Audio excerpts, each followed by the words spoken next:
@_of_turtle just resubscribed for 3 months, or 6th.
Hello everyone. Welcome to CSLPRO Winter 2024, 2025. We're somewhere in there.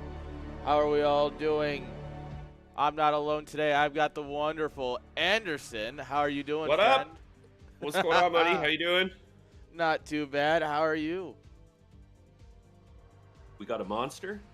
It's a beautiful day, and now it's going to be a beautiful day of StarCraft. It's going to be fantastic. I woke up this morning and my throat was shot. And I'm like, there's no way. There's Did no way. you wake up this morning? Did you get yourself a gun? Is that what you did? I woke up feeling like P. Diddy. Well, no, wait, no. Oh, that reference didn't age well. No, yeah, I guess it didn't. Nobody's playing that song anymore. Someone call Kesha. That didn't age well. Oh, well, I should have let you know before we started, but I also will let chat know, guys. We have Factor sponsoring us for this event, and the rest of the month. So I genuinely love Factor, so check them out, guys. If you got a few minutes, interested. You got a link for the chat? Yeah, that'll be !Factor. I can do that real quick. All right, our players are just asking where we're meeting, so I'm getting them all that information. We also have a bracket, guys, and that bracket is incredible. If you take a look, It's pretty stacked. It's fantastic. Hey, DeWalt, thanks for the raid. Yo, DeWalt, raiding already? Time. Tournament time. DeWalt's putting his serious pants on. He doesn't want to stream while he plays. He's like, no, we're settling in for the good one. He's here to win. Yeah. Well, because I told players that they're allowed to stream their playing, because I don't mind that. Obviously, they're pretty great. So I think we're going to have some great games. And, I mean, Bonneth, Ranged, Zero, Julia, Flying, Raz and Doodle in the first round. That is, if you guys watch the Seattle Land StarCon, it's a rematch. Lower bracket. And, yeah. And, I mean, of course, we've got all the cool people. Havier's playing. Havier just broke 1900, and he's here. He's ready to take some maps. If we get a chance to talk to him, you should ask him about our CPL match, Havier. You should just ask him. Oh no, poor Havier. What did you do to my boy? What do you think happened? BBS into BBS, Oh if yeah, I had to guess. twice. He said, "Good games, and you should be ashamed of yourself." Oh, that's how it goes. incredible. That's almost as good as Artosis at Montreal saying, "I'm just here to play good Terran games," then BBSing or 8-raxing against Gypsy, whichever one he did. Oh, that was great. Oh man, there's some fun stuff, man. Yeah, AOT, you're right. We got some guys in the chat in the tournament. You're right. Oh yeah, and Absolutely. I think LML is a ladder hero, so seeing him play, I mean, he's just a hero in general for all the work he does for the scene. But like, he also is just a ladder maniac. Man, I gotta say, please, can you center me on camera? Look at you. You're centered. You're perfectly in frame. You're looking. So you're looking I great. think that's a video. I'm off to thing. the left. Oh. Let me see if I can fix that. I don't actually know because I literally copied the link and put it in. So let me see if there's any padding or anything that's happening on this end. Ah, everybody getting in the channel? We getting ready here for the first match? Yep.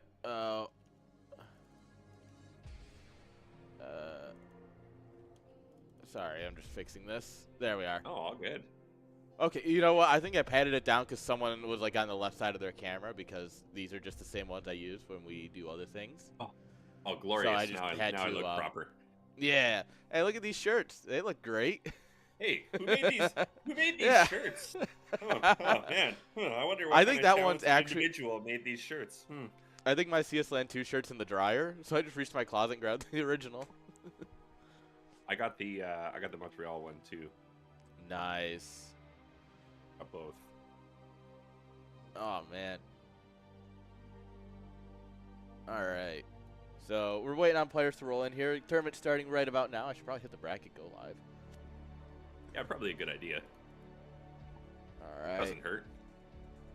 Yeah, you know, players are really picky about wanting to report scores when I tell them. Yeah, to, wanting to so, like play the tournament yeah, and things like weird. that. I know it's weird, right? It's strange. I know. All right.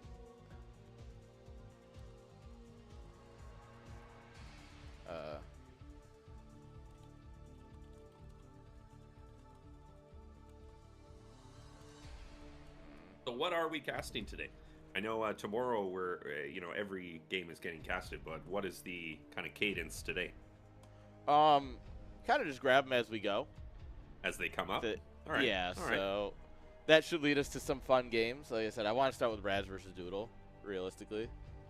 Oh, Big Doodle, man. That's my boy. So I gotta love Doodle. Gotta love Raz. Everybody I mean, they're two quality players, too, and just great guys for the scene. Dude. See, I don't know Raz, but Doodle, man.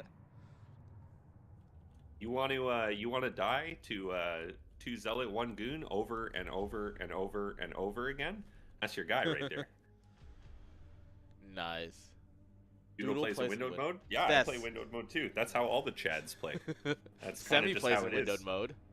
Yeah, and I mean, you guys have seen Semi. You want to talk about a 7-foot tall blonde Chad? No, it's the people like I don't remember which Korean player it is, but they have like the big 27-inch monitors, and he's playing in little like 800 by 600. Yeah, he's got a little box in the screen. Yeah, yeah. the smallest window, and you're just like, yeah, really?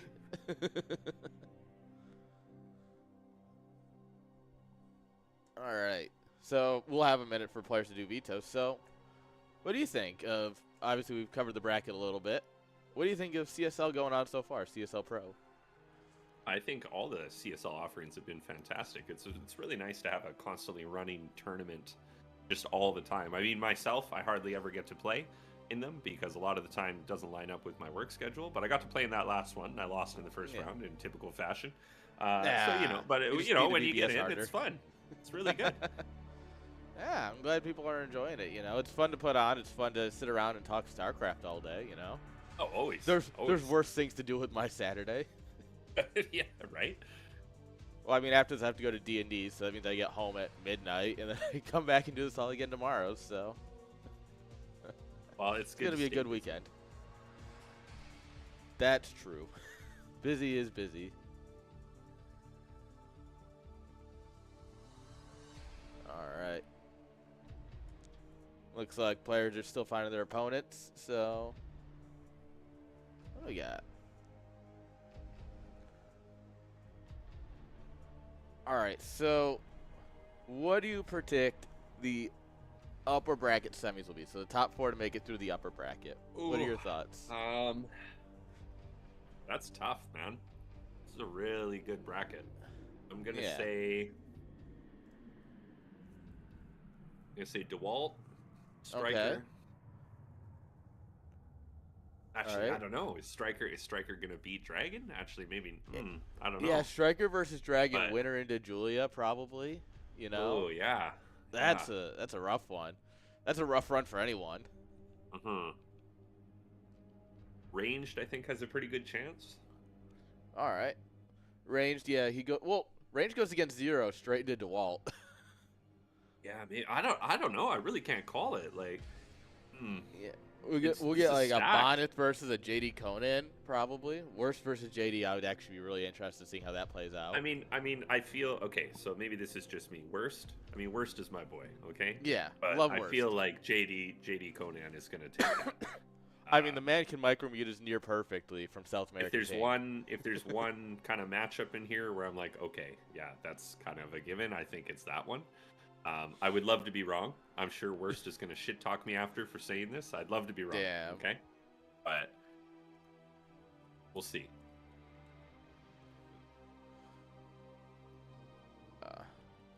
Sorry. I'm just answering player questions as well. They're asking for vetoes and stuff, so don't mind me as I go silent. But,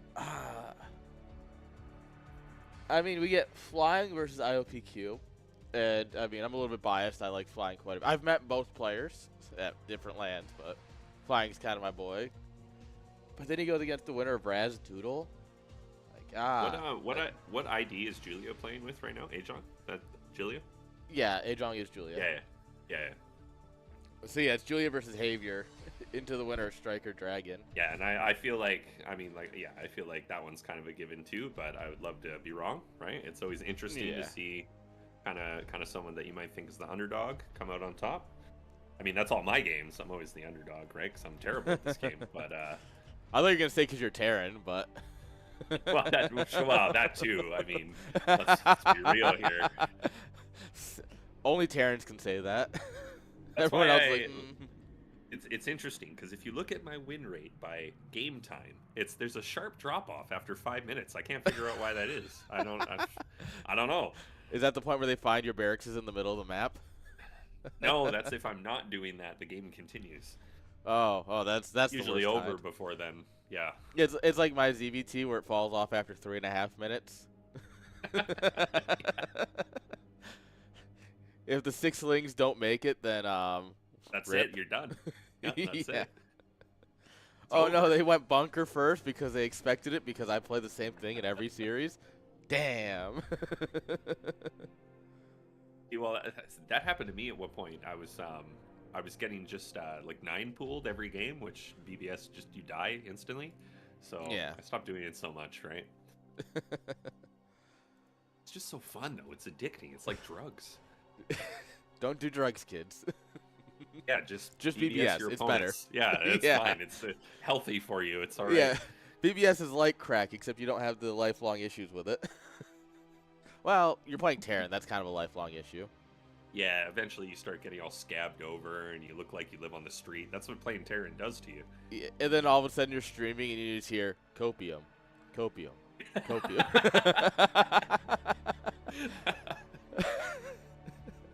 I don't know if you saw StarCraft Historian's video on the Montreal land. I did. It was fantastic, man. What a great documentary. Honestly, Historian's such a cool dude. I've met him a few times. I mean, obviously I haven't talked to Montreal, but I've met him at Home Story Cup a few times. And we were... It's funny because I showed the video and it does like the outro for the love of the game, and I cut it when I was watching stream. He's like, dude, you missed like a little bonus bit at the end. All right. So I sat down. I was watching with my girlfriend. I'm like, no, I gotta watch to the end. Gotta watch to the end to see what's going on. Yep. Yep. And it's just more copium, copium, copium. And I just lost. I'm like, that's. Got a lot of views in the very Alright. first day too. I don't know what it's up to now, but a lot of people were interested to see that. It's really cool. So I was joking with him because YouTube, if you make videos on YouTube, I'm pulling up his view count now, but if you your last 10 videos on your dashboard, it'll show you like where they rank against each other. Yeah, like your highlight. Yeah, got it. Yeah. And it's a running joke in the YouTuber, like when you talk to YouTubers, like, oh, I think this is going to be a #1 video, or it's probably going to be like a #6, right? Mm-hmm. And I made a joke, like, what is this, a #1 video? And he's like, actually, it's #2. And the only thing it was behind was his Artosis interview. And I'm like, yeah, you know what? Of course. Understandable. Of course. I mean, Alright. Artosis is a cool guy, man, but we got this new player, on the scene Yeah. that's going to overtake Artosis. He's hosting the stream right now. I mean, You're going to overtake Artosis? Damn, that's bold words. what can I say, right? It's actually at 8.1K views in a week. It's kind of nuts. Wow, that's really good, man. For a video on a 25-year-old game tournament, that's great. Well, I mean, he also Thank kind you of for the paints me in follow, a whoever hit that goal. Yo, let's go. Love to see you guys in chat. Sorry, we're a little bit rambling while we wait for a game, but yeah, you guys are killing it in chat. We love you all. But also, if you want to see the video, !MTLAN, all one word, will absolutely get you the video because it's 25 minutes and I nearly cried watching it on stream. Yeah, it's really good. Well, it's because, like it goes through the players talking about like them loving the event, and it's just like they talk about how they love the event, how they love the game, why they came. Hey, you're coming from Germany. Like he interviews Arcane Winds, who came from Colombia, right? And it's It was just very well edited. yes, Right? It really stitched it all together very well into a nice narrative. yeah. And then obviously like he comes to my interview. No one's ever happy with their own interview, right? So I'm not happy with mine. Course. But like his little intro for me is like, glad I guy get to call friend. I'm like, oh, I'm gonna cry. But it's humbling to be able to do something like this and people really enjoying it and having a good time. Right. So we got. Doodle and Raz are here. They're doing vetoes. Are they ready? Oh, they're doing vetoes.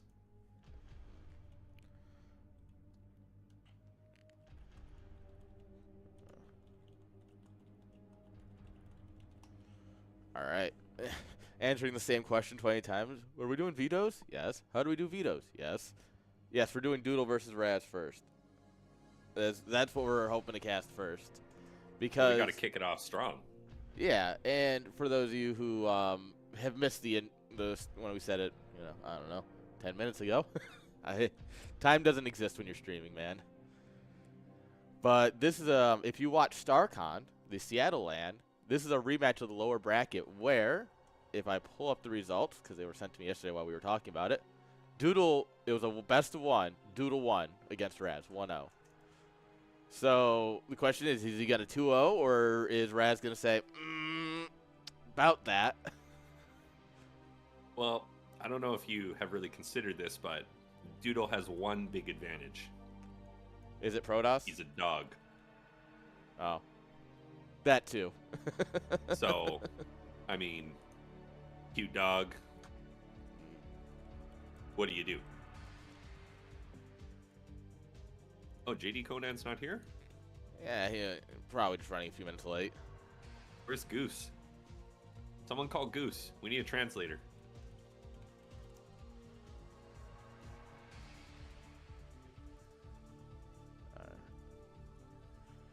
Alright. Sorry, I'm player organizing. My real hope was that, like, I get, like, you and Rice at casting, and I'd be able to do all my admin stuff behind the scenes. And you could, like, coordinate? Yeah, no. Yeah. This is why I Come pay on, people to do this normally, but...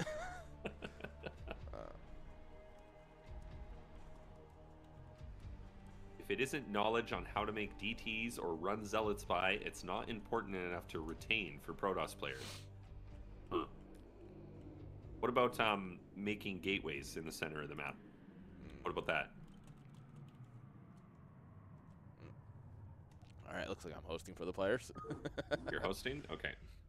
Probably. All right. So what's our first map? They decided. Yes, Sylphid 3.0. All right. All right. Oh, that's a great name for the map pack. Because I think that's actually the wrong one. There it is. Okay. Dude, my maps are such a mess. So on I had my old hard drive died. Well, my old SSD died, and on it I had like subfolders. Everything was nice and organized. It looked beautiful, right? And now it's just a mismatch. And, yeah, since I've had to Yeah. rebuild my everything, I have just not cared. Just get in there. Dude, don't even look at my replays.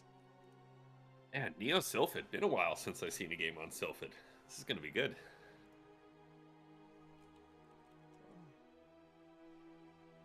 Dude, I think Neo Sylphid is my favorite 3-player map, which is also why it's in the map pool. It's definitely one of the best. Myself, I think it's very difficult to take a 4th base on this map, and I'm kind of glad I don't have to play it regularly anymore. But it's a great map, like very well designed. It depends on which third you take. If you take the fake like the fake high ground base, then you have a really easy 4th, but it's hard to hold the 3rd. Or you take the easy 4th, which is like the high ground little bases, and then it's just really hard to hold the fake high ground base. Yeah, at least just some interesting decisions for sure. Yeah, but it's PvP, so no one expands. So yeah, exactly. So we're not gonna. So we're talking about something totally irrelevant here. And,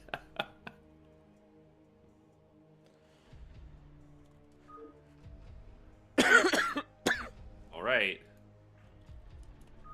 All right, waiting on the players to give us the thumbs up, and then we will get into our first match of the day. Excited. All right, here we go. We're good to go. Let's go. Let's get into it. Oh man, I'm excited. Nothing like waking up, rolling out of bed, and then casting some StarCraft.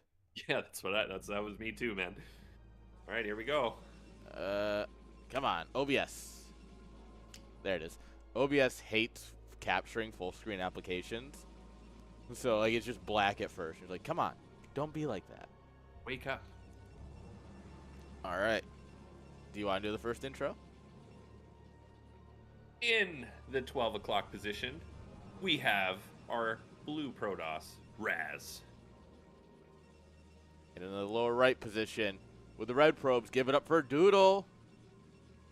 Doodle 2X. Doodle Doodle. Doodle doodle, man. Big doodle. Double doodles. So I'm curious if we're going to have a hyper-aggressive game from either of the players. Some of the stuff I've seen Doodle do in a PvP is just disgusting. It's just incredible. So you play PvP. Got it. No, just whenever I watch Doodle play, I'm always just blown away just by how talented he is. So I don't get the opportunity to watch Raz play. So this will be interesting for me. I am excited to see Raz play. I've only casted a little bit. The classic Doodle quote, "Stop being so casual." You're right.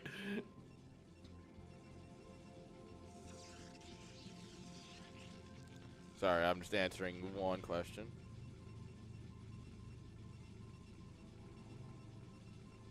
That's okay. I'll happily stare at this Nexus. Yes, Not a problem. It's PvP. So who do we think's gonna? Oh, I was about to say who do you think's gonna 1-gate versus who's gonna 2-gate, but okay. Gas. So it looks like 2-gate. so All right. 10-12. There's gas there for Doodle. Yeah, this is the way PvP was meant to be played. 1-gate gas versus 2-gate 10-12. This is just how PvP is meant to be played. Whoever the guys at Blizzard in '98 were like, "I've got an idea."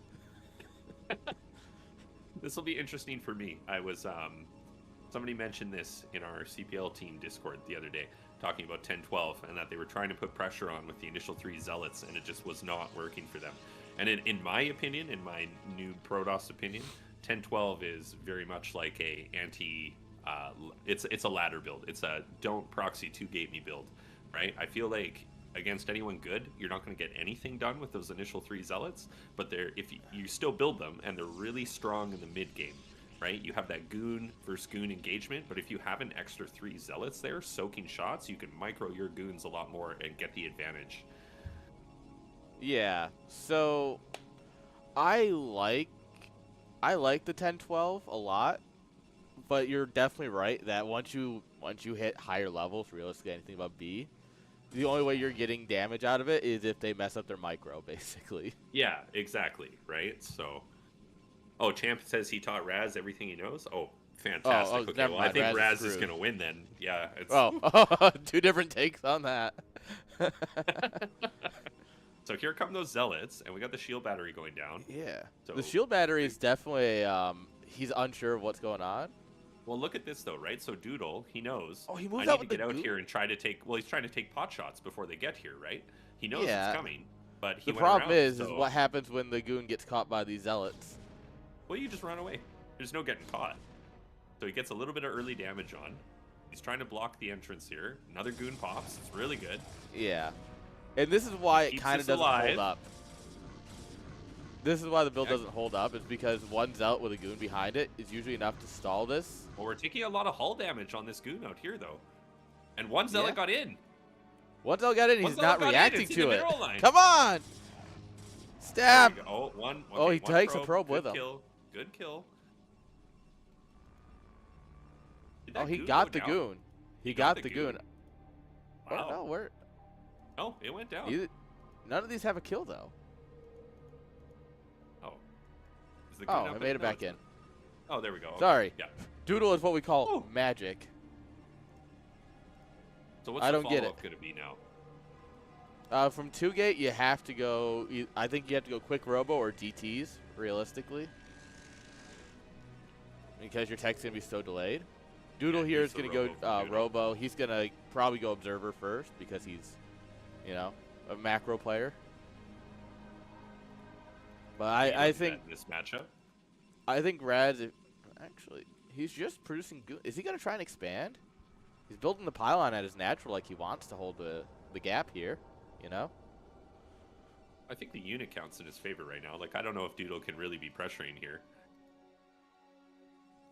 You got 4 goons. We do have range spinning away for both of them, so not to be confused with ranged, who's playing, not in this series. Yeah, he's not in this match. All right, Robo goes down. Yeah, numbers scary dictate for me. that this is numbers dictate that this is better for Raz. Does Doodle? All right, no, there's the observatory. Yeah, so you're right. Yeah, ops first. Now we're going for the support bay. Yeah, because Still just like Doodle, you're crazy, man. You're just out here with these 3 goons. he's trying to trade shield for shields, because he does have the Very- battery at home. I mean, I guess. Oh, look Oh, at that. oh, Cheeky oh, trying to block it. Oh, It actually worked for a little bit. Oh, that was great. That's Very nuts. nice. So here's the question is, how do we get out of this, right? There's no way to get out of our base now until Reaver's out. I mean, we got a battery, and we have more goons and defender's advantage. So we can't die here, but yeah, we're definitely not going anywhere for a minute. Yeah, I mean, Raz is getting the Nexus up now, though, right? And he's going to be getting his own Reaver here going forward. So it's a question now. Do we use the Reaver to break out, or do we take our temporary advantage in having the Reaver faster and we send it to his base? Now that's cute. Okay. Oh, you're shooting at the egg? All right, I'm just going to walk in. I'll just walk in. Why not? Nobody's Whoa, home. yep. There's the Nexus. Capitalizing on the contain. And I'm not sure if he saw the blur or just knowing the goon count, realizing, okay, you're going observer first into, with Robo. And so that's why he went Robo Bay first with the Nexus. I think you'd assume, right, at this point, just based off you Yeah. didn't see the Reaver yet, so it must be an observer. This is what happens when players are good at the game. They actually can read what's happening. Yeah, not like you and me. No. I just go, huh, what's happening? And then suddenly I die because I have 100 supply and he has 180. Like, huh. Whoops. See, now we gotta be really careful here because we could just walk forward and pick the Reaver. Gotta have very quick reaction time. We're still in this, and that's what he's gonna try to do. We're still in this choke. Oh, very nicely done. Nice. Huge Scarab hit there. Huge Scarab. The battery is really what's Second one gonna not make as this good. possible. Let's see. Oh. Okay, so Second we break Reaver out. pops. Very nicely done. Yeah. At this point, Raz going home and setting up shop around his natural will be just fine. He's got his own Reaver. He's got a shuttle for it.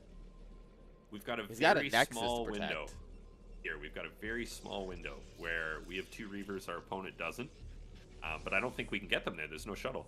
I don't think we can get there in time before there's defenders advantage 2 Reavers. So we just take a Nexus and accept that we're a bit behind. Yeah. Surprised we're not going to try and see any, like, flybys, you know? I guess both players are concerned about the potential attack. Because you got to think, right? Both players are in a good, like, they have a lot of army supply for PvP. So at any point, someone can knock down a front door. Yeah, like I think right now Raz knows, okay, I'm fairly ahead here. I just need to chill. Yeah. Right? It's on Doodle to make something happen, and that's what we see. He's sending the shuttle across. Yeah. Here we go. Yeah, and that's speed shuttle too, so nothing in place for this. Yeah, it's going to be up to the quick reaction here from Raz. What do we see? Oh, bad first Scarab. Well, yeah, oh, no. Are unfortunate. Oh, no. Oh, and these are dead. Yeah. Oh, that makes it out. One out. That's actually nuts that survived. Yeah, that's still in a pretty bad state here for Doodle, though. Shuttle's almost dead. Lost 1 Reaver. Only got 1 probe for that. Yeah. So now we see that Raz is on 15 supply already. He dropped a bit early, I think, and so it targeted the Nexus before he could target the probes. I think is what happened there. I mean, like, okay, here round we go. 2. Trying again. Yeah, just not even risking it, though. Not even flying to get the... Yeah. Get the good not shot even trying. because we'll lose everything, right? So... Yeah, just picking off a probe and forcing the pull. What it does what is bring... that at 3 o'clock? Is that a shuttle? Oh, no, just a pylon. Just a Raz. pylon. Okay. I mean, forcing the probe pulls continuously is great because obviously then your opponent's only on 1 base for the next 30 seconds while the probes bounce back and forth. So like it has its misrallied goon. It looks like he wants to try again here. 2 shuttles now. Oh, but there's a contingent of goons here waiting. We cannot do this. Well, oh boy. Okay. Good reaction time. Only takes a little bit of hull damage. A little bit of hull damage. Yeah.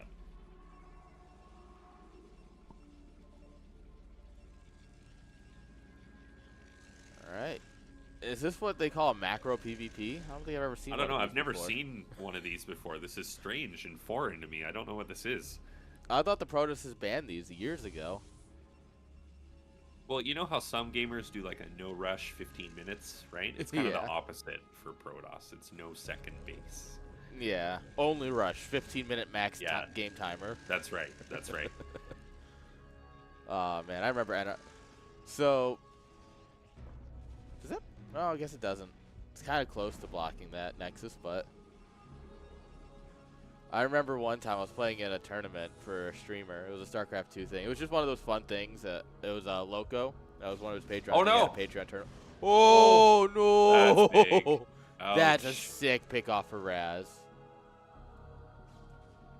And he's bringing his whole force behind that. Ooh, free goon. And I made a joke to one of the players because we're both bad at I'm bad at both StarCrafts. Shocking. And I made a joke to the other player. I'm like, hey, you want to do like a no rush 10? Like as a joke, right? And he's like, oh yeah, sure, whatever.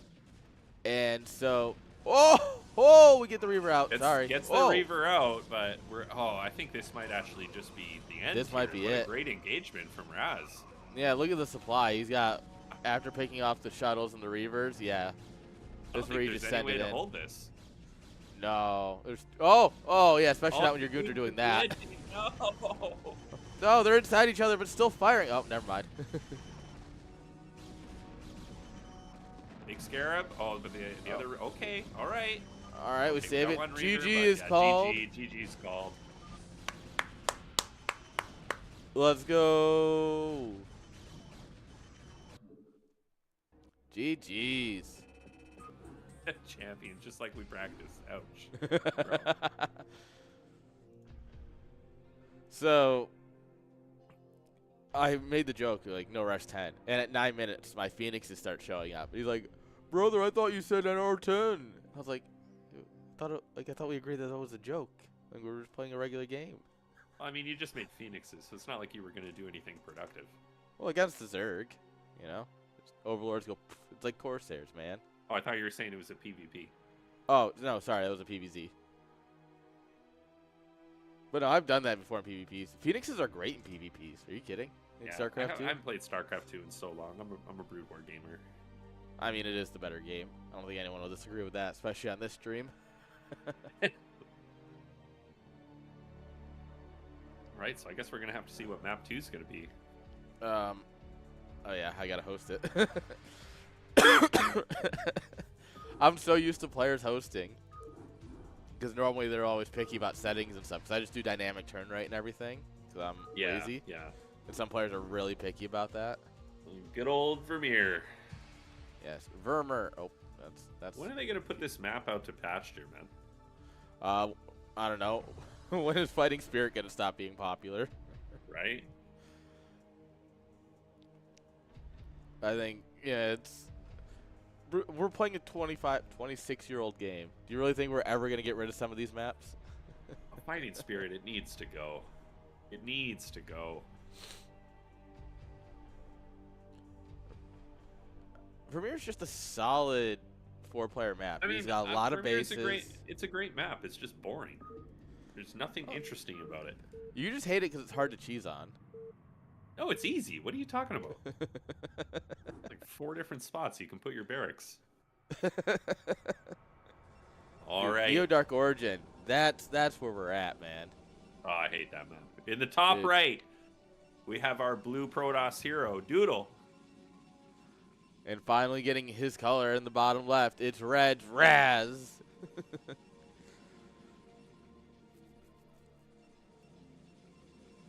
All right. Cross spawn, we got to see a Nexus first, right? I hope so. Somebody's got to have some big balls here. All right, Nexus first versus DTs. I'm calling it now. I want to see Nexus first, Nexus first. I want to see a gentleman's agreement here. I saw that. I think it was this past CSL that happened. No, it was like 12 Nex versus a 14cc, 15cc. I think it was a PVT. No, that might have been the monthly. I don't know. I saw that recently, and I can't think of when or where. But I saw, like, everyone going just Nexus and CC first. I was like, what is happening? Well, I mean, if you get away with it, it's just the game feels so good. Right? True. I hate playing TVP and someone goes 12 Nex, and they're cross-spawn, so you just can't punish it or do anything. You're like, oh, okay. Really? I thought a BBS beat a 12 Nex. Well, okay, assuming that, yeah. But got him, chat. Got him. Oh, man. No, I get it, though. It's one of those, like, when I'm playing ZBZ, and it's like, all right, you know, I'm going to, like, get all these things, and you just see their hatchery finish as your overlord gets there, you're like, You're like, fuck. oh, yeah, good, great, yeah. That's not great. Well, they're both going to scout each other second, which is all right. All right, both players going 1 gate gas. All right. I mean, cross spawn. This is definitely the way to play it. I do love. He just saw his probe. Yeah, he saw his probe there, but he didn't move. Yeah. Yeah. Might have thought now it was he a late knows where scout he or is. something. But yeah. Yeah. So looking pretty standard, both sides. Mirror build so far. See what the You're telling me in a variation mirror will be. matchup they're doing the same thing? That's weird, right? Come on, drop the pylon. Put a pylon in his mineral line. Oh, I think this probe accidentally got clicked home. Or no, he started. Oh, he went center scout down just to make sure there's no proxy gates. That makes sense. Oh, we got some Raz fans in the chat here. Raz fans, those exist? No, I'm kidding. Raz is a great dude. So, I get it. Raz getting a full scout of his opponent. Doodle, unfortunately, not able to get into the base. It'd be interesting to see if we make some deviations based on that. Maybe do something sneaky. Yeah. If there's ever a time to do it, it's when you deny the scout. I don't know. These guys aren't Surrey. They're not going to go DTs immediately game 2. All right, Robo coming on up here for Doodle. He's probably worried about the potential of DTs. Well, when you don't know, right? observer. I mean, you gotta make the assumption. It's either that or you just lose if they come. So, well, you don't like the GG. yeah, you just hit that surrender button. Ugh. And you just have to sit there and just be sad about it for a minute. You look at the score screen, and you're just like,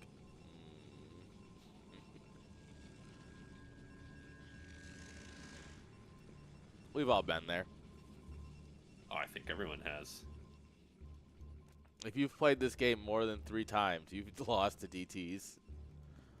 Whoa. Okay, so Raz taking Nexus fast. I mean, I like this, right? Because we denied the scout, and our opponent, not knowing what's going on, just going Robo, and then just going Observer. So we're going to abuse that, and we're just going to drop our Nexus right away. Whoa. Observer first, that's not scary to you, right? No, not at all. He's going to come in here. The question is, I don't think he'll be able to see the, yeah, he just sees the holding position here. So he has no idea this Nexus is down. Does Not this give it away, though? I mean, it kind of implies that you're, it can. I don't know. Believe it or not, I'm a Zerg, not a Protoss. I can see where it gives, yeah. I can see where it gives it away because, oh, why is he standing at his natural? But I also see just a lot of Protosses hang out at their natural. Yeah, it would be a bad idea to assume, right? To just assume and be like, oh, yeah, there's a Nexus there, nothing's coming. And then it's a fake. And then everything's coming to kill you. Especially with a ramp, because getting your goons down a ramp to break a contain just doesn't happen. Yeah. Just leave the game. Yeah, so trying to hang out here at your natural makes a lot of sense. Doodle, though, being very safe because he's still worried about the potential of DTs. Yeah, and Raz has got to be feeling good here. Sees there's no Nexus down. Yeah, this is his game for sure. So, Reaver should be popping here right away if it didn't already. Yeah, if it didn't already get in there. And what are we gonna do with it though? That's really the question. Well, the 2 Zealots, we're definitely planning on being aggressive with it in a base. Drop a couple Zealots out here to distract the goons, fly in, blow up some probes. Yeah, I hope it goes a little better than last game. Last game we got the Scarab shots off, but we only got 1 probe. It was not worth the loss in the end. He got a second probe the second time he went in. Right, so, you know. Yeah. You gotta give all him those resources on a Reaver, get 1, 2 probes.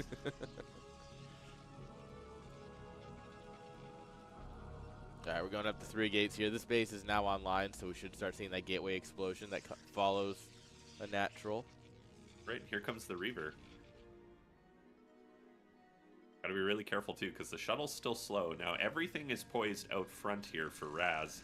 So we do, I mean, if we want to suicide it, we might be able to get a very large probe kill. Oh, speed just finished. Speed. Very nice. Very good timing. I think this is a quality read from Doodle, recognizing that no matter what, whether there's a Nexus or not, you're standing. Yeah, he's standing up front. Oh, no. Fire. Doodle. The Reaver just didn't fire for a second. I mean, I like that, though, being very conservative after what happened in the first game, right? We got a couple of probes. We forced a pull, so that's still a bit of economic damage to help us get back in the game because we're down on that base. Is the Nexus finished now for Doodle, or is it still warping? It's still warping halfway. Clicking.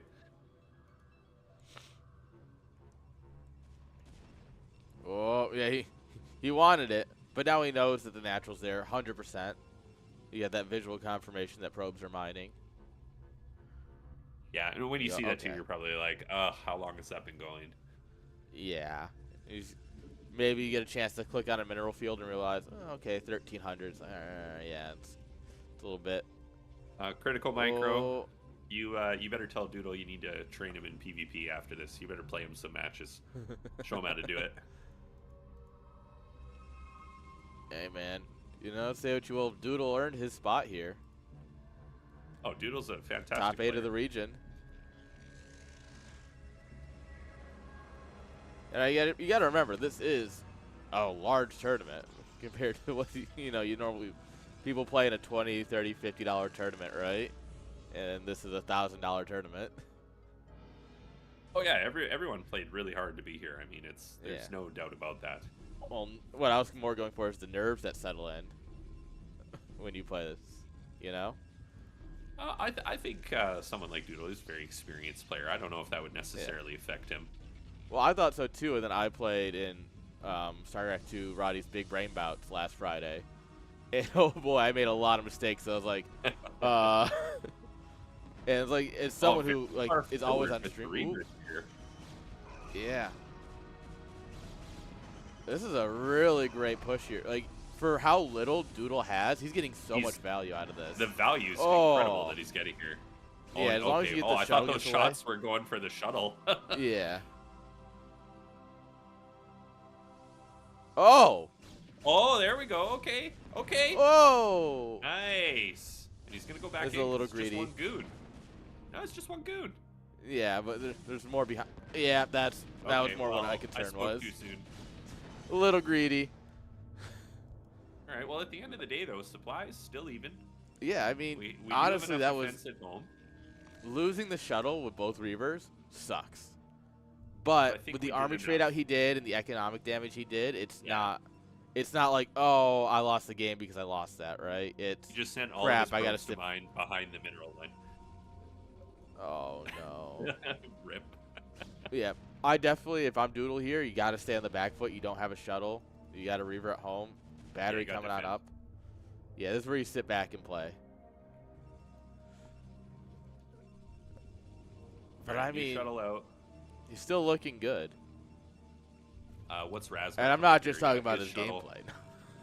Oh. Nah. See, I like this though. All the pylons back here to block a spot for the Reaver. Yeah, look at that. He tried to drop. Oh, drops on the inside, and only gets the one. Oh no. Oh, that's a much bigger hit, but yeah, I think that was once again it cost him the shuttle. Yeah, it was like 4 or 5. Now we're even game state, and Doodle slightly eking ahead in the supply. Yeah, we might have a series on our hands here.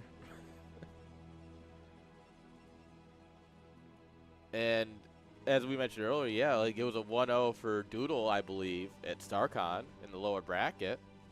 But like this, Doodle's taking a third first. Feels safe after getting that Reaver. And he's gonna get on the map. He's gonna get some work done. Have we hit upgrades yet for either player? No forges as of yet. Doesn't look like it. Honestly, with the third base coming down, I'm surprised Doodle hasn't started dropping a forge. Oh, we're pulling everything out of the main. Oh, bad timing. Bad timing, yeah. The observer sees the army moving. That's why. Oh, all right. We'll take 3 probes. Decent hit.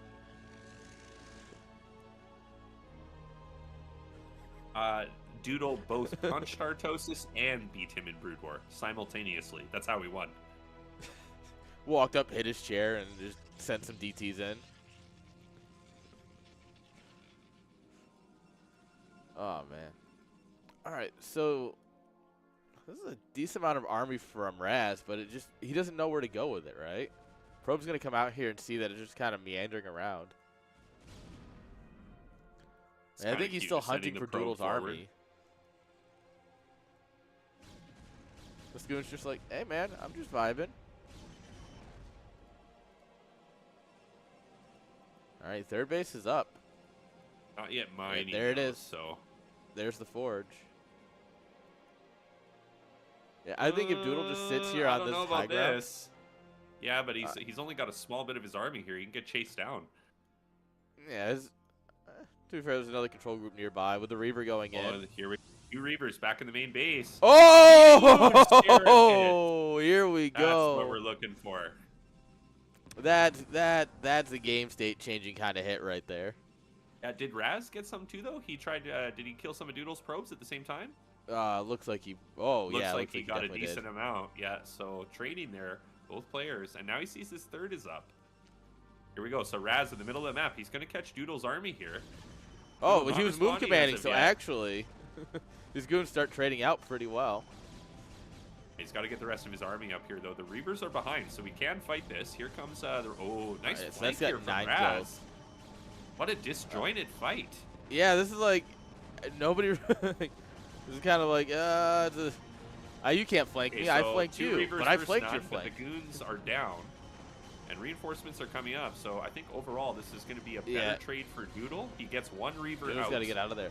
But I And now mean, Doodle's supply almost. Oh, okay. We shoot back up as the macro cycle comes in for Raz. the 6 goons isn't really enough to push, right? Like, No, especially when you with know these he's got a Reavers Reaver here. at home.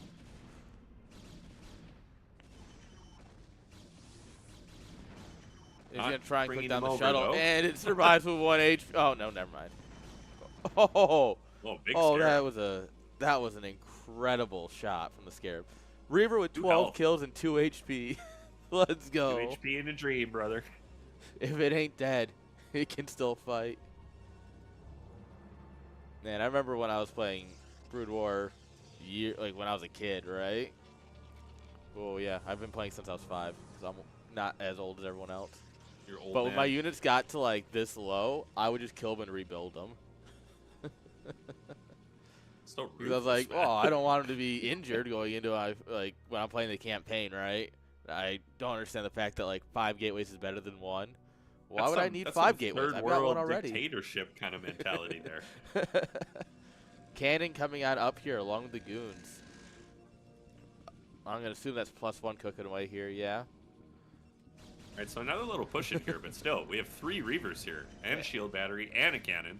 I don't think you can ever push into this. No, and I This is think my Raz base. is realizing that. Oh. Oh. Oh, another Reaver coming in here, and he goes This into the path of the probe pole. Yeah, he's just waiting for the pull. Oh, can you hit that Reaver as it's pulling? Okay, Oh, that's beautiful. Yeah, he can. Does he get it? Does he get it? Okay, No. inches away. Don't greed Oh, that. but can you grab this? No, but now this is where you start hunting. Yeah, this is getting a little out of hand now for Raz here. He's taking a lot of damage. Even Yeah, if we and lose I this, mean it losing doesn't this matter. sucks, but I mean they just traded out against 2 goons. Now, what does Raz have in the top right? He's also counterattacking with his Reavers and Doodle's mineral line here, so quite a bit lost on both sides.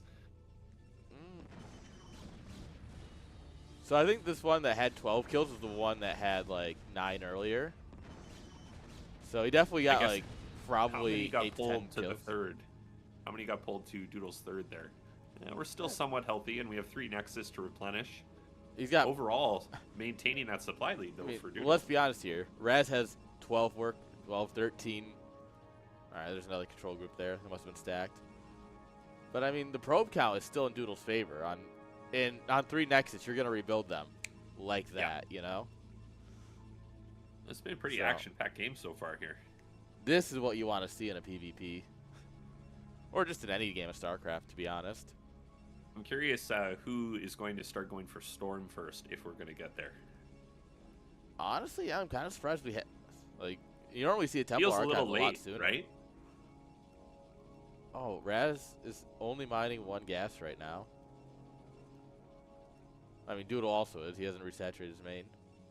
Who needs that? Well, I mean, they both got a bit of a bank here because they don't have any minerals because they keep pulling off of their minerals. Oh.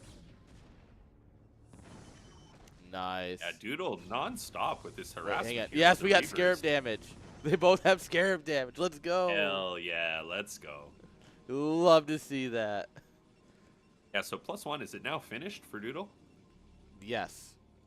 Last one's finished.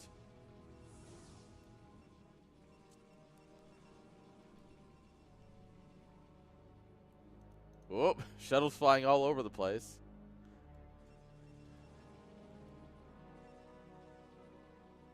I think that's just how they bounce in this base. I'm not 100% sure, but it seems like they Right, continuously... that's happened no matter- multiple times now. Like, what patch is he sending it to that keeps happening? Yeah. All right, there's a Here we go, cannon another here, Reaver but drop. Trying to find this angle here, but I don't think he's gonna get it. this has Oh, no no. scarabs. Oh, no. Oh, those Oh, are but some he of the didn't- he worst didn't shots. target. Yeah, he didn't target. He could have gotten Oh! everything. Oh! He loses both Reavers. Oh no! It's And really this looking Nexus like we're is going to a toast. game 3. We're going to We're a game go- 3. There's no way. We're going to a game 3. Let's go. With the third base dying. Honestly, if Raz had GG'd when he had to pull away from this third, I would understand it, you know? Like, yeah, I get it. Oh. Relentless with this Reaver harass. Oh, but he loses All right. the 2. Yeah, but he...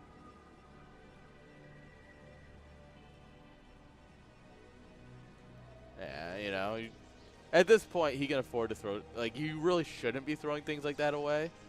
But it's not like he's broke, you know? He's up 30 supply just Raz about. won the first game. Yes. There's a scoreboard right here.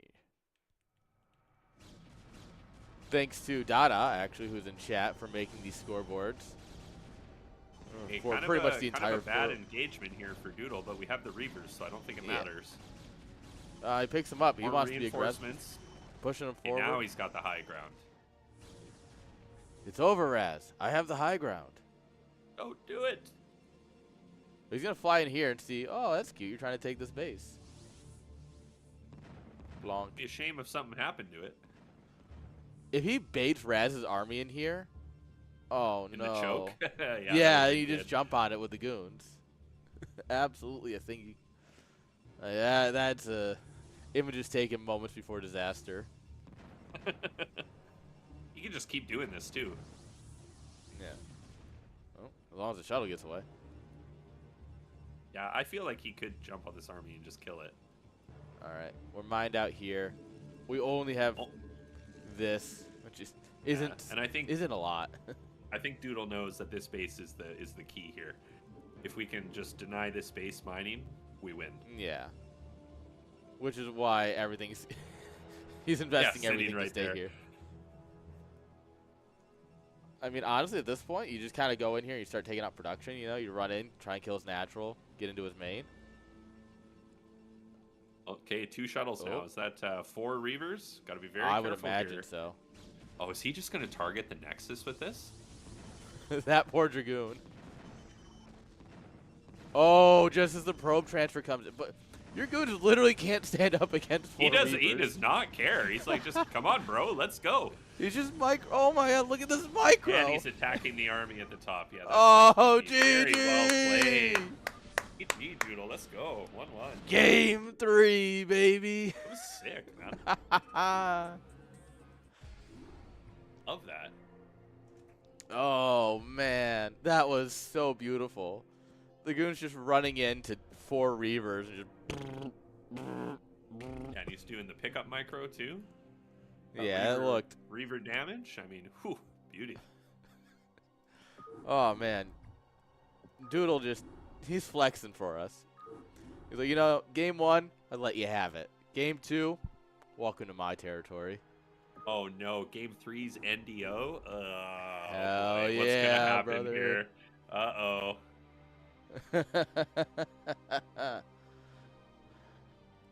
Oh man,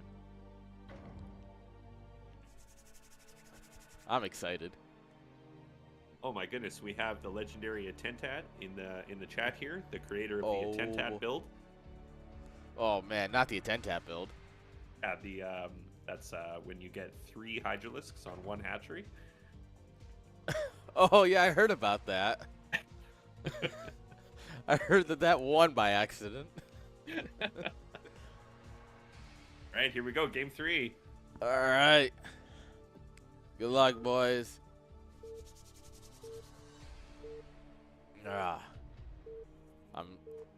This is a great match. This was absolutely the right series to pick to start. It was us the off. right pick for sure. All right, in the top left, we have Doodle. 1, 2, 3, Doodle fighting.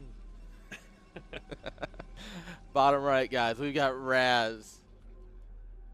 What is this? Is that a probe going out right at the start of the match? What is going on here? What are we doing? Are we rolling the dice?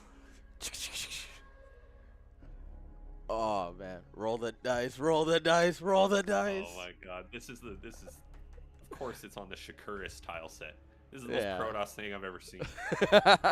Oh my god, he's gonna do it in the he's natural. He's building in his natural. No! Oh, no. Oh, this is so gross. I mean, to be fair, NDO doesn't have a whole lot of buildable terrain. Oh man, this is disgusting. No, he's gonna do it in the pocket. Yeah, he's gonna do it in the pocket. Oh man.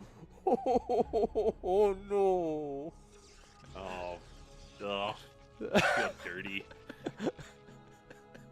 I feel many things, most of which I can't say on Twitch right now. All right, so is Doodle? I mean, it's Doodle's a not gonna gate scout. It's a 2-player map. He's gonna skip. It's a two. Okay, but it's a 2-player map. You might just by default go 10-12 here, and if you do, you might be able to hold it. You'll have a slight probe advantage. Nope. There's the gas. Oh man. Oh man, Doodle's gonna be. If Doodle loses this, he's gonna be upset. Is he gonna scout the pocket? No. You got to on this map, man. You have to. You really do. I have done so many dirty things in this pocket. Wait, no. Phrasing. Hold up. Yeah, let's back it up there. No, I actually have a certified Aaron build on this map, and it works. Know? People have copied it because it works. You send out drones at 6 and 7 to the corner base, and drone 6 becomes a gas. Drone 7 starts mining the minerals. And for some reason, not a lot of people know this. Like, this is like old school knowledge. Is if you mine minerals and then you send it to mine gas, it will replace the minerals with gas. Yep. So you can just keep alternating back and forth and mine it out with one drone. So it is that's old school knowledge. We got some people saying the audio is a bit out of sync. Sent you a message. That's weird. I only saw one person say it, then someone said it was fine afterwards. Well, let's see what we got here. We can look at it after. Okay, double shield battery trying to hold this here. We know what's coming now.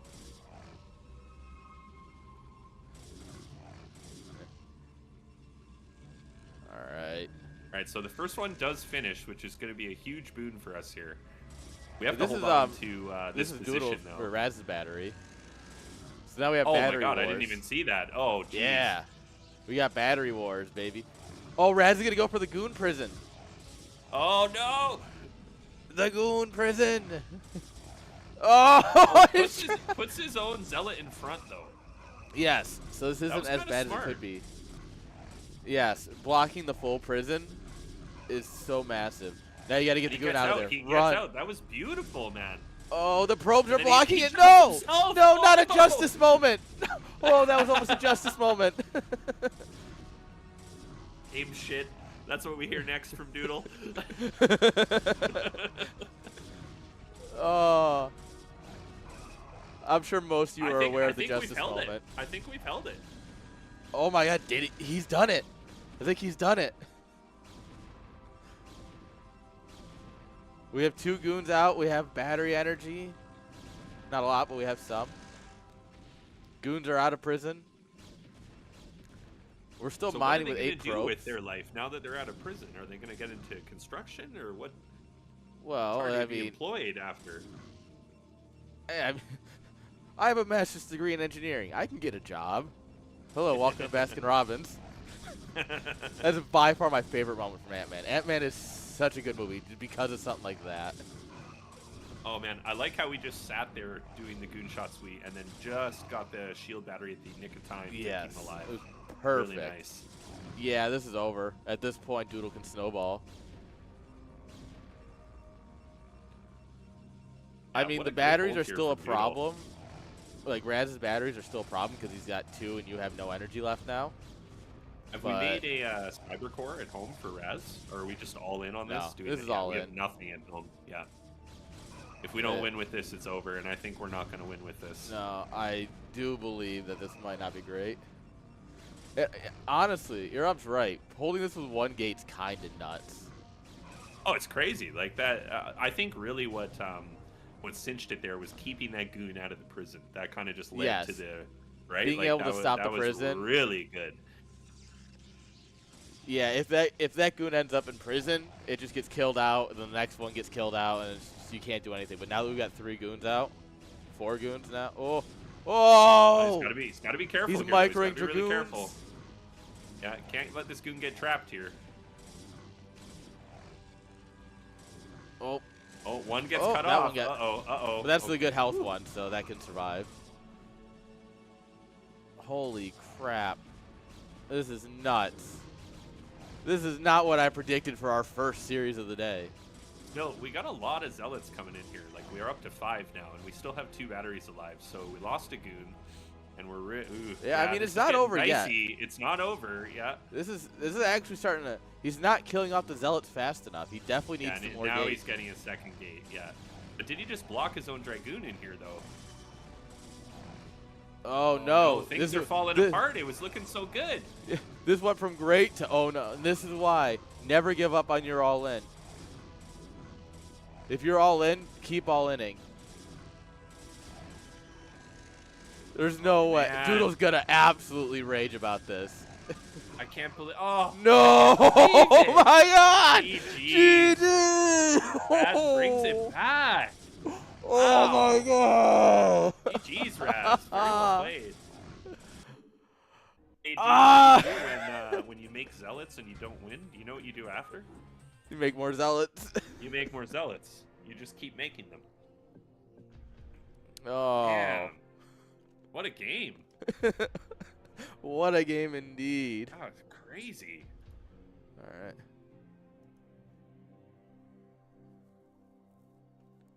Oh, that was nuts. Huh. Holy hell. I think I need a strong drink after that. Right? That was Well, looks like we might have Raz versus Flying next. yeah.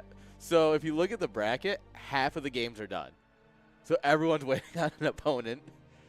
Because DeWalt finished his series, but Rage and Zero are still playing. Bond finished his series, but Worst and JD are still playing. Julia finished, but Striker and Dragon are still going. And Flying In, IOPQ finished, and now they were just waiting on Raz and Doodle. Yeah, I got to take a look at the bracket here. That's incredible. Wow, and except for what we just casted, everything was a 2-0. Yeah. Damn. I told you we got the right series. And I mean, to be fair, you look at people like Bonnet, DeWalt, right, Julia. The first round of tournament's always kind of rough on the front. I'm not surprised. It's just But that's why we have interesting, the lower bracket. It's never over. Oh, yo, Anonymous just gifted 1 sub. Anonymous, thank you for the subby, guys. right? All the Appreciate it. money you put in, I mean, bits, subbies, donations on the Ko-Fi, on the Patreon, that all goes into more StarCraft, guys. More games, more esports. Let's go. So And I mean, it went to Shoop, so I mean, it's to a good Yeah. cause. absolutely, yeah, worth it. Oh, yo, champion, Hey, thank you. champion, thank you, brother. Oh, the scam train's here, Champion91 guys. just gifted Mark, 1 mark. subs. All right.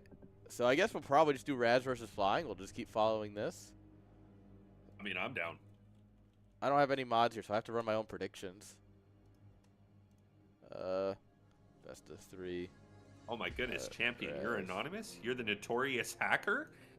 Whoa, whoa, whoa, Ooh. whoa, whoa. Hello, Can I 911? get your autograph? There's 2 separate takes on Anonymous. I don't disagree with yours, but it's absolutely 2 separate takes.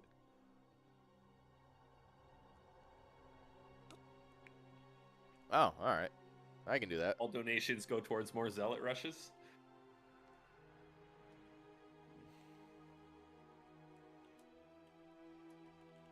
And CX, I'm already casting.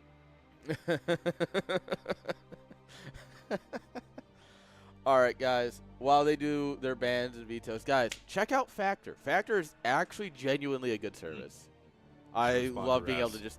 I do it for lunch. If you've never used Factor, it is US. It's a US thing, so Sorry, all my non-U.S. people. Someday you will be part of the U.S., especially if you're in Canada or Greenland or the Panama Canal or the Gulf of Mexico. You will soon be Hurry up able and to join in annex us this. already. So Raz is asking if you're joining. Oh, yes.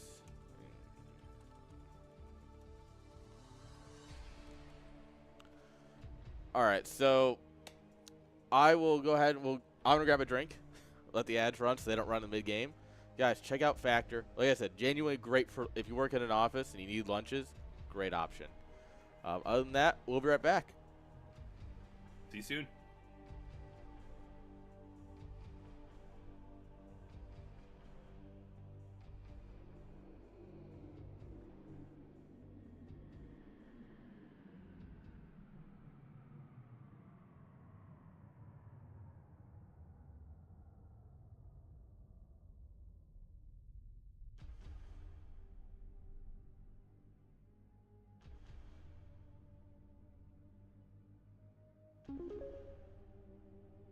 New Ko-fi subscription from Champion.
we are back. Hello, hello. What up? All right. So we're gonna do Raz versus Flying, and so I was actually alluding to this as we were coming back from break. So we have had, as it's getting colder, because in Oklahoma it doesn't usually get cold, but it has. So the mice have seeked shelter, and so we've been setting out mouse traps, and we caught one, right? And Got it. the next one has somehow eluded the traps, and by that I mean it ate the peanut butter off of the trap and didn't set That's it the off. worst. They taunt you. Yeah. Yeah, and I only noticed because I had a thing of Oreos, because I was like, I like to have one sweet snack that I just kind of have, like I have like 1 or 2 Oreos at a time, and I went to grab it, and I just realized that like half the Oreos were chewed on. I was like, are you Ugh. kidding? And I checked all the traps, and it ate peanut butter off of all the traps, and I was like, screw you. And so I went to Walmart, and I got a party-sized bag of M&Ms, and now it just sits on my desk, and I eat just a couple at a time. It's fed my chocolate addiction. You got to keep the chocolate drip going. Yeah, just a little bit. Can I get rid of this fucking hat already? My goodness. Oh, finally the sun has gone away. Nice. Oh, fantastic. Are we ready? Yeah, 1 second here. I just need to answer a question. I think we're waiting on Raz here.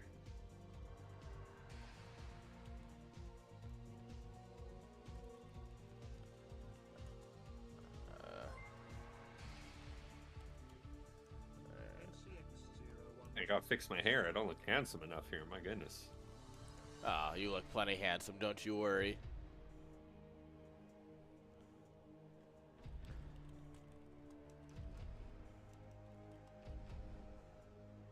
NCX, thank you for the prime. Much appreciated.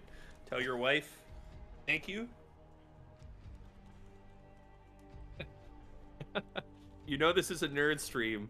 Oh yes, finally the sun is going away. Oh, thank Yeah. God, I can see. Oh, I mean, do you Yeah, guys that's why see I my have skin? posters. Does it look like I go outside? That's why I have posters over my windows, so that way it blocks the sun. That's big brain. All right.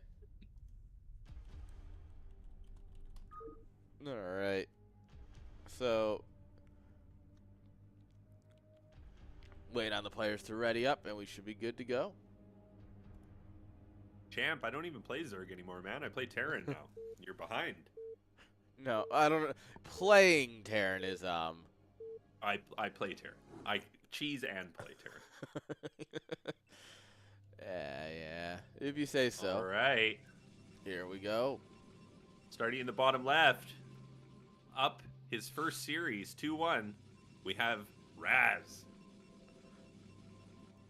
And in the lower right, finally, some representation. Give it up for Flying, the Zerg Let's player. go. No, Turtle AOG, complaining about I the sun. switched He to- literally lives in California. I switched to Terran full time.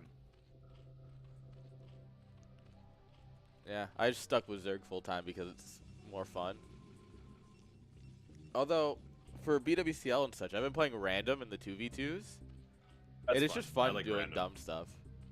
I like random in 2v2 for sure. Yeah, absolutely. You're like, all right, what? It's like, all right, I'm going to get Zerg and I'm going to do whatever I want. I'm going to get Protoss and I'm going to do something cheesy. Or I'm going to get Terran and lose. It's kind Shout of how out that to- goes. Shout out to IJ for hosting 2v2 Club. Been Yes. A lot of fun. Yeah, I've been loving it, playing 2v2s in it.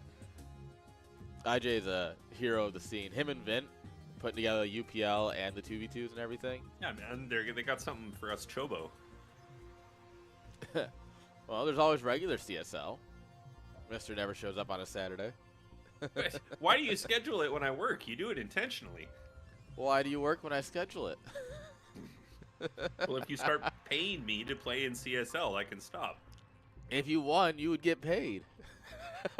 Unfortunately, I make more in an hour or two than the pot. So Probably. yeah, That's fair. All right, we got an overpool here from Flying. Forge first from Raz. So pretty simple builds. Everyone's going to keep it easy. Yeah, I mean, it's the opening game, right? Yeah. You don't always want to do something crazy in the opening game. Oh, we got a pylon block in the natural. Of course. Protoss. All right, I don't like flying, this. just dropping He's his going to get the next to hatchery it. anyways. Well, he's going to get it anyways, right? So Yeah.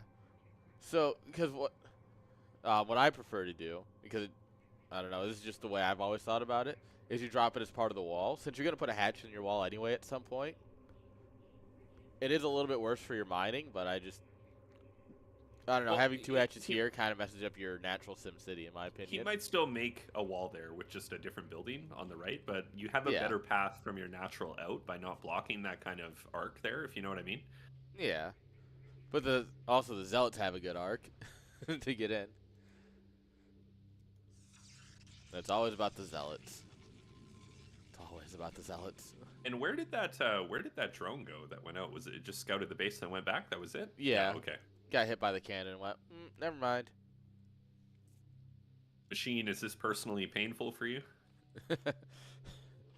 Machine's like, all right, where's Raz? I'm going to beat him up. How dare you block a hatchery? Understandable. There we go. So now we're getting the hatchery where it's supposed to be. That's going to be our third going down. I mean, Alright. yeah, it's an unfortunate scenario, right? But I think every Zerg player has experienced this 1,000 times, 10,000 times. So it's not like they don't know how to play from that position, right?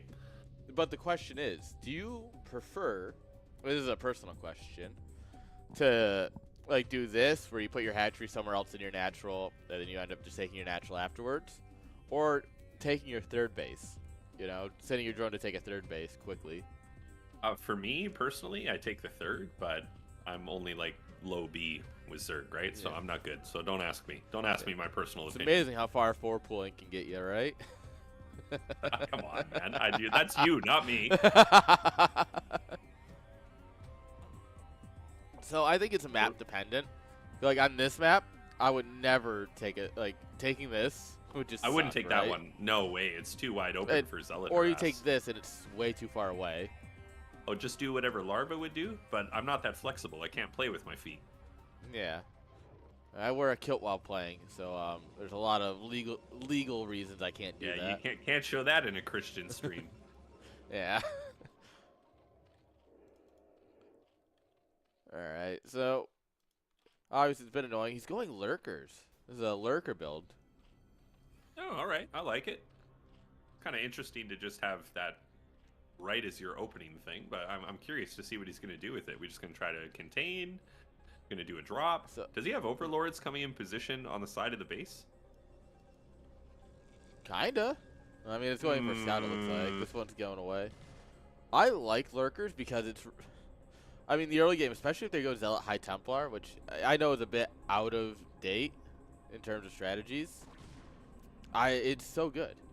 Lurkers are so good against it. So, okay, so let's just think for a second here, though, what Raz has just seen. So he's seen we have a decent amount of lings, like not just your initial 4 or 6, right? We have a good amount of lings out, and he saw 1 Hydra. So typically, you wouldn't have this many lings. You would just be building the Hydralisks. So does this kind of tip that it's going to be Lurker? I mean, you got to think it's either some sort of like crazy Hydra all in, or you're missing something, right? And you can see these Zealots looking around, making sure he's not missing. And that's where we're going to see a lot of cannons piling up here. Because if it's a Hydra bust, you obviously need the cannons. Oh, of course, weird. right? Maybe it's not a Lurker build. He's going Quick Spire. So the way a Lurker build works, if you want to do it properly, is you start your Hydra Den. So you start your layer, and when it's 60% done, you drop your Hydra Den, and they finish at about the same time. You can instantly start Lurker Aspect, right? And so that's what it looked like he was doing, but now he's only got a couple of Zealots doing their thing. Good drilling. We have lost a couple of drones at this point. Yeah, he's gonna have to bring the link back to deal with I'm this. very confused with what our game plan is here, right? Because we have everything completely scouted now with these 2 Zealots, and they're getting ridiculous value here. We've pulled the entire army back. We've lost multiple drones. Like this was an incredible play for no cost from Raz. Like Yeah. 2 zealots, who cares, right? But look at the value. Yeah, that was nuts. I wonder if Flying is looking at this going, all right, Raz is a bit better Yeah, than and me. we're getting cannons in the mineral line now, so right. So yeah, we're thinking, okay, is Yeah. it going to be a ton of Muta coming here? We're getting an Archon as well, not even saving energy for High Templar. No, if mutas are coming, you want the Archon at this point. Yeah, I mean it's 5, so it's not the scariest thing in the world. Archon and a couple of cannons easily will be able to shove this away. Yeah. I mean, if you only go 5, you're just looking for the pickoffs, which makes it a great value to force out an Archon. But obviously, Raz doesn't know until they show up, right? And we even have another for muta sure. here.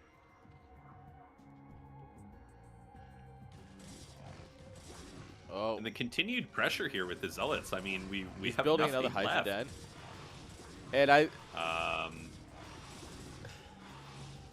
And I think this is what we were talking about earlier with nerves, right? It might be in this case, yeah. It feels a lot like he has an idea, but he's starting to like, oh no, oh no, oh no. Like, this game's starting to get a little bit away from him. And look at this, he's trying to hunt down the DT. Oh, it gets nope. out. Oh no! No! Where the heck is it? Oh, it's over here. Yeah, and I think we lost a decent amount of drones too. That being said, is it just me, or does Flying have a million drones? He has a fair amount. For 2 bases, he has a fair amount for sure. Like a lot. But what do we do when a push comes out here? I mean, I feel like we just have mutas. That's all we have, and we're only just getting our 3rd now. Ogre Zerg Gamer. So, technically, mutas outrange Archons if you can Yeah, you stop gotta get from micro the properly. corners. Yeah. Yeah. It's what we call a dangerous game, though. The only winning move is not to play. That Archon's like, I'm gonna get you. Oh, and he comes back. How many No. kills? 11 and 11 counting. kills.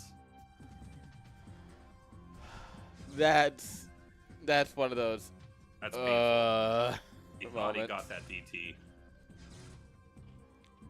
It's going for the Spire. Yeah, we're not going to quite get the Spire, but still very painful. 11 kills. Forcing the mutas home. Yeah, now there's just Archons in the move out. It's like, we have, what, 6 Hydras? 8? Oh. Oh. Oh, nice storm. Got a lot of damage on those mutas. Yes. We did pick off both High Templars, which gives us a little bit better of a chance at Now holding. we can't fight with the mutas. But We can't fight yeah. with the mutas. How are you going to hold this? The Archon splash on the Hydras, they're just going to melt. yeah. Well, if we target down the Archons, which he's trying to do. Yeah, it was nice. It was nice. Oh, Get a pot shot on the no. We might take too much damage here. Like, we're going to hold it, but we might just have taken too much damage. Oh, man, that was rough. Those Archon shots, man, they're good. Third base is online. Protoss looking to take a 3rd. And if Protoss gets a 3rd up, this game is going to be a slog.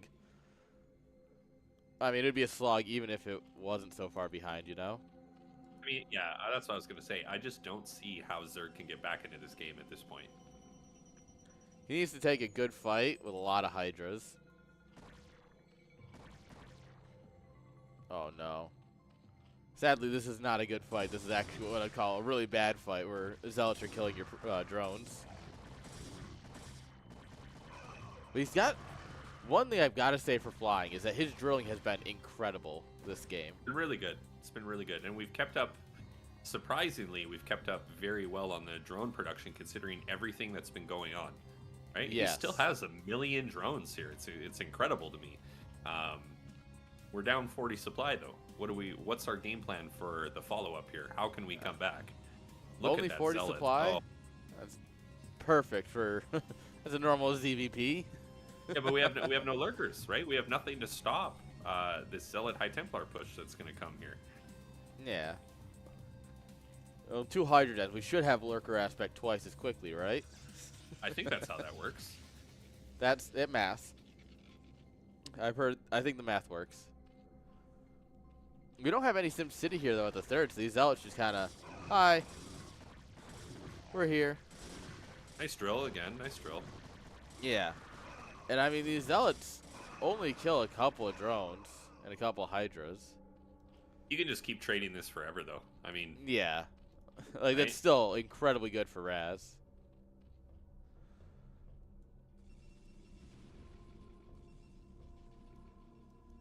All right, but yeah, look at this third base. That's not going anywhere anytime you're soon. never killing that base. Yeah. No. Zerg needs to grab a 4th real quick, but also got to deal with this, and also you got to get your upgrades, and also you got to go Hive. This is the point in the game where you go, oh no. Well, we don't have an army. I mean, we've got like less than a control group of Hydras here, making Sunkens, and we're trying to get some Lurkers, but I don't think there's any way we can hold this base once this comes in. How many storms No. are on deck? There's got to be 8. 2, 3, 4, 5, Almost. 6. Yeah, well, Yeah. we've got them. Seeing the Lurker spines, he thinks about Yeah, it. but just don't attack there. Just go to the main. Yeah.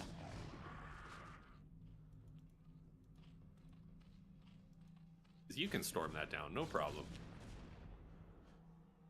Yeah, I think for Raz, there's no reason to take a bad fight, right? So True, if you're even true. a little bit concerned about how that fight's gonna go, just back off, right? There's something to be said about not letting your opponent get back into the game too, though. So Contain 'em. Raz is taking a 4th base here. Looks like those mutas just died up at that base. Oh no, they're just on top of it. Okay. Yeah, they're just chilling. I mean, we have good Here we go. spacing on the First Lurkers, storm. but Yeah. Okay. So Yeah, now we it's just just don't one have enough. lurker. So now there's no way to hold this now. On yeah, that side, it's gonna be game here for our Zerg hero. yeah. This is what we would call a bad time for Zerg. And I mean, I'm curious to see what Flying's gonna do because at this point, right, you're thinking about game 2. Yep. You're just Oh. kind of sitting there going, okay, what are we gonna do? Yeah. So I would love to see what he's thinking of for game 2 because he had a lot of fun things. GG. It's just it felt like he tried to do 3 things at once, and Yeah, none it of felt a them little like worked disjointed. together. Yeah. Yeah. For sure. GG's. Yeah. Very So nice. I am curious to see what we'll get.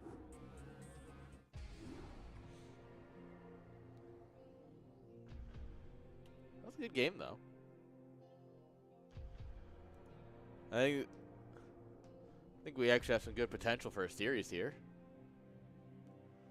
Assuming that Flying actually gets to pull off what he was looking to do.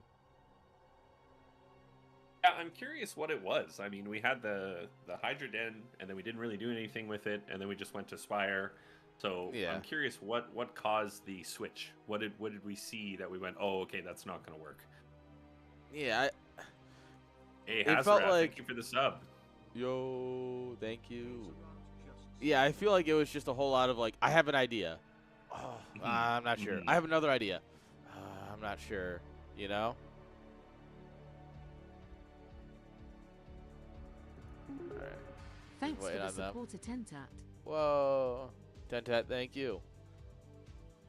Guys, you know, if you sub, if you donate, you join on Ko-Fi or Patreon, it all goes into the same pot for more esports, more games, keeping it going.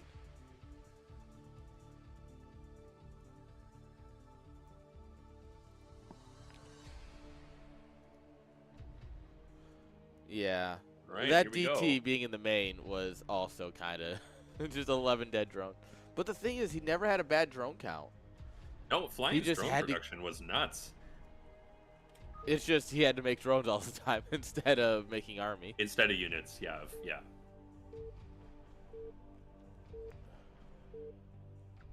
All right, here we go. Game 2. On Okay, Vermeer. starting in the top left, we have Raz looking to take it 2-0. And in the top right, we got Flying. Hopefully he's got his bag of builds open. He's going to pull out something crazy and bring us back to a game 3. Well, we got a 5th drone, so it's not your favorite build, but that's fine. Honestly, 6 pool is much better against Protoss than 4 pool. I see. I wouldn't know. I don't have the heart of a champion like you. Look, man, you have a couple of hits and suddenly you have some crazy ideas. I hear you.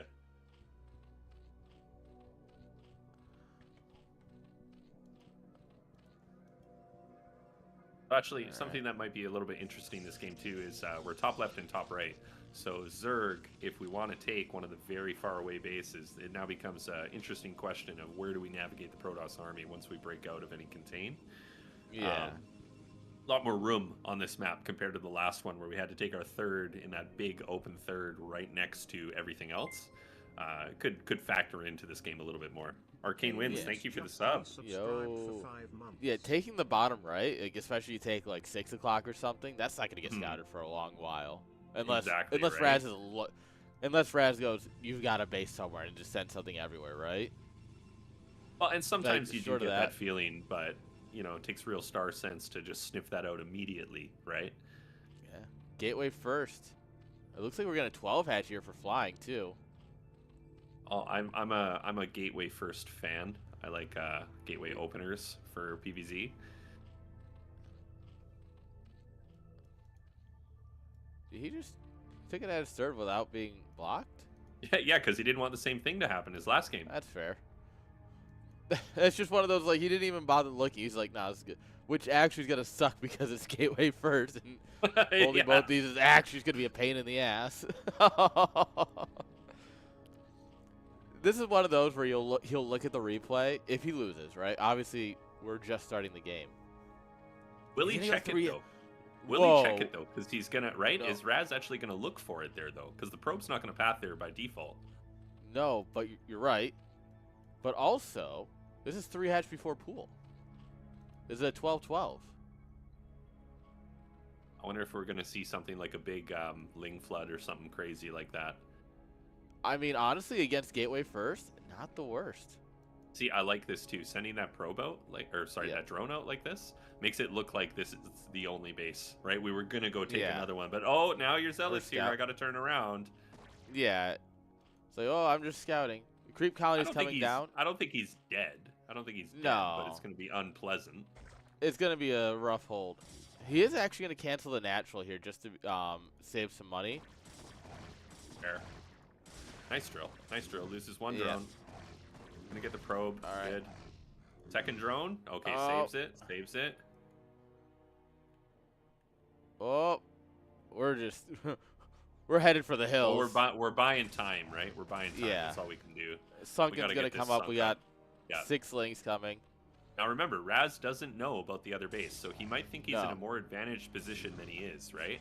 Yes. And with the Sunken, you just with the links here, he's fine. And at this point, if you're Raz, you read this and you go, "Oh, okay." Like, I don't need to kill him now. Like, I'm miles and miles ahead with the Nexus down, right? But then now with the links coming from behind, coming from the other side. Yeah, you got to go. Like, wait a minute. Another base. Yeah. Yeah. So overall, I mean, it could be a worse position here for flying. Yeah, and he's gonna check where he's like, okay, here we go. Yeah. So misread a little. I think even from both sides, I think right now. Yeah, now that if the base didn't get scouted, I think it's a lot better. Since it was scouted, now you're kind of you're in a much more rough spot, you know? Yeah, we are supply block though. Does he have an Overlord building at the other base? I hope so. That might be the Overlord. Yeah, that's the Overlord there. So that's unfortunate. I guess. And now the Sun is gonna screw up your gas mining. Yeah, we're gonna have to put down that that third hatch there.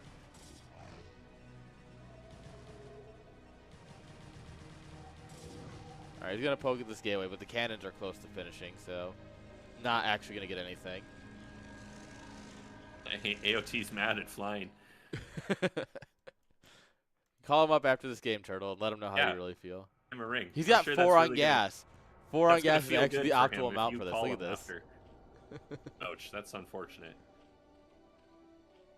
It's neat, though, that it actually is like perfect for 4. What do you do, though? You don't want to kill that sunk. No, not yet, at least.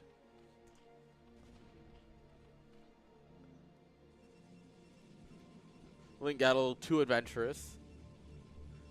That cannoned. But behind this, Raz is just playing pretty standard. He's got his natural down. He's getting his Stargate.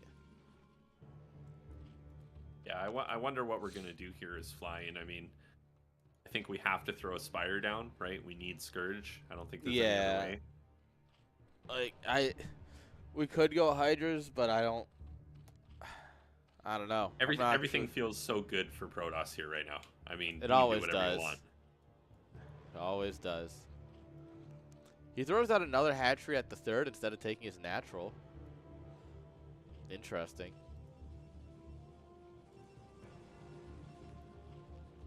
I would have thought going for that 3rd base. You know, it's just kind of worth it. I mean, maybe the thought is I need to SimCity this up. yeah, right? it's also smart. I'd be too spread thin otherwise. Yeah.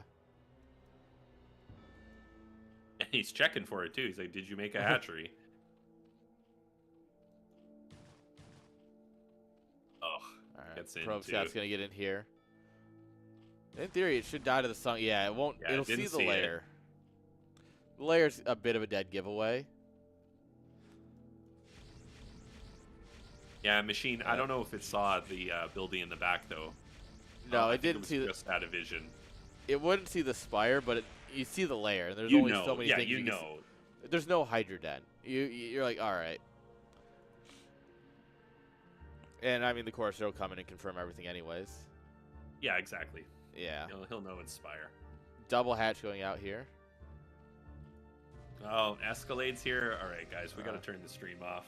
And everyone go home. Yeah.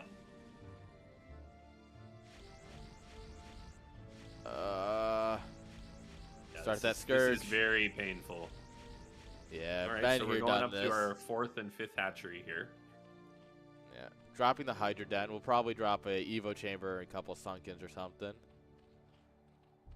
This is the kind of game where I always say it's like better safe than dead, right?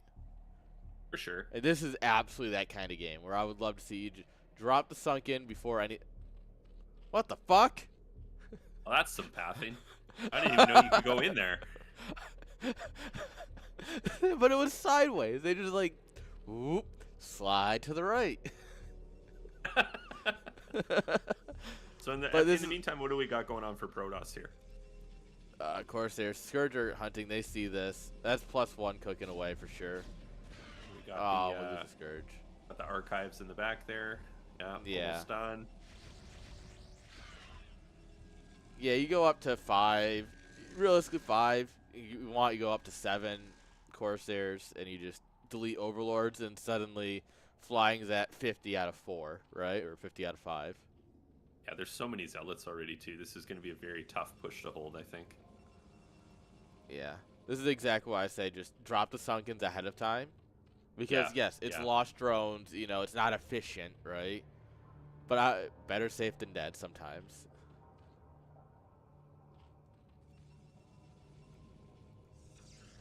Well, you know it, Escalade. It's your boy. I think NCX is much more onto it. It's an... Oh, I didn't see that. Yeah, see, look at this Sunken. Look at this placement. This is actually Oh, it's just beautiful. Brings a tear to your eye. All right, so here we go. Here comes the push. DT mixed in as well. It makes sense when you have this many Corsairs. Yeah, absolutely. And yeah, we're not holding this base. No, this is over. This is an unfortunate moment of yeah. And I mean, you know, I could probably pull up 100 of my replays that look like this, you know? Well, I don't know. Your SimCity wouldn't be as nice. Yeah, it's true. I meant dying to Protoss like this. But Oh, I'm sure you've got more than 100 then. it's fair. Screw you, but you're not wrong. Oh, and getting this Overlord taken out too. This 1 DT. 1 kill. Just leaves though, I guess. All right.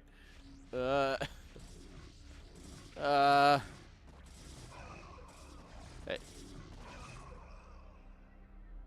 Now, that was just oh no, I bet 2,000 no, points on flying.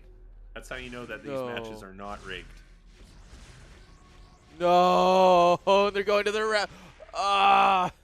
This is the worst feeling in the world. This is every Zerg's nightmare. I want to retire now. Watching this, I want to retire. Okay, we've killed off a few Corsairs at least, but also, you know.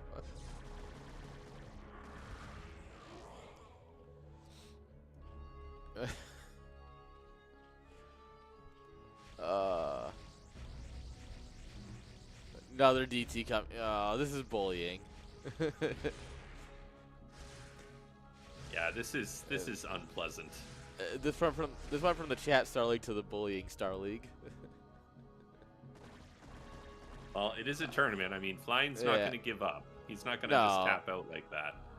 So the nice thing for Flying is that we do have the lower. Ooh. So the nice thing for Flying is that you can always capitalize on your opponent's mistakes.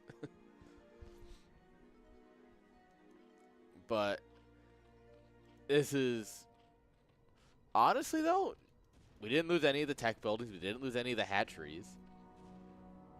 Like we've obviously losing all the overlords and everything is rough. It's not great. Oh, that's not nice. Well, remember when we talked about the bottom right? And yeah, I would say this is far from like the worst. Did we just triple expand? He's like, oh, I've banked 1,500 minerals. You know what Let's costs 400 minerals each? Yeah, this is not great, but if Raz wants to sit back and triple expand. Quad expand. He took both bases. Oh, my lord. No, this is... Raz, come on, dude. Please. You gotta show my some boy. respect to your opponent. My boy. But yeah, I mean, this army will GG it, but... Yeah, for sure. Our Nexus, just better pylons? Turtle might have a point. Yeah, that they could be. Oh, a storm right here. Oh, please. Oh! That's painful. Oh. Oh, no. Oh. Hey, do you remember when the sky wasn't just lightning bolts? No, because I live in Oklahoma. That's about normal for tornado season. That's half the year here. Jeez. Oh. That was a good game. Man, I feel bad for Flying. That was uncomfortable. Yeah. That wasn't great. Well, all right. So, Raz winning both of his matches so far, knocking down both Doodle and Flying to the lower bracket. Yeah, that puts him in the top 4 currently for the upper bracket. We're actually crushing through games. It's crazy how fast it's going. Yeah, no, so like at the lands, right? Chicago and Montreal. I figured we'll do about the same in terms of games. And it like I said like, all right, so we'll do like the same amount of games we did. And we are at 1 p.m. We have 5 hours left and we're like well over halfway through what I expected. Yeah. These games are going really quick. I mean, there is a lot of 2-0s. Yeah.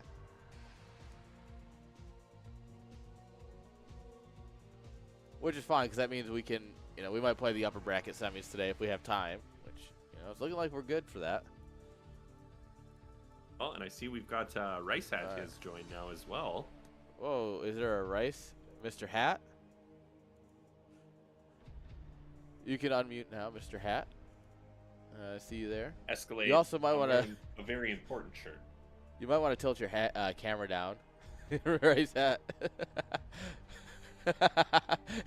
It's literally just like the top of his mouth to like his ceiling. That's fine. We can throw that on. That's fine. Yeah. All right. So what I'll do is I'm going to go ahead and pop out of the casting and I'll let you two take over and I'll just be doing all the background stuff. Okay, sounds good. Give me 1 minute here. Ricehat, can you talk? Because we were having some issues with this before. Hello? Oh, is it still set to force push to talk? Yeah. I didn't have push to talk set up before, Oh, so. how do I disable that? I don't, well, I feel like it's not like you have to enable it. Most voice channels are not push to talk. No, I know, but it's for. Oh, because okay, there we go. Now you should be able to turn push to talk off. Okay, nice. Me and Discord permissions. Don't even get me started. All right. Wish I knew how I'm to gonna turn it off now. Are we putting Rice on cam? Yes. Give me 1 second. Are here. you still gonna be obsing? Yeah. Yes, I will still be doing all the everything, and I'll still be in your ears. But I will let the Okay. limelight to you too. Okay. So wait, I got they it won't back. they won't be able to hear you? Only we will? Yes, unless I'm needed for something. Yeah, got it. So let me. We're not live with chat right now, right? Yeah, you are. Damn. Yeah, we hate chat. I mean, damn. All right, you guys gotta. I missed the morning cast. You guys gotta let me in on what happened. Well, we've been Alright. following Raz so far. That's kind of just how it worked out, and it was an excellent series, Raz versus Doodle. It was very unfortunate what happened in the third game. Raz on NDO did a proxy 2-gate in the pocket, and it looked like Doodle was holding it, but then he just continued to make zealots and won. Doodle had like Classic Protoss. Well, he had like 4 goons and a shield battery, and he had killed all the zealots. And so I thought, oh, okay, it's held. Doodle wins. But then somehow Raz just came in with 5 zealots and won. And then we went to Raz vs. Flying here. It was a 2-0. Flying just had some unfortunate mishaps in both of the games. Not a bad play or anything, just circumstance. And yeah, now we're going into the next game. All right. Who are we casting next? Flying versus Zero from BSL. The other Zero. There's another one.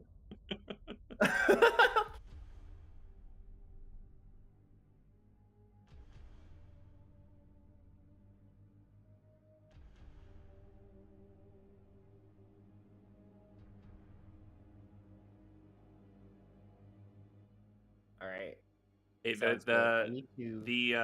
the fans want the top bracket. Oh, the top bracket. I need to pull up the bracket. Hold on.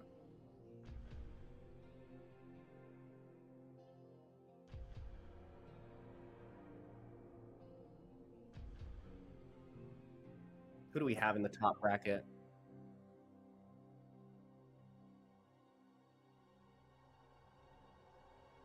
Oh my god, JD Conan Bonneth?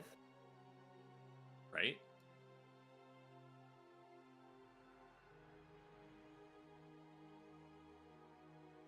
Ranged also streaming?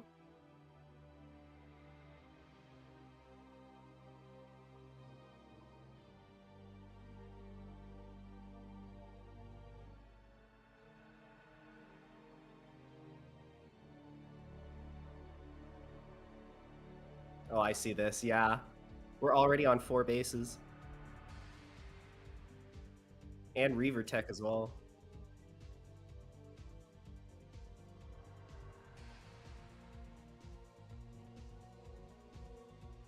Oh my god, you guys just see that? Like 20 drones just went down.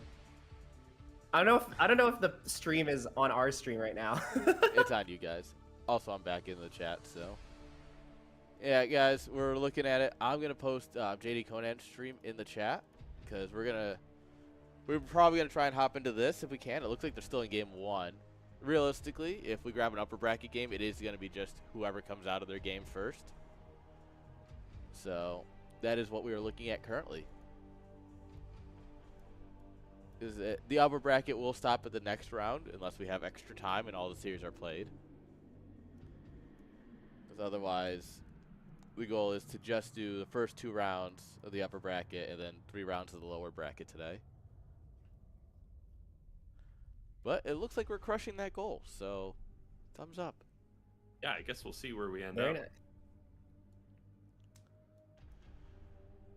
All right.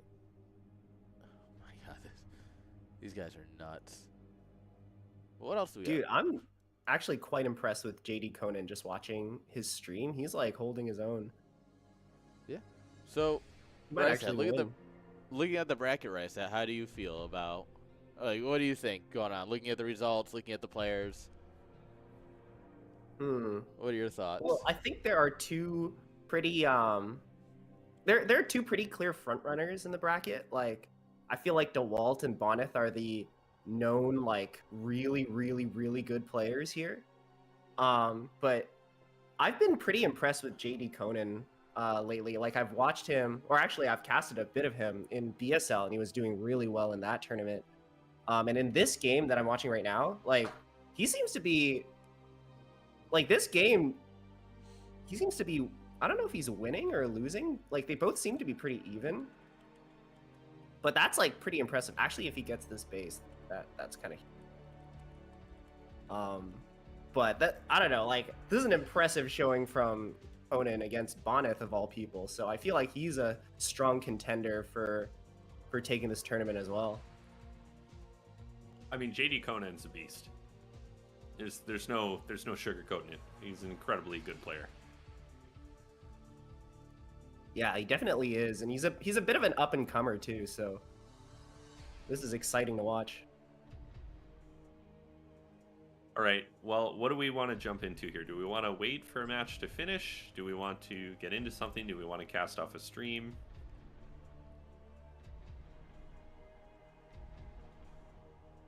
Well, as for upper lower bracket, probably not casting off stream just because I'd have to break several things for that to happen. Yeah. Flying Zero still hasn't started. Oh, actually, it looks like they started without saying anything. So we'll have a minute either way. Lame. I just looked over in chat. They were just both gone because they were there a minute ago. I was like, dang. So, yeah, you guys can talk amongst yourselves. Give me 5 seconds here. I'll get you something. I'll let you know. All right, sounds good. I'm just watching the Bonneth versus Conan game. Yeah, I looked at a little bit of it. It's kind of crazy. I always hate coming into a game in the middle, though. Yeah, you can't really... It's hard to judge, like, exactly what's going on. Yeah. This is so many lurkers, though. Holy... Dude, Bonneth is gonna lose, I think. I think so. Like, it looks like JD Conan's really got him on the ropes.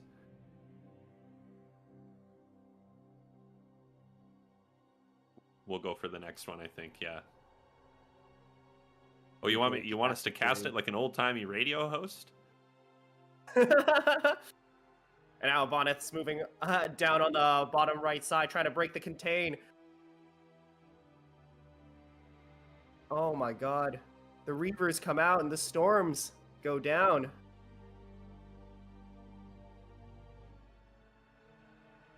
Yeah, basically what's going on right now, if you guys aren't paying attention to Bonneth or JD Conan's stream, JD Conan essentially has like 80% of the map. He's got the whole map controlled. He's got everything.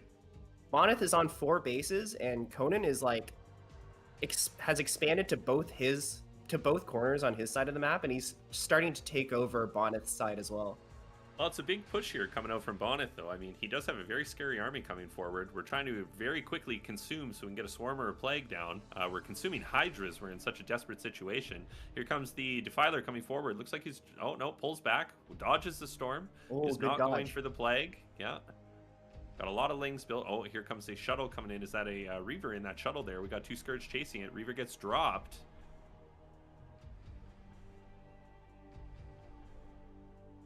Oh my god, this could be huge. Or it could be nothing. Yeah, unfortunately not doing the damage he needs.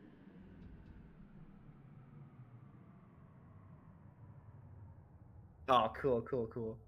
Yeah, as you can see, the map looks very dark for Bonneth right now, but he is pushing across. He needs to get damage done with his army. So, yeah, honestly, though, so now that I see it from Bonneth's point of view, the supply here difference is huge. He's up almost 80 supply. Oh, really? So this is a very scary army. Oh, he actually maxed. Yeah, this is... I mean, this push could, bring him back into the game. That would be crazy. Yeah, he's still holding on to his bases. I mean, it's not like he's lost them or he's taken eco damage. He just can't secure that bottom right. But storms on those drones. A lot of drones. Oh, big storm on the drones. Yeah, I think Bonus got this game. I changed my opinion. Well, I don't know. I think he needs to do a bit more damage, but he might. With this storm drop here. Oh my god, and he saves Big the storms. Templar as well? Big storm.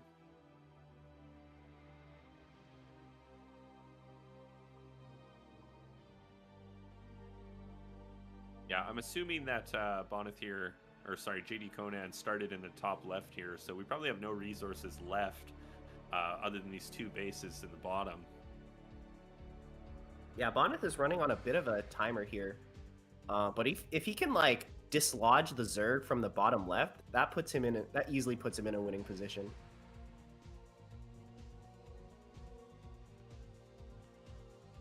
Yeah, and for me, this is the hardest part of playing Protoss, is this late game engagements versus Dark Swarm when you have to rely on Reaver, but he's flawlessly executing this here.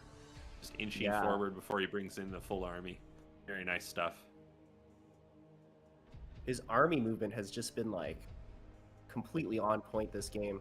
Ooh, he suffers a big plague here. But it might not be enough to save this base.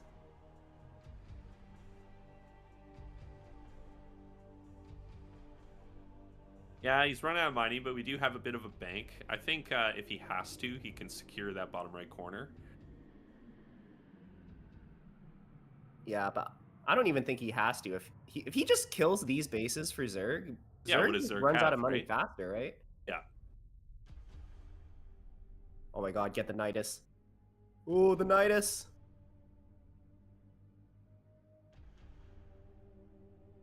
Oh, does he get it? Are 3 Reavers shot? Does that kill it? I think he got it. Yeah.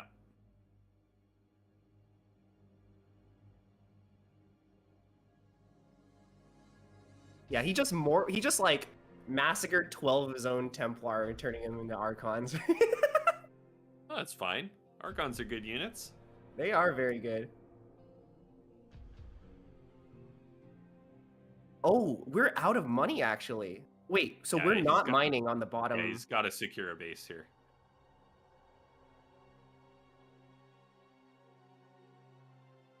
Yeah, I didn't even notice our money hasn't gone up for like the past couple minutes. So he needs to take this base. But not before JD Conan just taps out. Wow. GG. All right, let's get the cast up for this game. Let's go. Let's go. So that was game 1, right?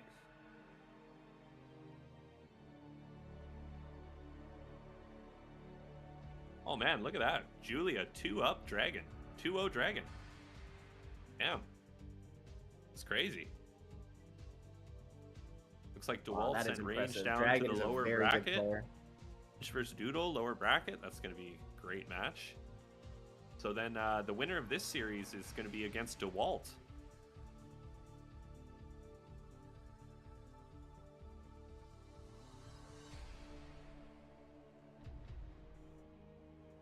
I would love to see Bonnet versus DeWalt or JD Conan versus DeWalt. I think easily one of these three. Like, I think it would be a major upset if one of these three didn't take this tournament. But that's pretty exciting in its own right, too.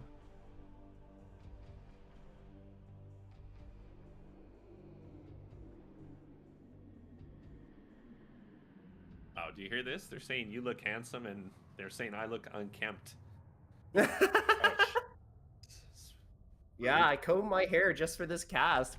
I heard webcams needed to be on, so I was like, well. Time to dress up, man. I do notice you don't have a LAN shirt on though. That's what's going on there. LAN? Oh my god, I don't think I ever got my shirt actually. Wow. Even though I'm pretty sure I was supposed to get one. No, I did. Okay, I think what happened is I got the ticket that came with the shirt, and then the thing happened where we didn't get the shirt until later, but I forgot to reorder it. Oh, gotcha. That's what happened. Okay. Well, we'll talk later. Escalade, you're correct. I am not wearing pants. I am wearing shorts. You are correct.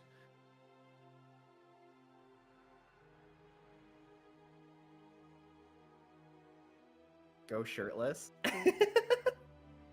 Yeah, no Nobody wants CSL to land see that. shirt, no nothing. It's CSL land shirt or bust. All right, so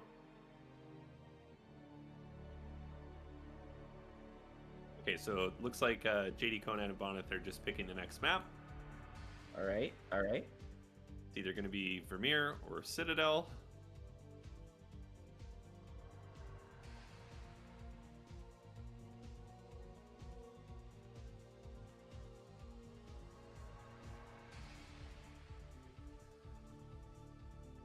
All right, sounds good. Sounds good. So Sounds just good, sounds just good. in winner's bracket. Yeah.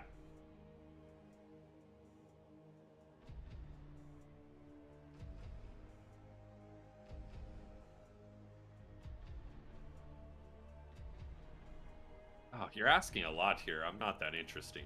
I'm the most generic looking white guy you could ever ask to cast. I mean, there's nothing to look at here.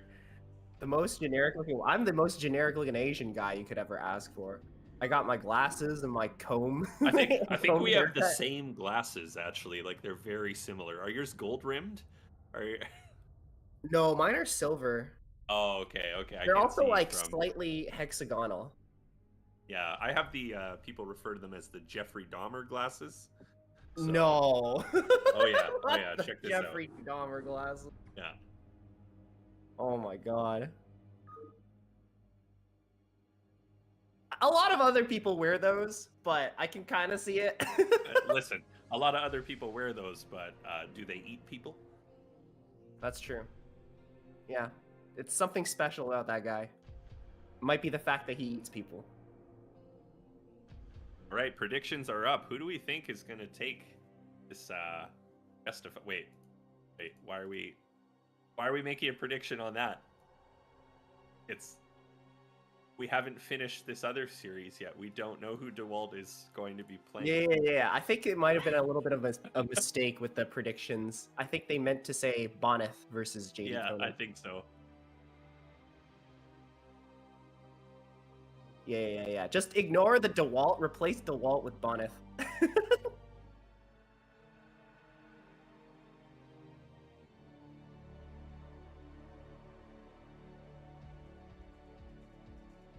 But yeah, it looks like I think we're up 1-0 for Boneth. Although personally, I think that last game, it might have been. Do you think that was an early GG from JD Conan? Because I feel like as long as he held the bottom left, like, I mean, He might not have known. He might not have Yeah. known what kind of, that Boneth was not mining. He might not have realized that, right? So, hey, what's up, Memnon? What's up, Memnon? We might be playing later in our Gamba match. Well, I want to cast that if you guys are playing that. I'll cast that. Sure. Sure. All right. Seems we are very close to getting into this game. We're almost there.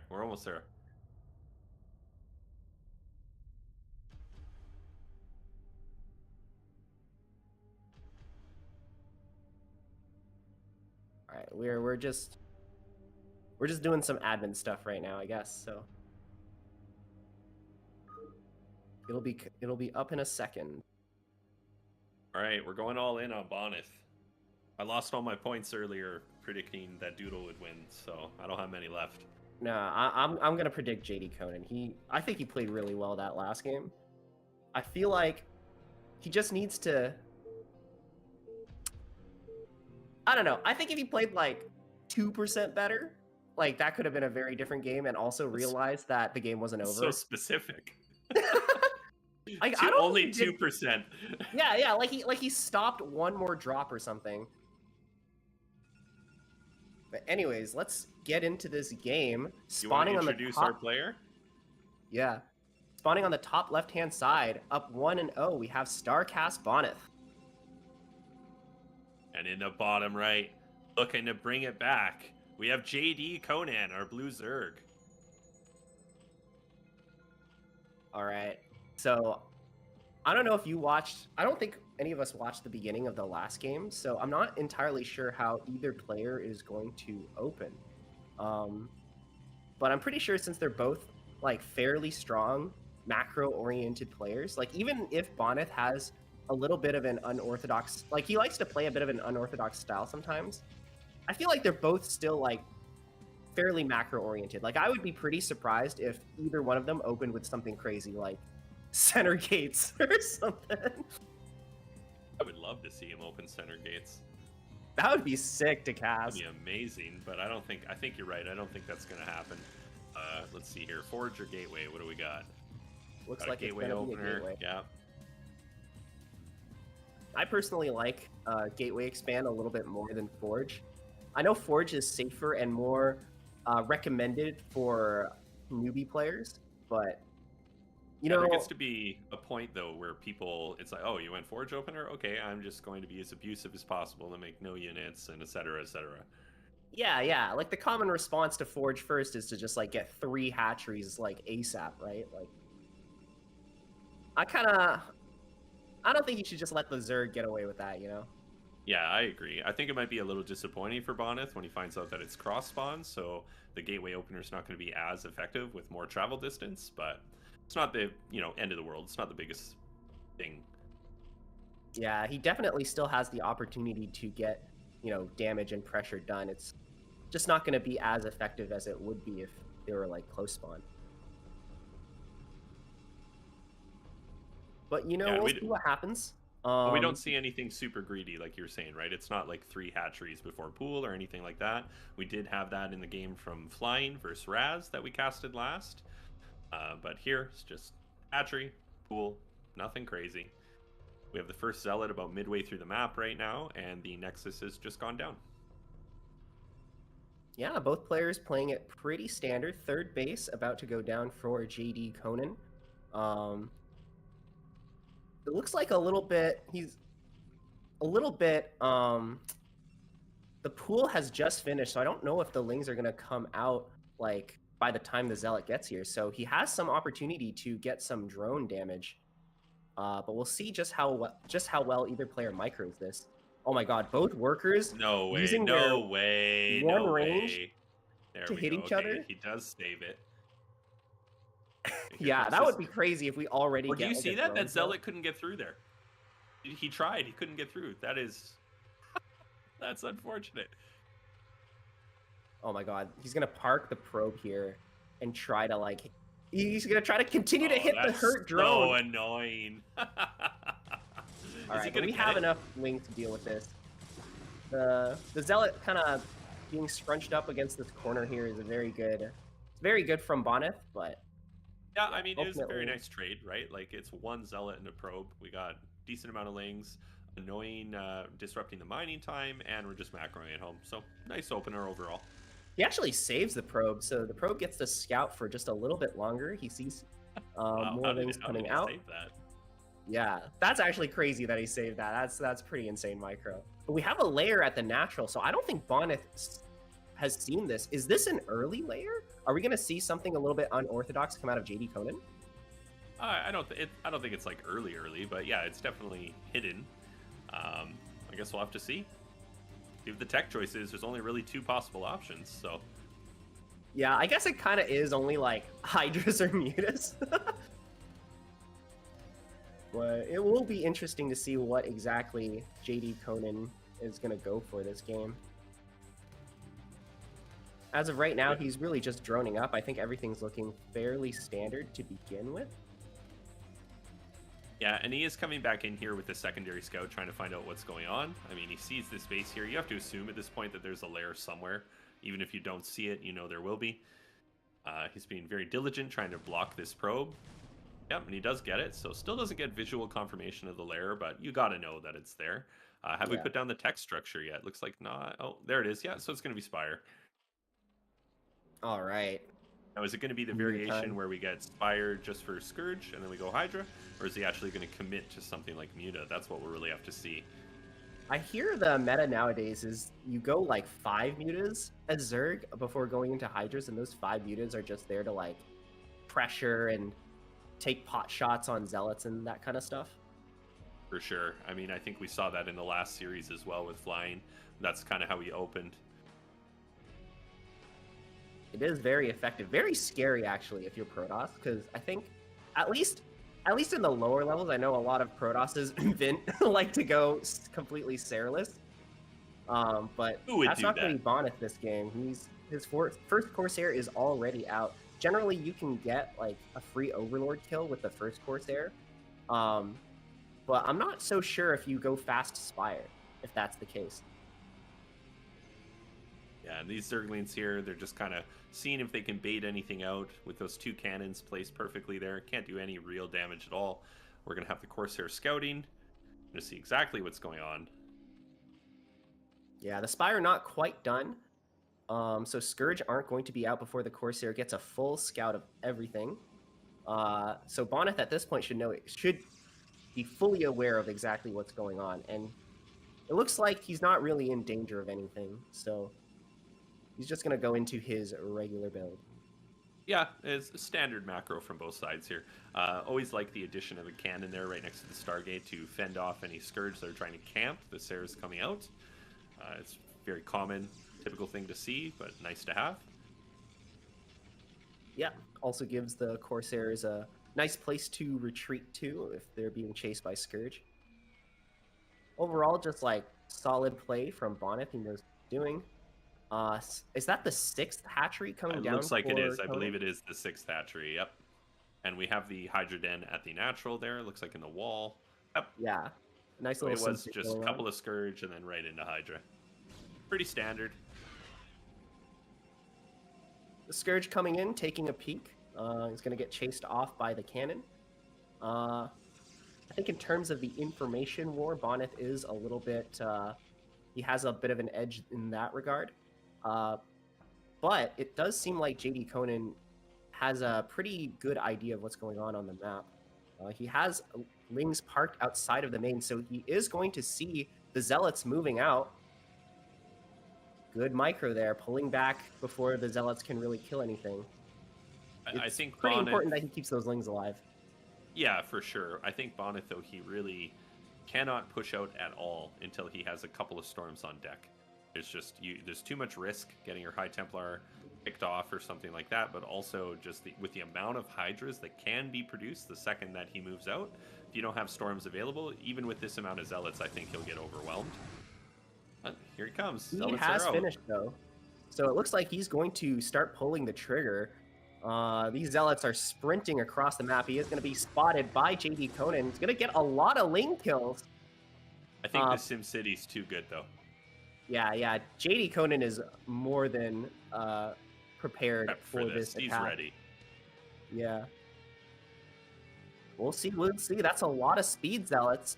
He could, if he doesn't get a lot of drone kills from this, he could get a lot of Overlord kills because the Zealots will distract the Hydras a while the Corsairs go to possibility. town on the Overlord. Here Big come the other attack incoming. Hydras.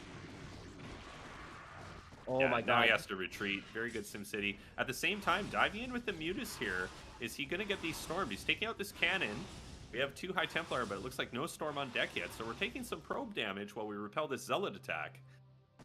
I think if he tries to storm the Mutas, he's gonna the Stormer are gonna kill way more probes. There's than so the many Mutas probes can. dying here.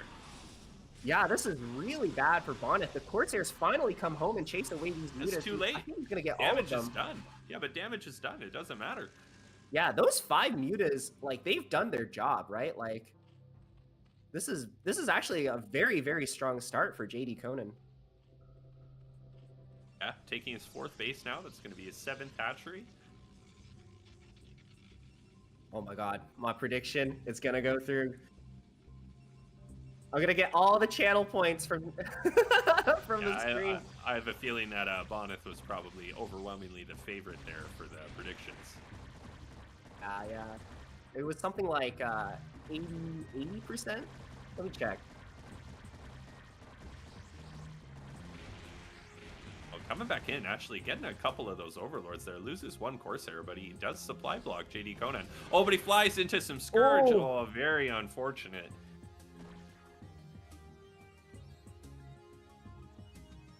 I actually don't know how to check. But it was very trust Good me, job. all right? Sources, trust me, bro. It was very in favor of. Just take my word for it. Oh, this DT getting a bit of damage, but I think JD Conan has a good enough Overlord spread. So I would be speed, very though, yeah. surprised if it manages to sneak in, get some drone kills. Oh no, he does have Overlord speed. Okay, good.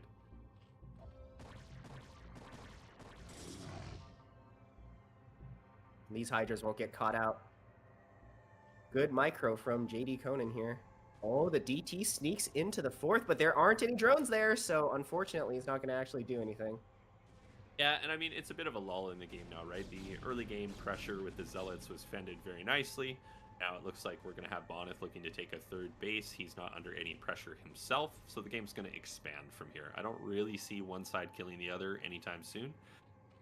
So we may have a bit of a lull in the action here. Yeah, and that's a little bit to be expected. These players are both like fairly macro oriented, and this is a huge map, Vermeer. There's like, I think a total of 16 bases, all with gas, and they're cross spawn as well. So I'd be very surprised if this doesn't go into like a super late game scenario here. And you see both players are starting to set up, right? Bonneth setting up for his third base. JD Conan already like mining up his fourth.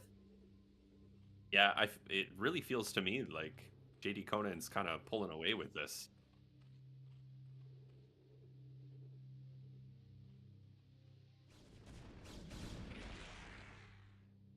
All right, I just got an update from the prediction. Apparently, Bonneth has around 60-something%. 63%. So it is in favor of Bonneth, but it's not as much as I originally thought. So a lot of people in chat have faith in JD Conan, but a big fight coming out. Yeah, and that's outside of really the fourth nice base. storms. Oh my god, the storms are actually huge. The Hydras and Lurkers are very clumped together. Unfortunately, the Zerg might have to retreat and give up the fourth base. I don't know necessarily. Maybe not, because the Observer's quite far behind, and that's going to give time for the reinforcing Hydralisks to spawn. All the Zealots are dead, too, so it's just High Templar Goon.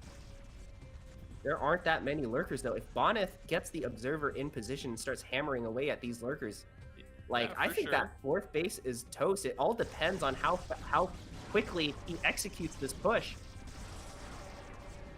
He is going to go forward. JD Conan's reinforcements are a little bit out of position.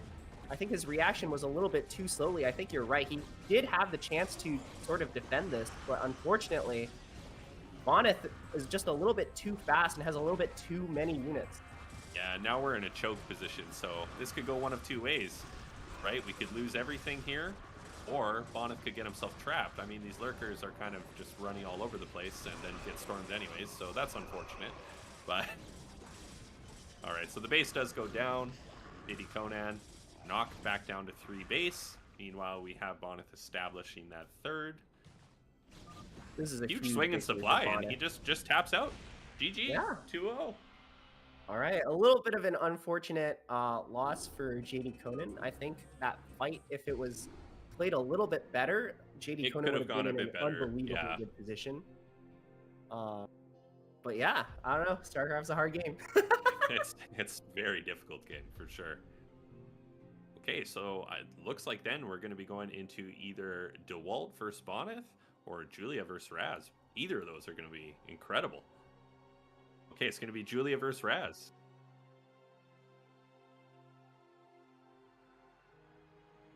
Nice.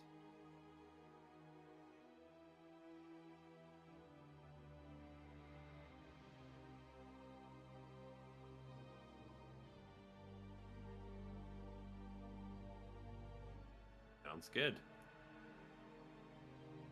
All right, so I see on the bracket there's Ajong. Is that Julia? Yeah. All right.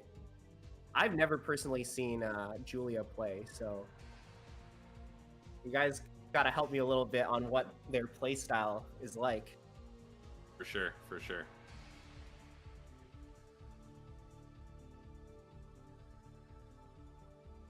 Oh, my channel points though. They're all gone. Okay, I need to reboot everything here. Everything is lagging out for me. Give me a moment.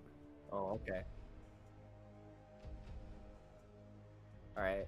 We're going to go into a quick break while we get a bit of technical stuff sorted out. Don't go anywhere. We have a Julia versus Raz coming up next.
Welcome back, everybody.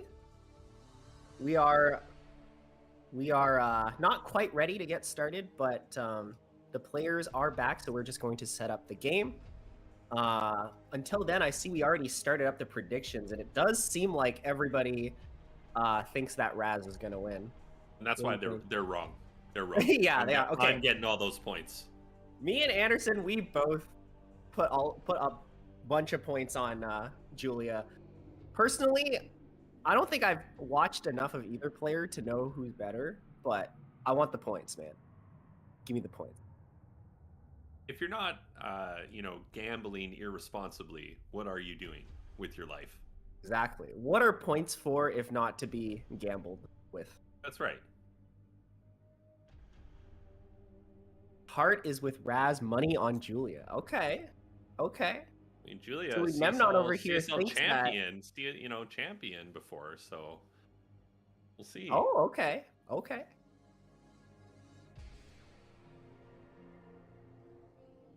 All right, we're getting map bans underway. So for those who don't know, this is going to be a best of 5, and we're going to be casting both upper bracket best of 5s today, like one after the other. So we're not going to miss anything, at least in the upper bracket. It's going to be great. Yeah, it's going to be Raz versus Julia, and then afterwards it's going to be DeWalt versus Bonith, the highest skill PvP in the entire universe. Probably Maybe ever, outside of Korea. right? Maybe. Looks like Bonith and JD Conan did not upload their replays though. Uh-oh. We might have Well, to I mean, move we that casted. along.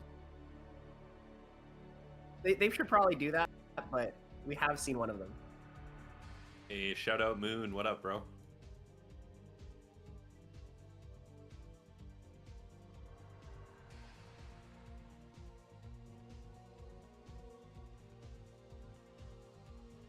By the way, guys, Clat Esports is in fact sponsored by Factor.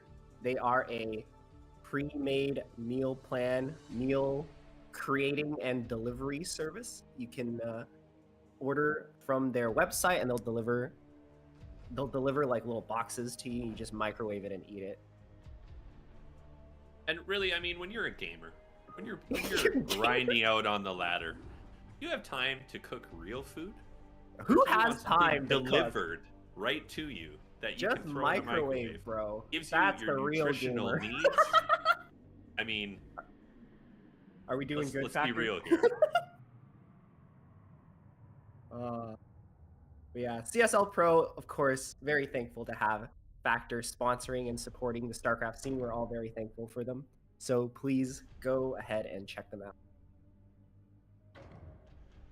All right, we're going to get into the game soon. The first map is, in fact, going to be Vermeer, so it might be another... strap in, boys. It might be another long one. Of course it's Vermeer. Of course it is.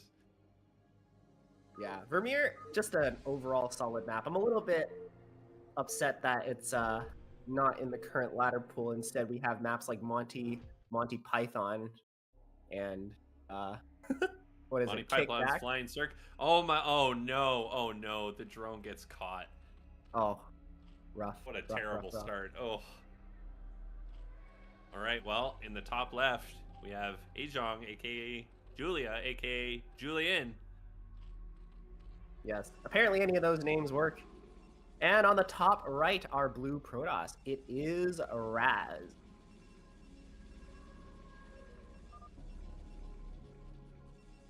Already set for high lat, so this is a good sign. Things are going Yeah. well. We had a drone. Zealot skip. rush incoming, right? We had...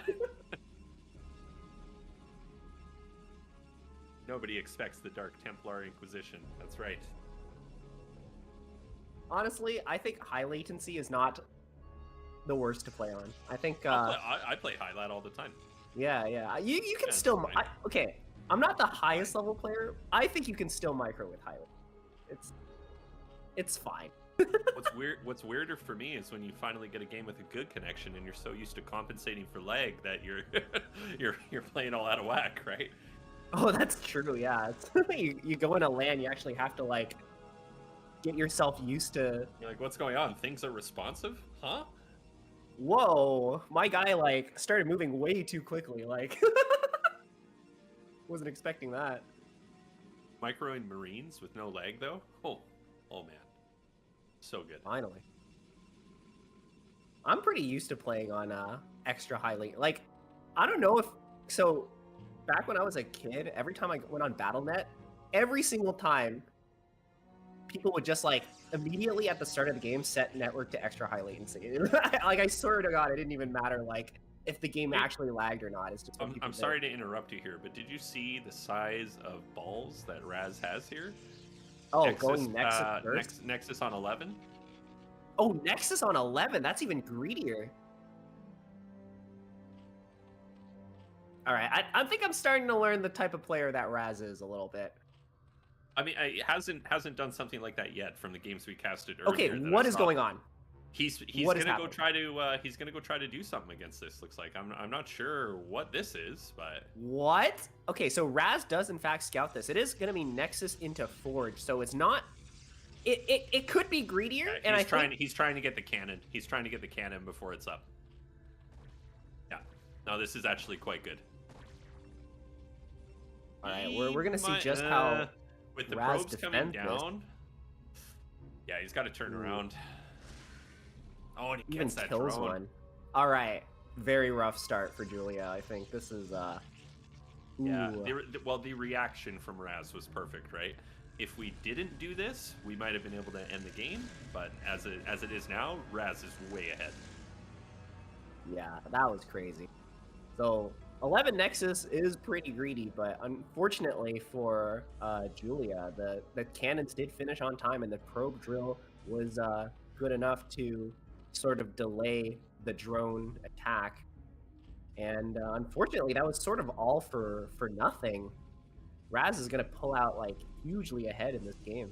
I mean, okay, so let's think about this for a moment, right? If you're playing a best of 5, opening like this, the chances of you actually getting punished for that are extremely low. I mean, I like this as an opener to a series. I mean, you gotta think, right? We got incredibly lucky with the Overlord Scout being the first scout. That's not a guarantee, right? This could have gone completely scot-free. We didn't even need to make those cannons, right? So we're ahead. Yeah. But imagine that we didn't get that Overlord Scout. We could have been even more ahead. That's true. No, you're absolutely right. And even like Julia even knew that he might scout this way, so like he pulled the drones like downwards to try to avoid the probe seeing it, but unfortunately it's like the timing just didn't quite line up. It didn't work out. Yeah, he caught it Yeah. and then he was able to respond in time. Yeah, the fact that Raz saw the drones getting pulled outside of the natural was so key. Because Huge. if he only realized that this was happening when the drones are already there, it's game over. Totally different. Yeah. Yeah. Very unfortunate series events for Zerg, but we are getting our third hatchery as a response to seeing those 2 cannons built. So it might not be the worst. This is we're fairly behind, but it's not actually as bad as it may initially seem.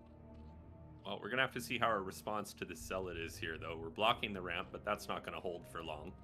The Lings are way out of position. Oh, good pullback on the drone. Unfortunately, there's nothing in the base to stop this. We see our 4 Lings coming back. This Zealot is going to try to get some damage done. Yeah, even Get just some- forcing the pull-off gas is really annoying. Yeah. Even though he's not actually killing anything, this is still like economic damage being dealt. Now look, he just stuffs himself in this And little he's corner. gonna get that probe back here too. That's disgusting. Oh my god, he Oh, gets and a he drone does get kill, a though. drone. Oh no, the Ling micro is not. Raz being so efficient here. Yeah, unfortunate that that Zerg has only been sending the Lings one at a time, but this is so difficult to micro for Zerg. You know, Zerg, they're not sending their best. They just need to send more, honestly. But he does clean this up, but this is, man, after that start and now this happens, like And the Corsair's already out. Oh, this first Overlord is going to go down, and we're already supply blocked even before the Overlord dies. Raz playing a really good opening game here. Very, very rough start for Julia. But we are getting our Hydra Den, so I think we're going to look for some kind of bust play, which I think it makes sense in this game, right? Like at this stage of the game, you don't try to like play it out long in the mid game. You just try to hope to catch your opponent with something unexpected. I think that's all you can do, but I mean, at this point, nothing's unexpected. He has full vision of everything. I mean, if we truly die to this, it's a fault of the Protoss player, right? You know exactly what the game state is right now. You know you're way ahead.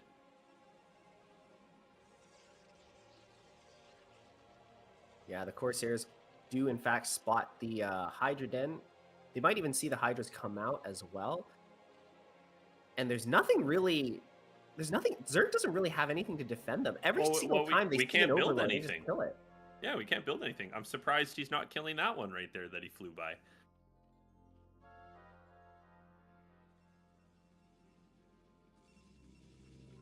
All right, well, Archives is finished.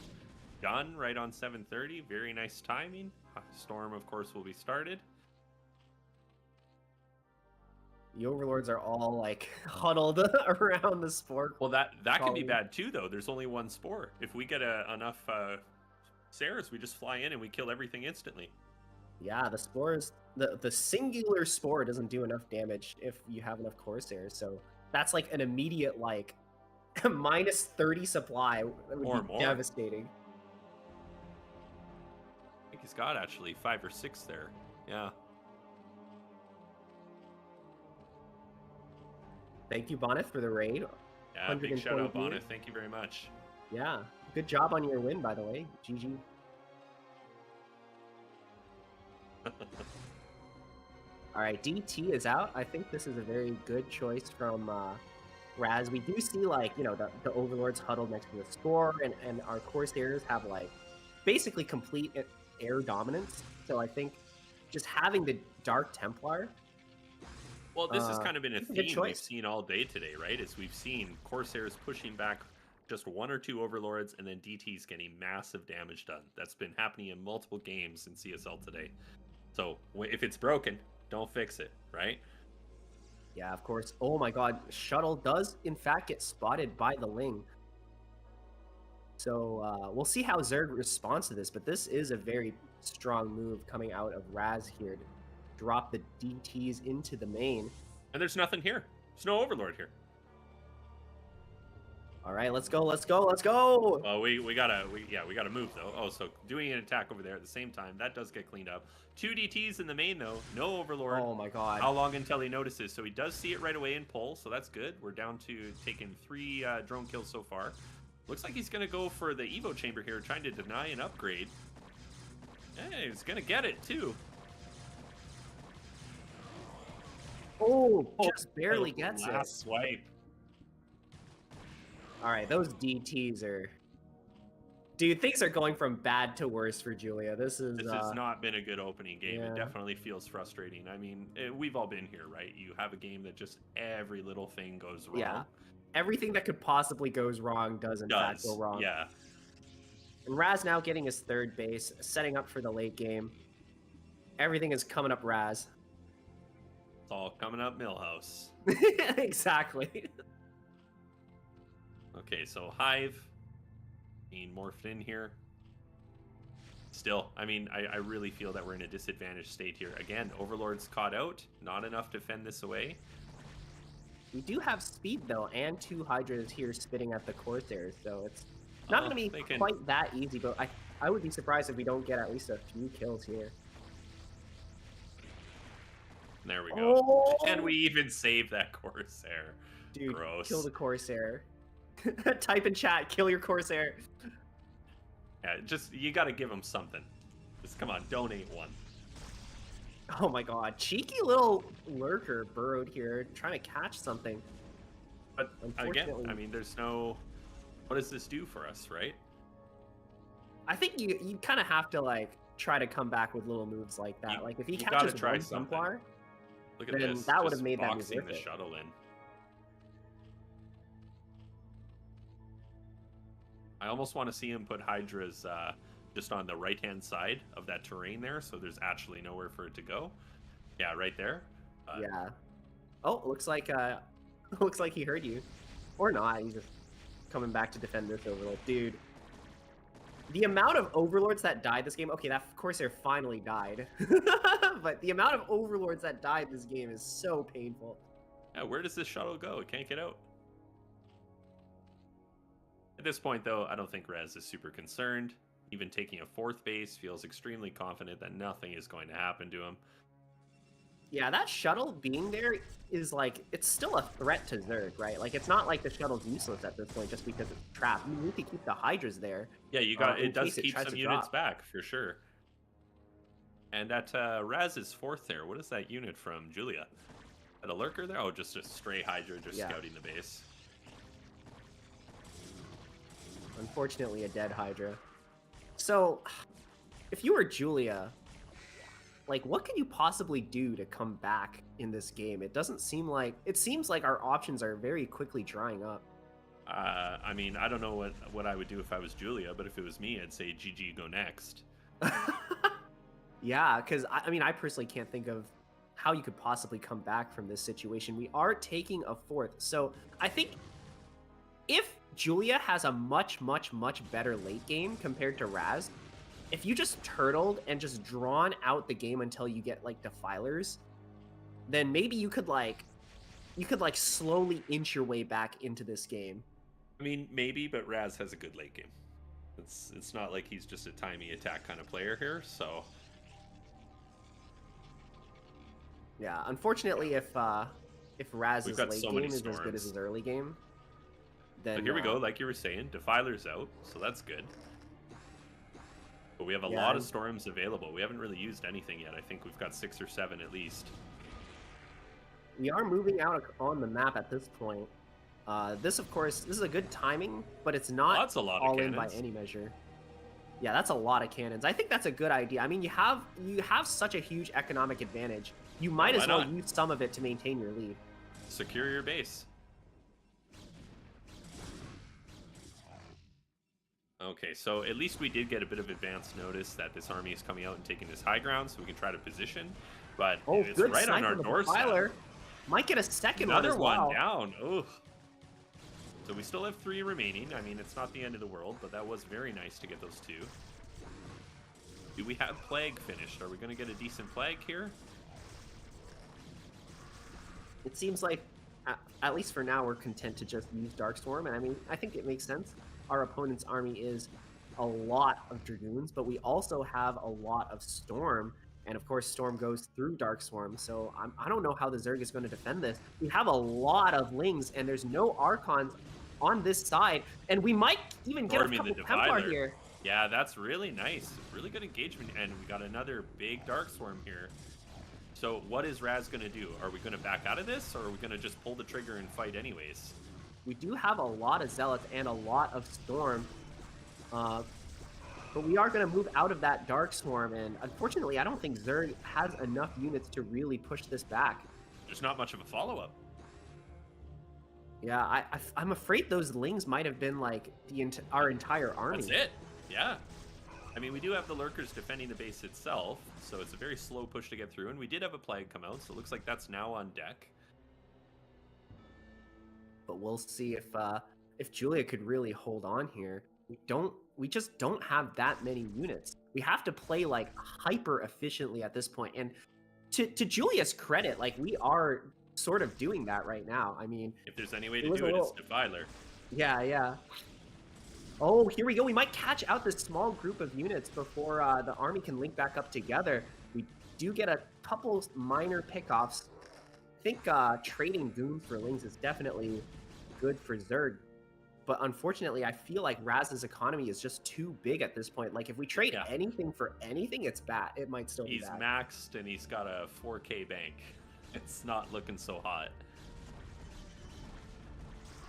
Yeah, and Raz is playing this exactly how you should. You know, you have this big lead, you have a big advantage, you have your army that's massive and almost maxed. It's time to start trading out, and that's exactly what he's doing. Well, he's not letting the Zerg concentrate his forces either, right? He's pulling him across the map, back and forth. So you can't just drop all of your lurkers in one spot. You have to be spread thin. That allows your storms to have a lot more value. And even small moves like this, trying to pick off that Defiler. We even saw in the beginning of this engagement, he picked off 2 Defilers right away. These are all like huge moves, especially since the Zerg were not working with that much money. And now we're going to swing back down to the bottom left. Oh, and... that's Storm. Oh, Oof. no! That hits Defiler both dies. lurkers, too.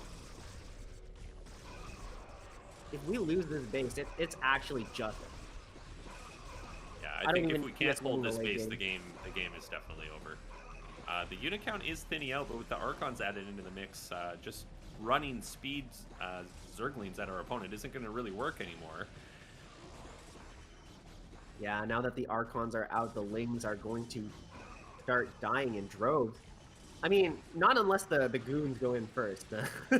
Yeah, if you body block yourself, then it doesn't work so well, but... Yeah, this army does look like it's starting to get cleaned up, but we do have reinforcements coming from the top right side. I think it's 12 Zealots sprinting across the map right now. Or maybe a little less than 12. It's kind of hard to tell with the mini-map. But unfortunately, I think we've this broken base through. is broken. Yeah. Yeah.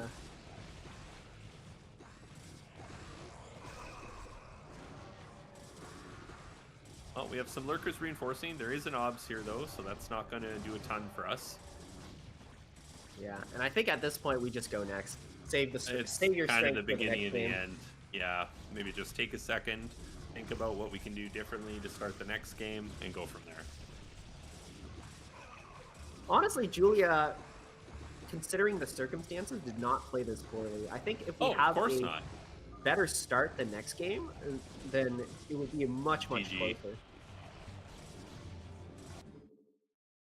We should not let Raz get 11 Nexus, says Escalade.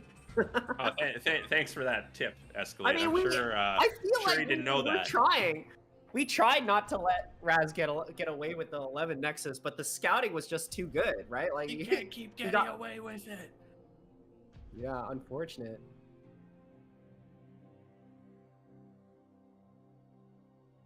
What are you talking about, AOT? Breeze isn't playing in this tournament. What do you mean?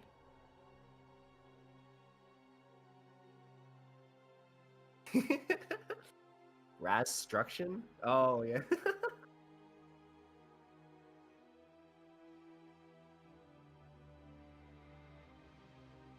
Yeah, that was a brutal takedown, but I don't think it's going to be indicative of how the series is going to go. So we're just going to have to see what happens in game number 2, because I think if the script was flipped and Julia got all of the lucky dice rolls, then it could have easily been like Julia completely demolishing Raz, right? It could have gone both ways. We're just gonna have to see how it opens next. I don't know if you're looking at this right, if you're seeing the chat from the two players here. I don't really want to say, but yeah. There's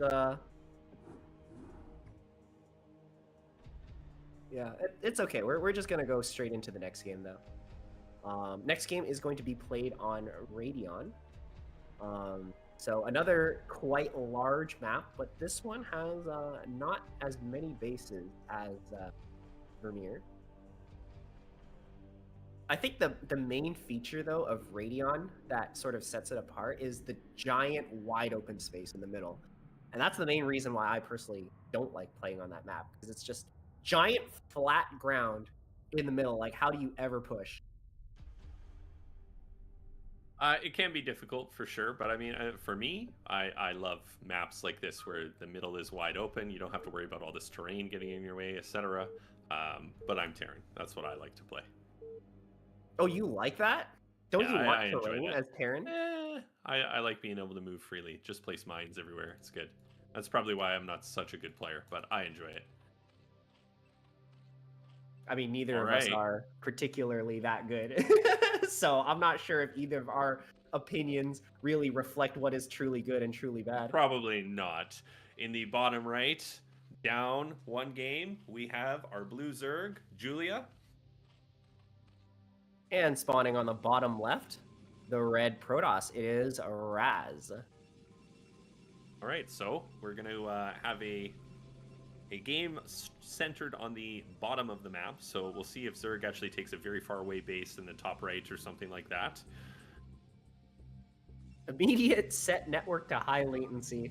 Yeah, he was talking a little bit about how the latency was affecting things in the lobby beforehand. Yeah, a little bit unfortunate, but ultimately I don't think it would have affected the outcome of the last game. Because even with perfect micro, it's like a monumental task to come back from that. But you know what? I kind of want to see. You know what I kind of want to see this game? I want to see both players play the exact same build as last game, but this time Raz doesn't get the first scout, which unfortunately.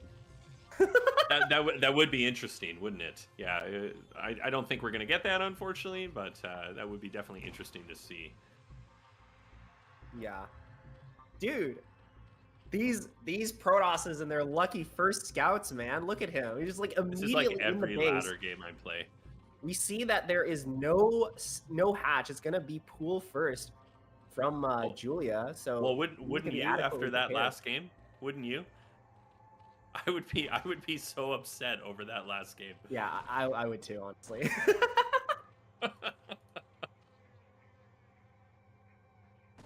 Dude, this probe is being so annoying. This is the worst, man. He's actually, using 2 drones to deal with this. Looks like he's going to get it, though. Nice moving shot. Very well done. That's good for Julia. The hatchery wasn't delayed too much. But unfortunately, it does go down, like, after the Nexus. So we got some more Raz greed going on this game, that's for sure. I like how Escalade is trying to copy the copy pasta I always use in the chat, but he copied the rest of the comment from a Reddit comment, so he just totally messed it up. Oh, yeah, he just starts talking about CSGO halfway through. He's like, okay. Yeah, good job, Escalade. Well done. Well done. We know where your copy pasta originated from. All right, we see some Lings already starting to move out. Only 2 of them, though. I think this is a pretty good adjustment made from Julia because we did, in fact, get scouted. So this will force a cannon for, like, very cheap, basically. Like, we committed not that much to this rush. Yeah, I don't think you were ever going to get anything done if you made 6 Lings, so just have the 2 there just to say, okay, you need to do something to respect this, and then drone. Yeah. Respond with greed with greed. Sorry, respond to greed with greed is what the Zerg is doing at this point. Only 2 Lings are out on the field, but if Protoss is going to go Forge first, you don't really need anything else. No, you don't, right? So just blocking his entrance to the wall here just until the first Zealot is out. And there, yeah, as we were talking about, so you see that Julia already took top right and took the natural as well. So looking to secure probably a very fast 4th base as well. Yeah, I would say this is even like a bit of a hidden base because it's not exactly the first place you scout as Protoss when you're looking for that natural. So if Raz sees that there's no 3rd for Zerg and can't find where, well, I think it tips him off, right? Yeah. This he could in fact overreact to a rush that isn't coming, and that might be what tips the balance in this game over to our Zerg player. Well, it's definitely a possibility. We'll have to see how both players go here. The probe kind of just poked in, took a look at what's going on. Now the probe is going to look for that 3rd base. So like you said, when we don't see it here, now the wheels start turning. Okay, where'd you put it? Immediately goes top right. So that's your next kind of logical location, right? If it's not at that 3rd there. I don't know if you saw it, but we saw Raz flip the screen over to the top right corner. I think he has an inkling of an idea of what's going on here. Oh, and he's gonna see it here. No, he's gonna see it. Right? So for a second, I thought the probe was turning back. I was like, "Whoa, is he not gonna scout there?" No. He knows exactly what's going on. Unfortunately, now that we know that there is a base on the top right-hand side, it's going to be harder for Zerg to defend it in the mid game once once Raz gets speed zealots up. So we're just gonna have to see how that goes. If Julia can get away with this, and we get the both corners of the map, this could be very, very good for Zerg. It all sort of depends on how we conduct defense. Yeah, I'm curious to see what Raz's plan is here. Are we going to just go, okay, let's do a big macro game? Or are we going to, try to hit some sort of timing attack and go kill that base? Because it's a lot harder to defend that base as well, right? Yeah, the distance to cover is much greater, especially if your defense relies on something as static as lurkers. Like, the Protoss can easily start to pull you apart in that regard. Okay, so Spire just finishing here now. The Corsairs here to harass the first Overlord. But we should be able to keep all our Overlords alive. We started the Scourge right away. Oh, it looks like he's not going to. So he's not going to because he came in just after it popped and he sees the eggs. So he doesn't know how long those eggs have been morphing or how long the Spire's been up. So you have to assume that your timing might be a little bit off and you don't want to risk getting killed by the Scourge. Yeah, you know what would be an insane, mind game is if those were actually just drones. You weren't they could be. They absolutely could be. And so he's blocking in here his probe behind the mineral line so that he can do the Mutamicro tricks with the Corsairs, so that's very nice. And we'll have to see, what did Julia actually end up making? Was it just Scourge or did he make drones? Oh, so it looks like two Scourge going into his base Scourge right now, but... Yeah, we do have Scourge out on the field. So it wasn't ultra greedy, but look, top right, we have our fourth already going down at 7 minutes. Yeah, and I wonder if maybe Julia decided to play a bit of a different style due to he's saying there's latency issues. So just going super, super defensive, fast four bases. I'm not sure. Yeah, latency could definitely be a factor. And if you're going for something super aggressive in the early game, you want to make sure that your micro is on point. Unless I guess you're going center gates, then yeah, maybe the lag is better for you rather than definitely then. Yeah, 100% it is then. Hey, JD Conan, yeah. Thanks for the raid. Thanks, JD Conan. Well played in your games. A little bit unfortunate of a loss, but what can you do? So you win some, you lose some, Well, it looks like I think a Corsair did get hit there. Yeah, we did get one hit. Yeah, I think 4. one of the Corsairs did in fact go down, so that's a good little victory for Zerg. And we see the top right-hand side is starting to get its defenses up as well. So yeah, if Raz just lets Julia get away with this. Well, he's taking his third, which is I think it's fine, right? He's pushing across the map now. Does have the Corsairs out. I would love to see, because he's got the Corsairs out, there's hardly any Scourge. Love to see a DT mixed in and then push the Overlords away like we've been seeing in almost every game. That might come a little bit later. This isn't a lot of Hydras here. You could probably just kill that with the Zealots, but...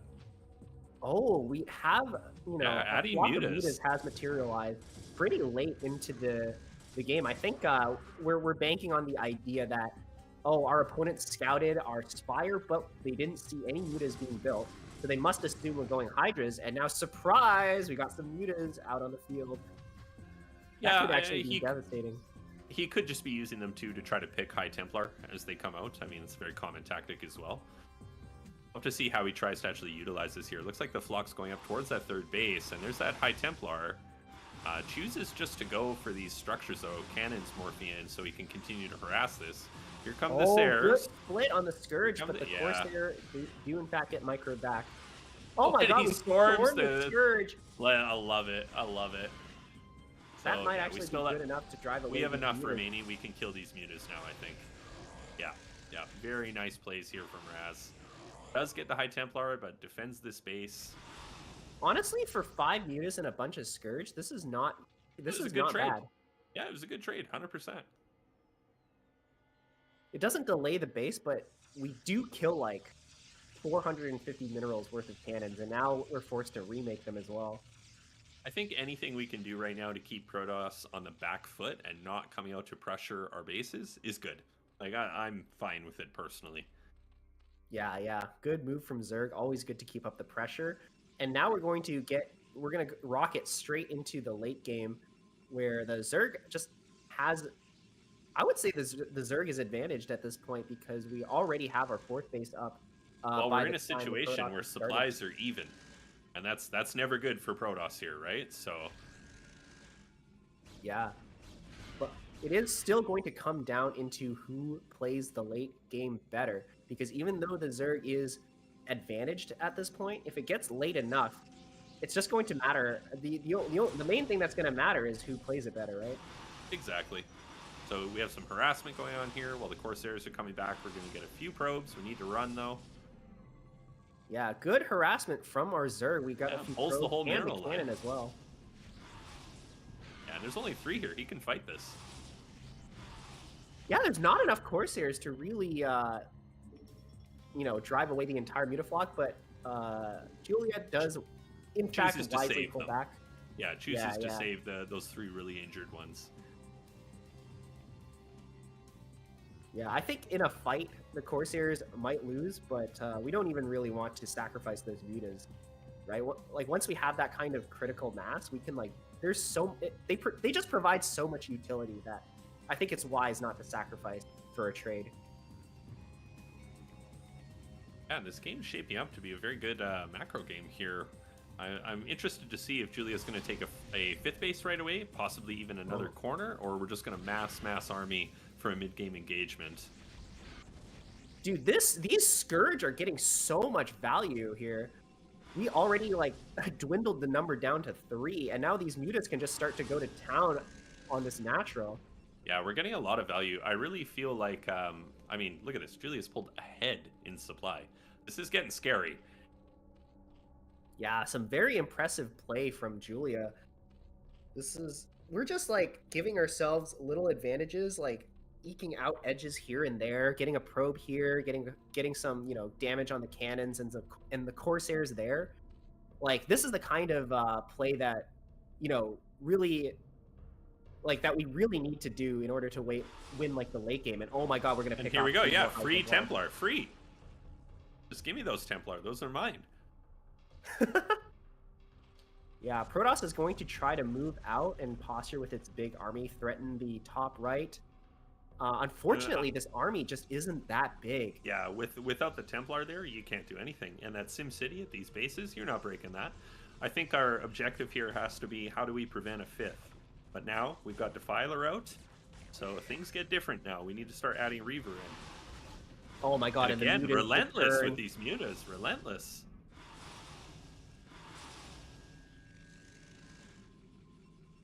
Just not letting Protoss have a break. This one singular cannon, this is like the 3rd time it's been remade. I would love to see just a Templar hanging out here ready for a storm. I feel like that's that's probably the right play, but that's the fastest way for a Templar to just get picked off here. Misposition it a little bit. I think Julia would just, like, jump on it. Just grab it real quick. Yeah. Yeah, it's mine now. Give it to me. Oh my god! Oh my god! Oh my god! Okay, no. We He missed it. doesn't see it. Yeah, unfortunate. Yeah. All right, now the Zerg is starting to move out. Look at the conga line of units on the mini-map. The Zerg army is just massive, massive, massive. And they're all lurkers and lings. No Hydras in sight. I think we're going to need some good plagues to soften up the Zealots first, but yeah, this is definitely very scary. Oh, and there we go, picking off some of the Templar now. Is he going to burn storms to try to save this? Oh, it looks like he's... Oh, wow, keeps them all alive. Very impressive, very well done. Yeah, well played by Raz. Is there going to be a Unfortunately- huge pincer here, though? It looks like there's going to be a really big flank. Oh, it might be, but... Maybe not. Maybe not. Oh, he's going to go for the base. He's going for the expansion. Yeah, honestly, a Yeah. good move from the Good Zerg. play. The cannons Good aren't play. quite set up. Yeah. And those lurkers are positioned, like, so well. They're spread out just enough so that 2 storms can't, or 1 storm can't hit more than 2 lurkers at once. So we need to use the Dragoons to clear them. And of course, that makes everything much slower. Cracklings, they just tear through goons as well. Oh my god, and now the pincer comes. Look at this. From the top Yeah, side, a here we huge go. Here storm we go. of wings. We gotta burn these storms to get these lings. Oh my Oh, and god, we do have Guardian? the- Devourer? Fantastic. Let's go. What? So this Dude, army Julia this showing army- us how to play late game ZVP. But he's out of money. He's out of money, and this army did get crushed in the middle of the map. So now he's broke. He's just holding the entrance to his base. That's all he can do here. So he can't exert any more pressure on the map. And eventually those Guardians are going to get cleaned up there.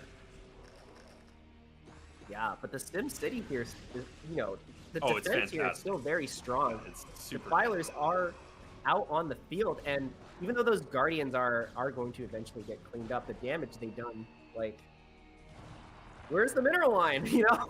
Yeah, it's gone. Ultras are in fact out. I feel like Ultras are the biggest, like, get out of the game unit for Yes, for in us. ZVP, yeah, it's like, Yeah. come on, dude, you need to leave. We still have Raz confined to 3 bases here, and now Julia taking a 5th and a 6th base, realizing the advantage position that he's in. I think from here, unless Raz can make some sort of killer play, it is just going to get completely out of control.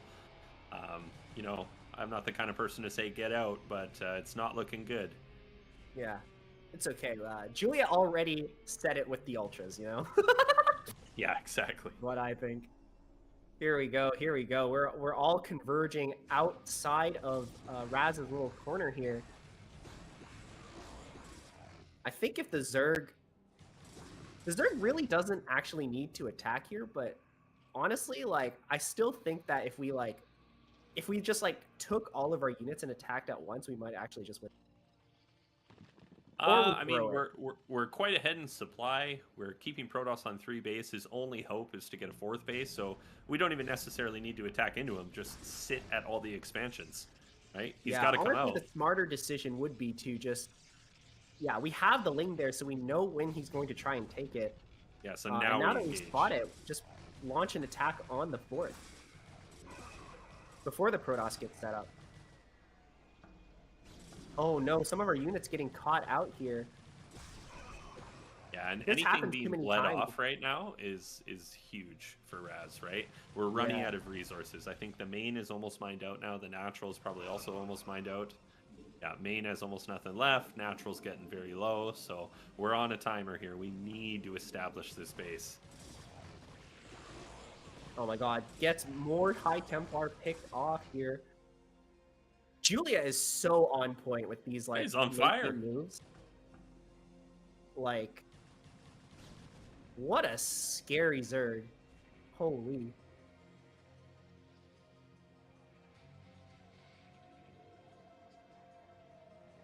All right, well, Raz trying to get up to max supply here.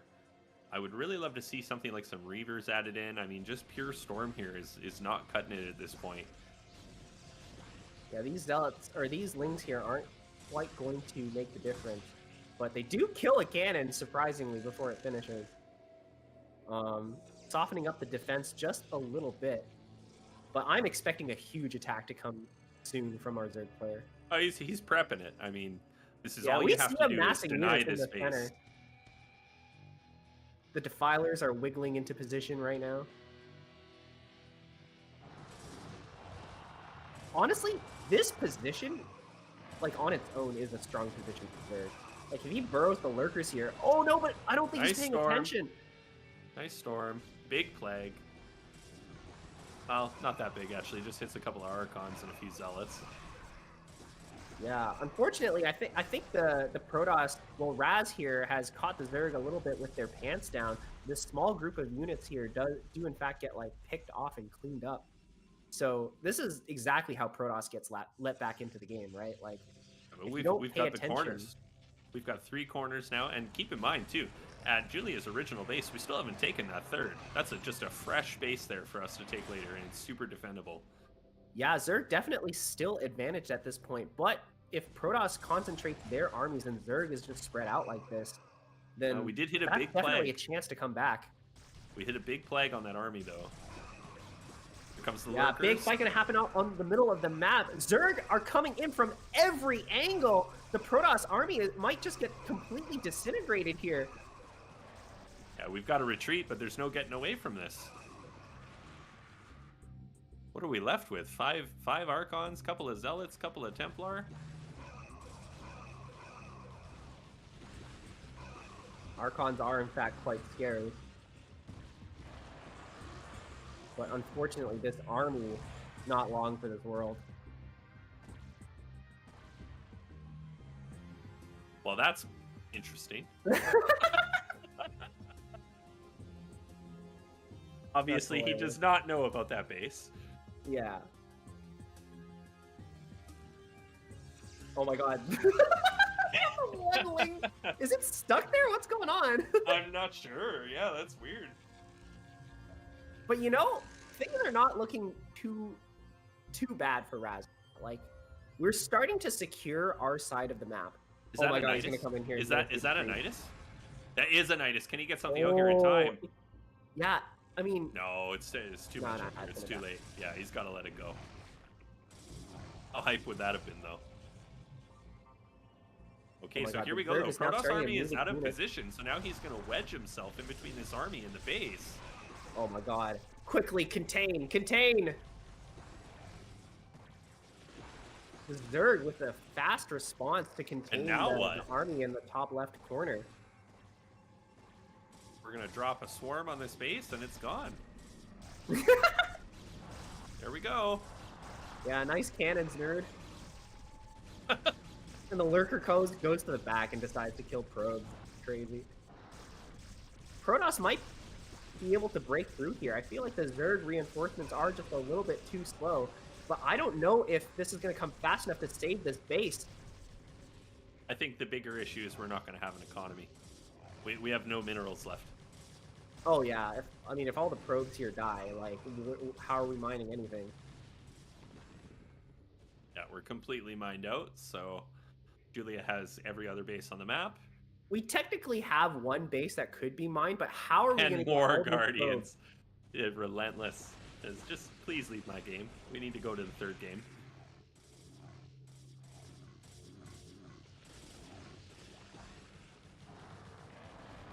Yeah, we need to get all of our idle probes from the bottom left to the top right, but I don't see any way Protoss can do this right now. Oh, what a scary player. My goodness. Julia, just showing us the power of Zerg here. We have the whole map. What is Protoss to do? GG, go next. I mean, what else can yeah, you do here? The state of this game, it's oh my god, we're gonna make more Guardians here. Well, of course we are.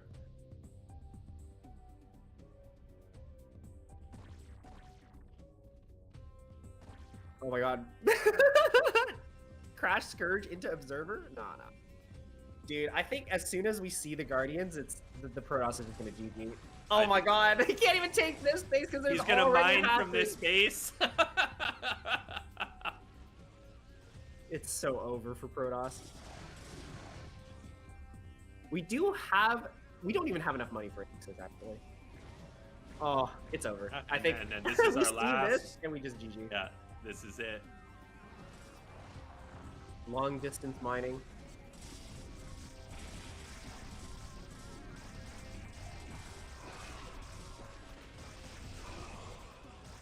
Escort mission for the probe to get back to your main base with minerals. The Zerg economy is just way too strong. It's too much. I mean, we're not mining. We have no income. We're out of money.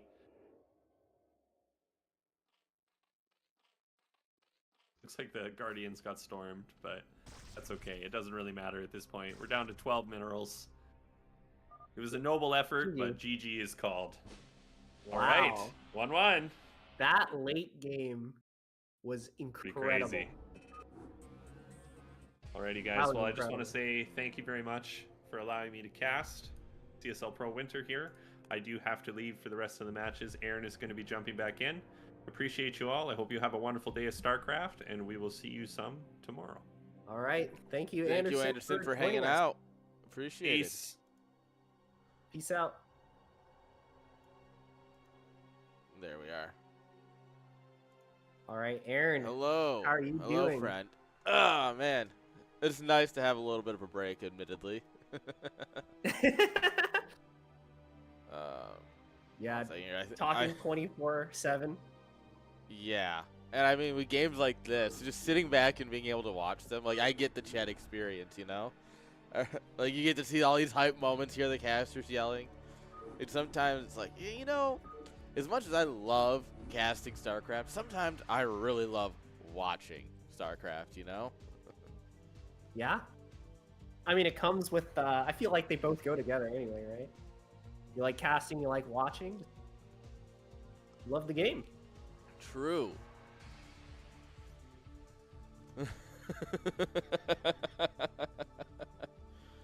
Oh, man. It's been a great day of StarCraft, and I think with these 2 best of 5s, we'll have just enough to round out our day. Sounds great, dude. Thank you Alright. for casting, by the way. Always appreciated. Always great to have you around.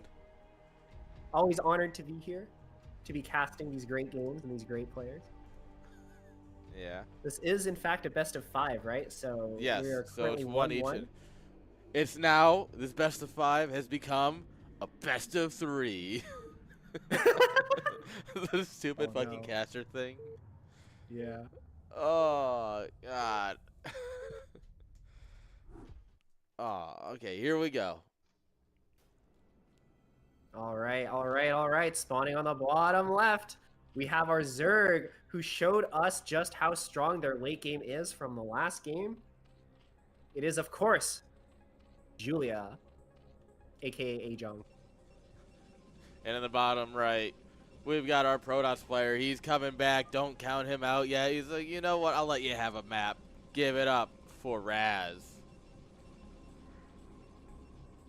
You know, in the first game, we saw Raz like go for like the greediest 11 Nexus, and in the second game, It was a much Julia more countered standard. with even more greed, like a greedy third into a greedy fourth.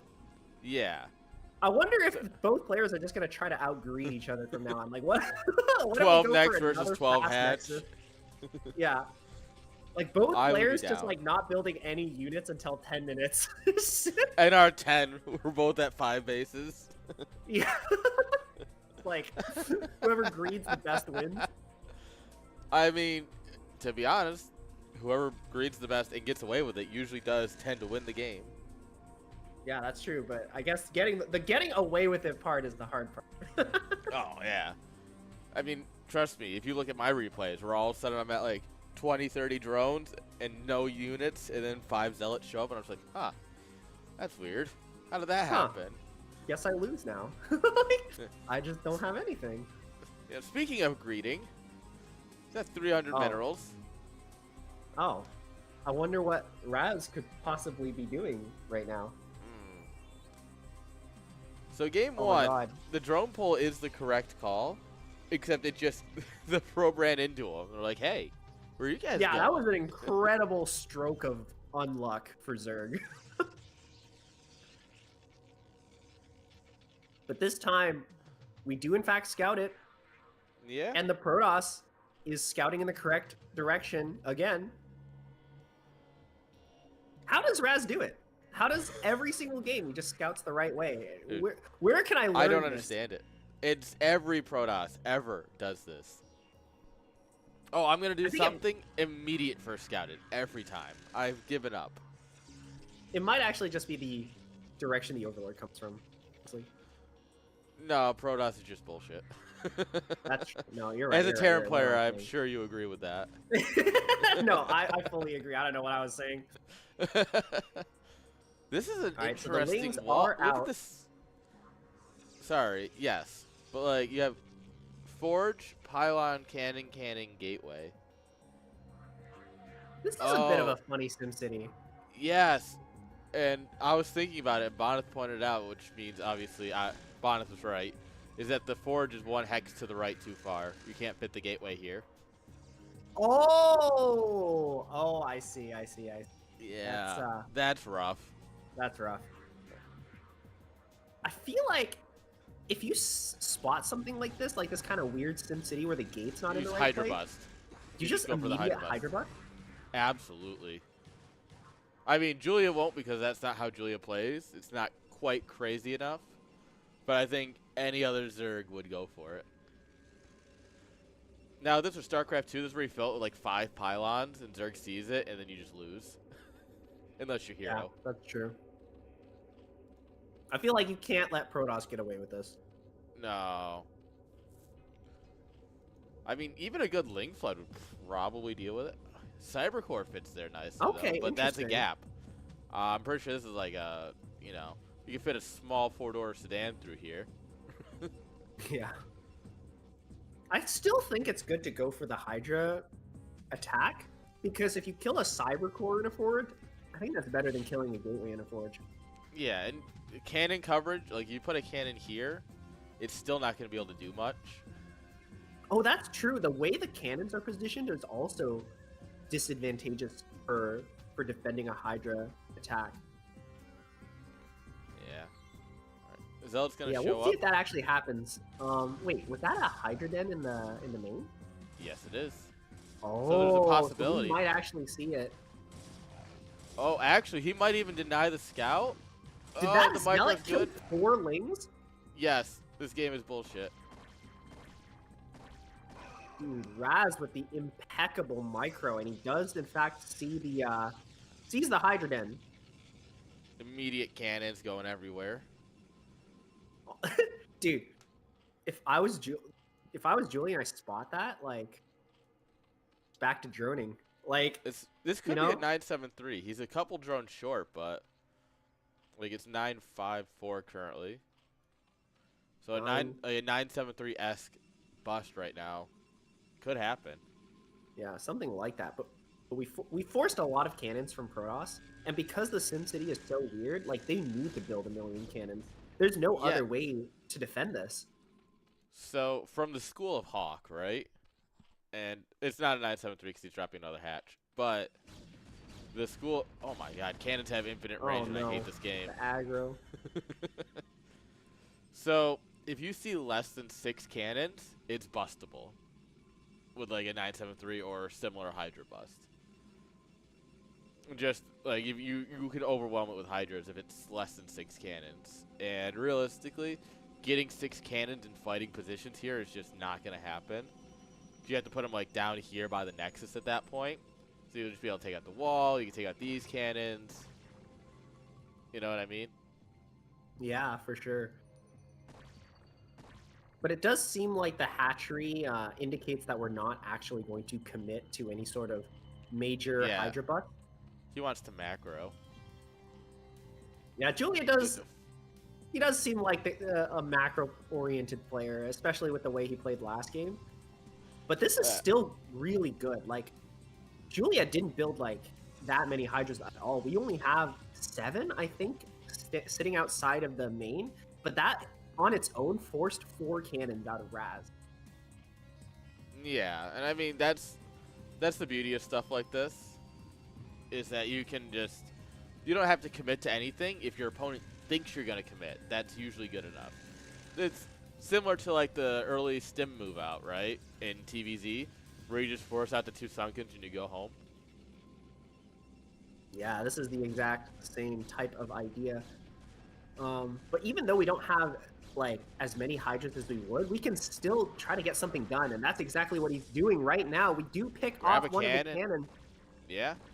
High Templars are out, but it's got no energy, and Storm should not be done yet here for a little bit. So Yeah, and now that the Hydras are upgraded, we can start basically shelling the wall here. We're gonna tear down this forge and force even more cannons out of Protoss. Dude, he we built actually less still than might 12 do it. Hydras, and we're getting this much done with it.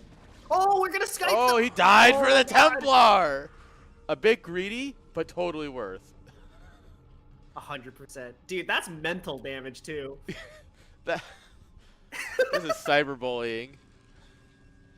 I'm gonna get banned from Twitch for this.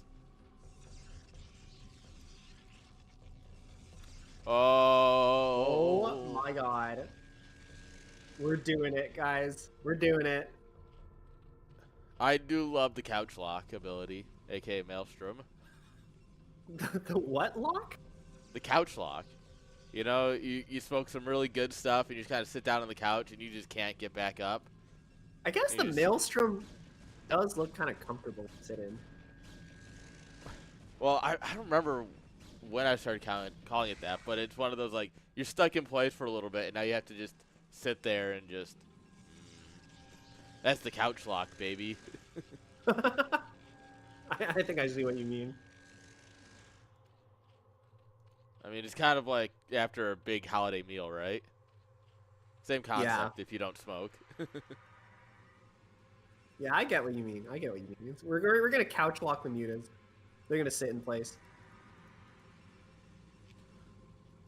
Dude, it's always exciting to see the Dark Archon. I'm still surprised it's not more common than it currently is. It's one of those that I think it should be more common, but I get why it's not. It's a rather, because you have to get, it's good for feedbacks, right? I think it should have a lot more play in PvP, to be honest, when you get into that Templar phase. Because feedback, it comes naturally with the Dark Archon, right? As opposed to like Maelstrom, which you need to upgrade, Mind Control, which you need to upgrade, right? That's true. So it makes lots of, and I mean in late game, right? Whoa, that was the Corsair going down. It looks like. Not before we spot the hive being built, though. So yeah, we do kind of have a better idea of what's going on. Didn't see the mutas pop though. Mutas popped afterwards. That might be big. But I feel like we are ready for mutas, regardless of whether we know they're coming or not. We see the mutas come down here, we just Maelstrom Storm, like. Yeah. And it's great until you Maelstrom them right here over your probes, and you storm, and you lose 18 probes. Which I've seen happen more than once, and it's beautiful. As a Zerg player, it's just downright beautiful. Yeah, like, yeah, you do our job, but better. Yeah. It's one of those Protoss moments where you feel like a gamer until you realize what happened. I think it's surprisingly easy to do because you're so hyper-focused on getting the combo out. Yeah. Oh my god. So the reaction's not quite fast enough. Yeah, look at this. He sees it, so he's splitting off. He split off his mutas. It's a crazy move.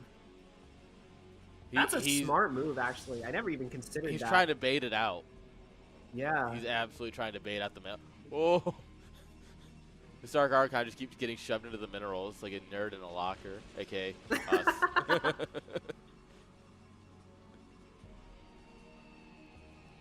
Yeah, the area behind the oh right, there it is, baby.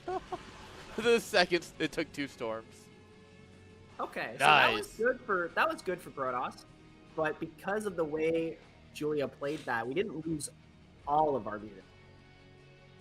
Yeah. We just lost a good amount of them, and that's still not good for Zerg. I mean, it's definitely expensive to lose all that, and now we have a big Protoss army out in the map. He does have good Sim City. He's got lurkers. He's got his Nidus, so reinforcements will be quick. Yeah, and a 4th sunken colony is we're going to try to get one up. This base, like, is very, very well defended, but this is still a really scary Protoss army. If we can get some good storm and pick off the sunken, like, this base is toast, and if this base is toast, the game just goes to Protoss.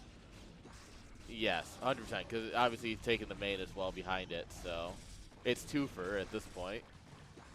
We see the Zerg try to reinforce and come in from the flank here. Unfortunately, they're sort of trickling in conga line style. Yep, average Zergling experience. Yeah. Oh, we Maelstrom the Ling. Oh, we Maelstrom the Ling. Oh, no. Oh, and it got stormed. Oh, no. A single Ling. We're still going to go for the combo. This is so many lurkers, by the way. Where's the observer? We have the observer. Yeah, we can see it. Yeah, it's here. But, oh man, is it getting value? One lurker's fine. Holy. Bunk, bunk, oh my god, we need more units. More reinforcements. This is so close. We just need a little bit more to clean this up. He's out of storm. He's out of storm. Alright, and now Protoss is forced to retreat. The Archon finishes, and it's gonna just kill the drone. Of a single drone before dying. No. But now Protoss has reinforcements of his own. He's going to go back in, and I don't know if Zerg can survive the second wave. You survived 1 wave, yes. But what about second wave? Yeah, wave number 2 incoming. Dragoons are, in fact, not super good against Lings. Crack has finished it. No, hasn't. No, yeah, it did. Okay. So with Crack, you have a bit of a chance, but man, Archons are good. Yeah, that Archon came in and just saved those Dragoons. 18 Now with the kills. Zealots, like, Oh no, not the Dark Archon. What did he do to you? he maelstrom the single ling. All right, Dark Swarm here to that- save the day. Yeah, that was kind of clutch. This But how much series longer can is, Zerg hold on? you know, I've seen a bunch of Julian's replays, right? Casted him a bunch for different things. And when Bonus said, like, oh, this series is going to take an hour plus, I was like, I don't know. I've seen Julia play. Sometimes he has a habit of just, like, 3-hatch Ling Flood. Didn't work at 7 minutes. Okay, GG. Oh. Guardians again! Oh! Oh! Guardians Oh, there's a again! scout! Scout? This is so much Guys. more important than anything I was saying. Guys, I think StarCraft This might peaked. be the greatest game in the entire universe. Oh, no, Scourge versus Scout. No! Oh no! No! Oh my god, it Oh, this game is lives! so tanky. It takes more I've than 2 never seconds known for a this. Scout. What is this dark magic? This feels like Oh my God, forbidden Zerg knowledge. have played against Scouts so little, they don't actually know how many Scourge it takes to kill one. I've never known this. I feel like we all today have. The Scout killed the We're all Ling! smarter today. Dude, it's a good day when you learn something, and we all just learned something. Yeah. This is 25 years after the 27, I think. yeah. We're maybe. this year will be 27. This is why we do it. This right here is why we do it. Because who knew Scouts needed 3 Scourge to be killed? CSL Oh, Pro man. guys. Oh Forget yeah, all look, there's the those 3rd FPS Scourge. here. Oh damn. This is the only educational content you need. Can we make this an educational stream?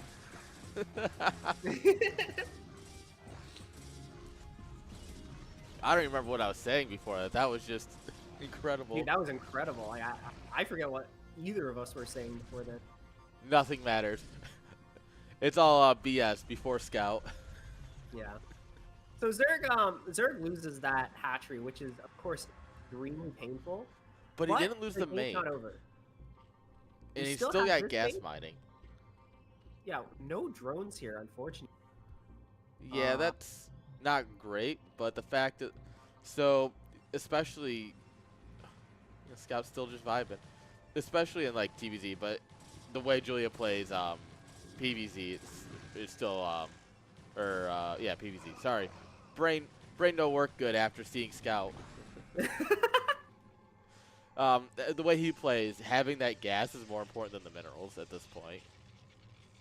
Yeah, I mean, I guess if your army is like Ling, Lurker, Guardian, Devourer, Scourge, It's so gas heavy. I don't think I've ever seen a ZVP or like a ZVP played like this, like just No. 2 Guardians at the edge of the mineral line, like. Oh no, he killed the Man. Scout! No! Oh, thank you for the support, chat. Always appreciated. Yeah. I mean, where else are you getting Scouts versus Ling Guardians? Incredible, incredible. This is a All right. CSL Pro special, baby. Big attack coming straight into the natural of our Zerg player. We have a fair amount of Templar, but I don't know if this is Oh, enough units. he to plagued stop his this. own Sunkens. Oh, No. That's a little bit unfortunate. We've all been But the there. Sim You've City always might be too good here. Storms though. Storms don't give a damn about your Sim City. That's true. The Storms are, in fact, they're pulling a lot. Yeah, he's gonna have to pull everything back to the Knights. But at the same time, he is Oh, the just two counterattacking consistently. What is this It- game? Oh, if he no, that's a doesn't die huge here, he's in storm. such a good spot. Oh my god, and the Defilers cannibalizing each other. You know things are starting to get bad. when- I Alright, we think barely I think defend he's this, I done think. it. Has he? Oh man, the Storm's gonna kill the Archon. Storm kills our own Archon. You were supposed to save the Archon, not destroy it.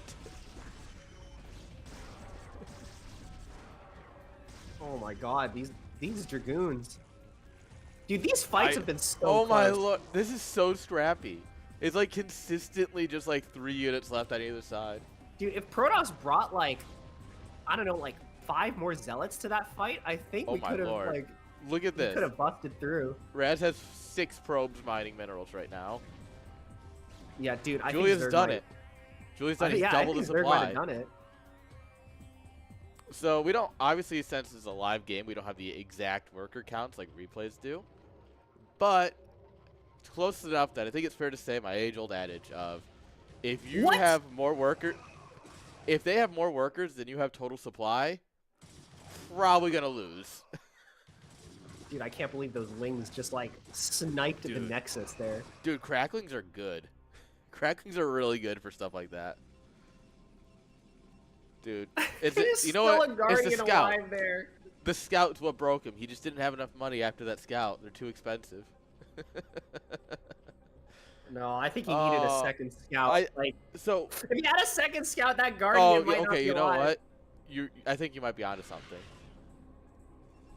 But at some point, Raz has to scout that, right? You see, like, all right, this base is building. I know you've got this. You've got this again. I have a dozen probes. Like, at some point, you've got to realize, right? Like, we might be in a bad way. Yeah, Honestly, it's a little rough for Protoss, I think, right now. Julia needs +1 air attack, so we 2-shot probes again. Oh, you're right, actually. Honestly. oh! Guardian. Oh, I thought the Guardian one was gonna link! live for a second. Ah! That link killed a probe. That He's link got might have killed friends. 2 probes. Oh! No Archon for you! Get out of here! Ring around the rosy. Oh my god. I can't believe he kept that alive. Oh man, this is nuts. Dude, Raz is holding on for dear life right now. Let's go.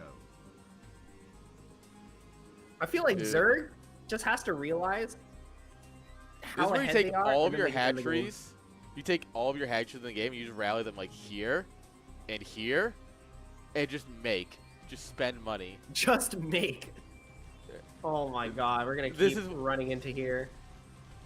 Like, it's not quite, it's kind of a little bit of get out of my game territory, but like, you just make.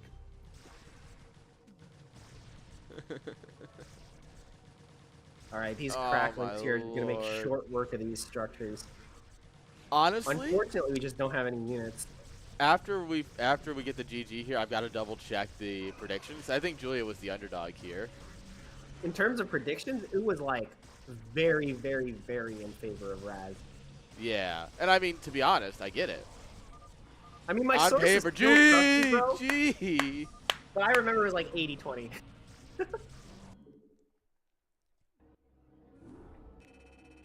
All right, so hang on. I'm going to double check the prediction. Players can wait a minute. 84% Raz, 16% Julia, 12K Yeah. to 2.4K. Give me your Jeez. points. Give me your points. Not yet. That's 2-1. He still has to win one more. It's a best of 5. True, that's true. And I for mean, the- Raz so can still pull it back. I feel like what the games have shown so far is that Julia plays like a very strong and slightly unorthodox late game style that I don't think Raz really knows how to beat. So Yeah. for Raz to come back in the series, I think he needs to start pulling out more weird stuff in the early game. So Julia wins in the same way that I win, and it's the reason he's one of my favorite Zergs to watch, is that you win by making the game so weird that your opponent doesn't know what to do, but you're just kind of fine with it because that's how you play. It's absolutely a thing to do, and so Julia does it, I do it. Don't we call that the StarCraft 2 sewer mermaid strat? You just like yeah, it's gonna be like a lure them full into the NCO sewer? or a Bly. Like those are your StarCraft 2 players who do similar, and it really does work on some levels. Like it doesn't let you punch up a lot, but it lets you punch up pretty well. Yeah, for sure. And so I think if Raz buckles down and he plays a solid standard macro game, you know, forge first, get your Nexus, cannons, get your third, 7:30 move out, things like that. If he plays a much more like buckle down standard macro game, I think he will win. And I think he will win well. Because that's what game 1 was, really. Game 1 was a solid macro game. Don't let Julia do anything too crazy. Deny this, deny that. And he won. And game 1 kind of didn't look very close compared to how games 2 and 3 have looked. I wouldn't say it's 100% standard the way Raz played game 1. Raz played like Well, yeah, it was fairly the Nexus easy. first. And then, like, in the mid game, he put on the pressure. He cranked the pressure up to 11 and just did not let Julia, like, come back into the game at any point. So I think the way to do it is you just have to make sure, like, your opponent, which in this case is Julia, just doesn't get to play the game they want to play. Yeah, I see where you're coming from that. Let's get on with this game. So spawning on the top left-hand side, it is our Zerg champion up 2-1. It is Julia. Let's go. And on the bottom right, our Protoss player, can he bring it back? Can he give us the game 5? Give it up for Raz. Also, I want to say a big shout out. I've seen the subbies and the biddies and the scam train. Thank you all. The more you guys helping support this means that we could do it more, right? Like, we're already going to be doing this for a long time to come, and the more you support, the bigger we can go. Yeah, always thankful for the support. You're all doing your part, keeping StarCraft alive, keeping this beautiful game so we can get more shit like Scouts versus Guardians. Absolutely. Oh my god, Nexus first thing on a 2-player map. 11 Nex on a 2-player. That's nuts. Well, if it's a 2-player map, then you always get first Scout, right? Like. Yeah, that's why it's nuts to me. Like, on a 4-player map, it makes sense because it's like, oh, you know, he might not scout me. On a 2-player map, you're just like, wait, come on. But hey, they're gonna scout you first, but you're also gonna scout them first. So. Big brain. You know, who's afraid of who? Like. You know what I mean? Absolutely. Alright, so yeah, he's going to go Nexus Forge, which is pretty standard as a response when you go Nexus first, you go Forge.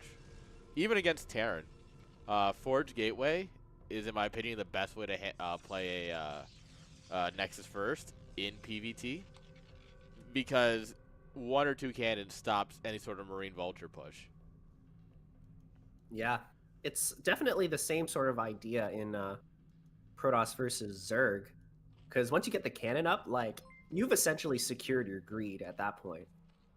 Absolutely. But I do kind of want to see Raz switch up his style a bit. So, playing against, like, unorthodox late game style, there are a couple ways of approaching it. Like, you could... I think what Raz might be trying to do is, okay, like, that's a weird style, and he caught me sort of lacking the first couple of times, but this time I know how to respond to it. So I'm gonna play. Yeah. So I'm just gonna play it better this time. And the other alternate is I'm just gonna kill them before they can do. Yeah, I think Julia's trying to rip off my strategies. I used to do this a bunch. Rebuild the hatchery here so you can mine out the minerals. I found it to be slightly less efficient. Yeah, I don't know if Julia's trying to mine out the minerals though. I think Julia just wants to take the base. That's fair. But we are going to see it. This is actually huge for Raz. Like, this base is so out of the way. Like, but it's going to be very difficult for Zerg to defend this. You know, despite being right next to Protoss's natural, it's kind of a pain to get to, though, because you have to go across the bridges, through the middle, and down again, right? That's true. It's like a giant U shape there. It's actually impossible to get to until you mine out the minerals in the back. And... that's actually true because workers, fun fact, if you try and send workers from your natural to the base here, they will just circle in here because of pathing issues. It's super interesting. Well, we are starting to mine out those minerals. Although that could also be advantage for Zerg because all of a sudden, not only have you, opened the door to attack them, but you've also let the door open to attack your own back door. Yeah, I think the smart thing is just to wait and watch, because at some point you'll want to take this, right? But for now, you want to make sure he's not going to mine it out.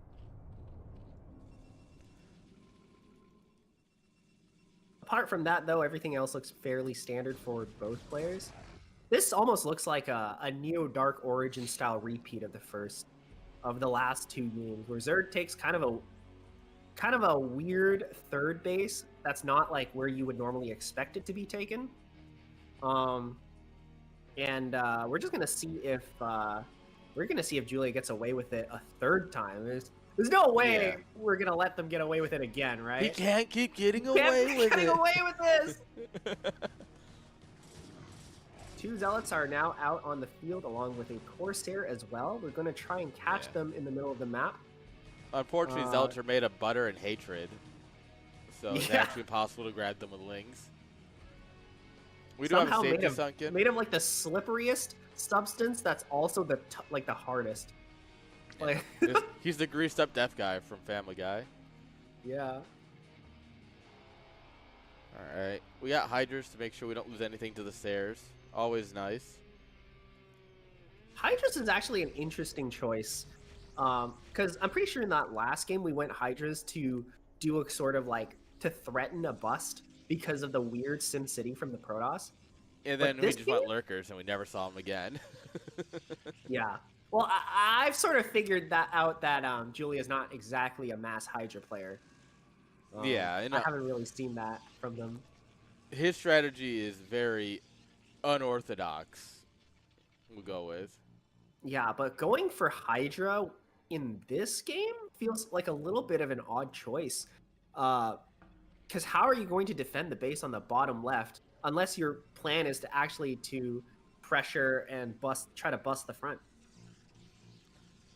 Yeah, I think you have to play with this style. You have to contain. You have to be running a contain. You can't let Protoss get out, because trying to fork off Hydras to hold the bottom left here is just going to be impossible. Yeah, we'll see what happens though. I'm not exactly sure if Julia is going to, like, how many Hydras we're gonna make, because I mean, I basically don't see Julia making any Hydras. Look, we've only made like 4 so far, and already one of them has turned into a Lurker. Yeah. And I think Lurker Contain could be very strong on this map. No, there's something even better. Oh my god. Dude, Julia's so on point with this. So, like, I was just about to say, like, wait, there's 2 options here. What's he gonna do? Alright, so there's 2 things you can do here. You can either hop a Lurker over the minerals by burrowing and unburrowing on top of each other, or these are stacked, right? There's 7 or 8 stasis cells stacked here, if I remember correctly. I don't think it's 10. I think it's less than 10. There's a bunch. But something like Lurkers deal splash damage. Ah, so I see. While they don't kill them because of the way Lurkers do splash, they won't kill all of them at once. They will kill 3 or 4 at once. And then the rest are all at, like, you know, a couple hundred HP. So you can do that. Ooh, this is also fun to do. This warms your Zerg heart seeing this. Just Absolutely. 2 Lurkers tearing down the wall. Mr. Protoss, tear down this wall. Or we'll do it for you. The thing is Raz understands that there's nothing behind this, and it's just like taking down the wall. Because Lurkers can't come into this at all. Lurkers, if they try and walk in here, they're instantly dead. So he's just letting it go. Don't worry about it. That saves him time later. Yeah. I mean, we do need to tear down the wall eventually to let our own units out. Especially since Dragoons just tend to get stuck on everything. So we want as smooth of an exit as possible for them. True.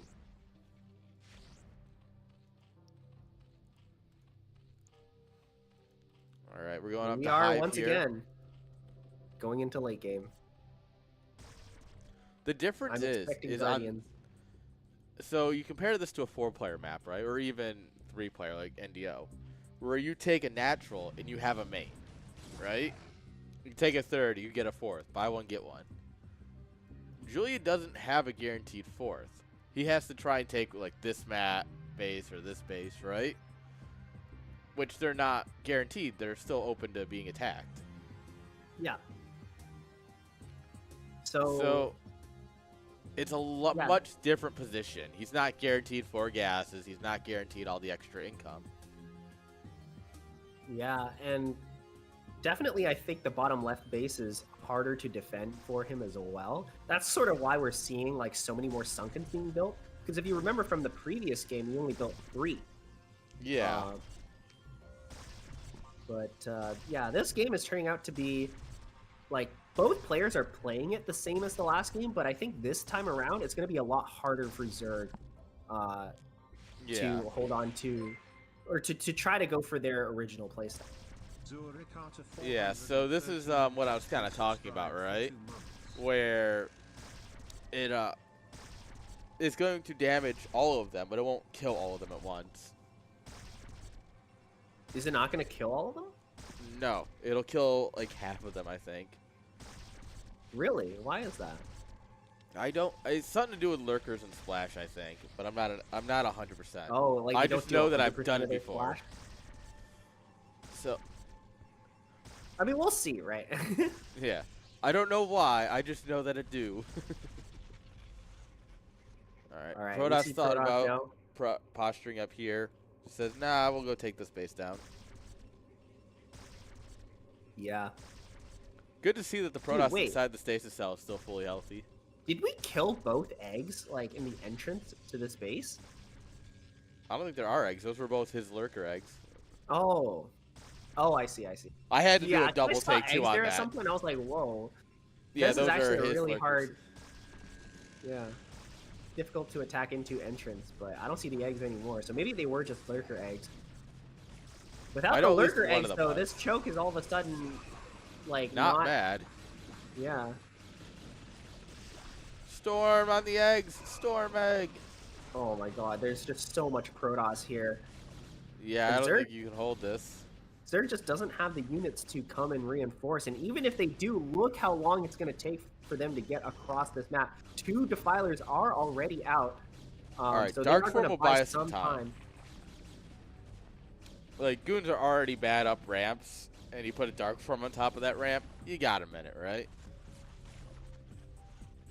Yeah, we don't actually have anything that can break Darkstorm here, which is, I think that's pretty lucky for Zerg. Like, if half that army was Zealot instead of Dragoon, I think we just bust through it. Yeah. He's got a couple of storms, but not nearly enough to go up a ramp.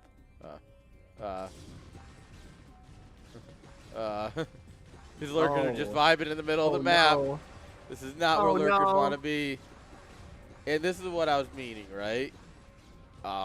It's pretty standard in this matchup, especially if you get contained, which, I mean, he hasn't, but it's still that style of you build up a big army, and you just kind of push across the map. You break the contain and you just send it, right? Yeah, I don't know if you saw that, but the observer that we had with their army got killed just by the got- Thor colony. Yeah, So- from a fucking mile away somehow. My Yeah. scores never do that. We don't have anything to spot these lurkers. I think we might No, be but that's forced to a retreat. heck of a storm. Yeah, that's it, though. Unfortunately, it's the only storm we have. Oh, Oh, just kidding. Oh! No, we missed it! no! You blew it. Oh, no. Plague the stasis cells, please. That would just be incredible. Oh, yes, that would be such a good move. And then just tap, tap, tap, tap, tap. Alright. And yeah, at this Those point, lurkers Raz doing gets to there. just play a standard PvZ. Oh, missed one. Hello? We keep missing these lurkers Hello? with like 10 HP. All right, now we're getting our third base. This is looking really good for Protoss, I think. Yeah, this is what I was Oh. meaning, right? You play the standard game, you don't let him get into his crazy things. You just buckle down and take care of it. Here comes the Greater Spire because, of course, it's a Julia game. This The time Greater around, Spire is though, almost as required as the Queen's Nest itself. yeah, for Julia. Yeah. But this time around, though, we general. don't have as much gas as we did the first 2 times we tried it. Yeah, that's right. When you don't have that guaranteed 4th gas, it's a lot harder to afford these things. I think That means Raz if is you- double expanding though. Oh, yeah. Attaboy. The thing is, Julia's never going to check here for a base. He's going to come in here, try and kill this. Probably succeed, actually. Cracklings are kind of There's good. a lot of lings. Do they have crack? Oh, Oh, my yeah, God. look at Yeah, that Nexus goes down so fast. That was almost fantastic finished, cancel. too. That's an incredible victory. Fantastic cancel. Like, Raz, good job, Raz, for canceling it on time. Good job, Julia, for getting that cancel. But once again, this base is going to come up unscouted for sure. Yo, Yeah, that ended up being a very good move. All right, here we go. Here we go. We're going to try to push across the bridges. The fourth base has gone down, but it gets immediately canceled. As we can see, the entire Protoss army is getting shoved through here. Oh, but the Templars were just kind of right up in front.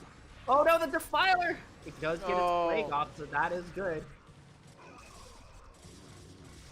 Unfortunately, Alright. these lurkers under the Darkstorm aren't going to last long against these zealots.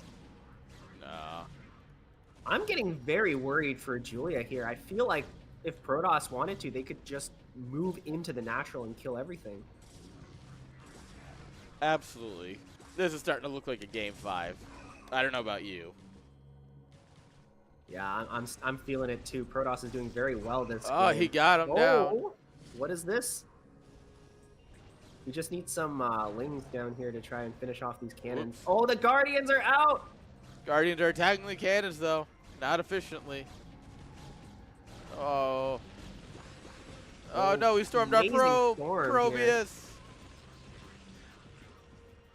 Dude, we are holding on. I feel like this is Dude, almost this is like... nuts. Yeah, this is almost like the last game, but this time it's Protoss that's barely holding. Yeah. Storm! And the entire, like, this entire series is just summed up in these scrappy fights, right? Yeah. Like, every game this series has always ended up with these scrappy fights with a little bit of here and a little bit of there.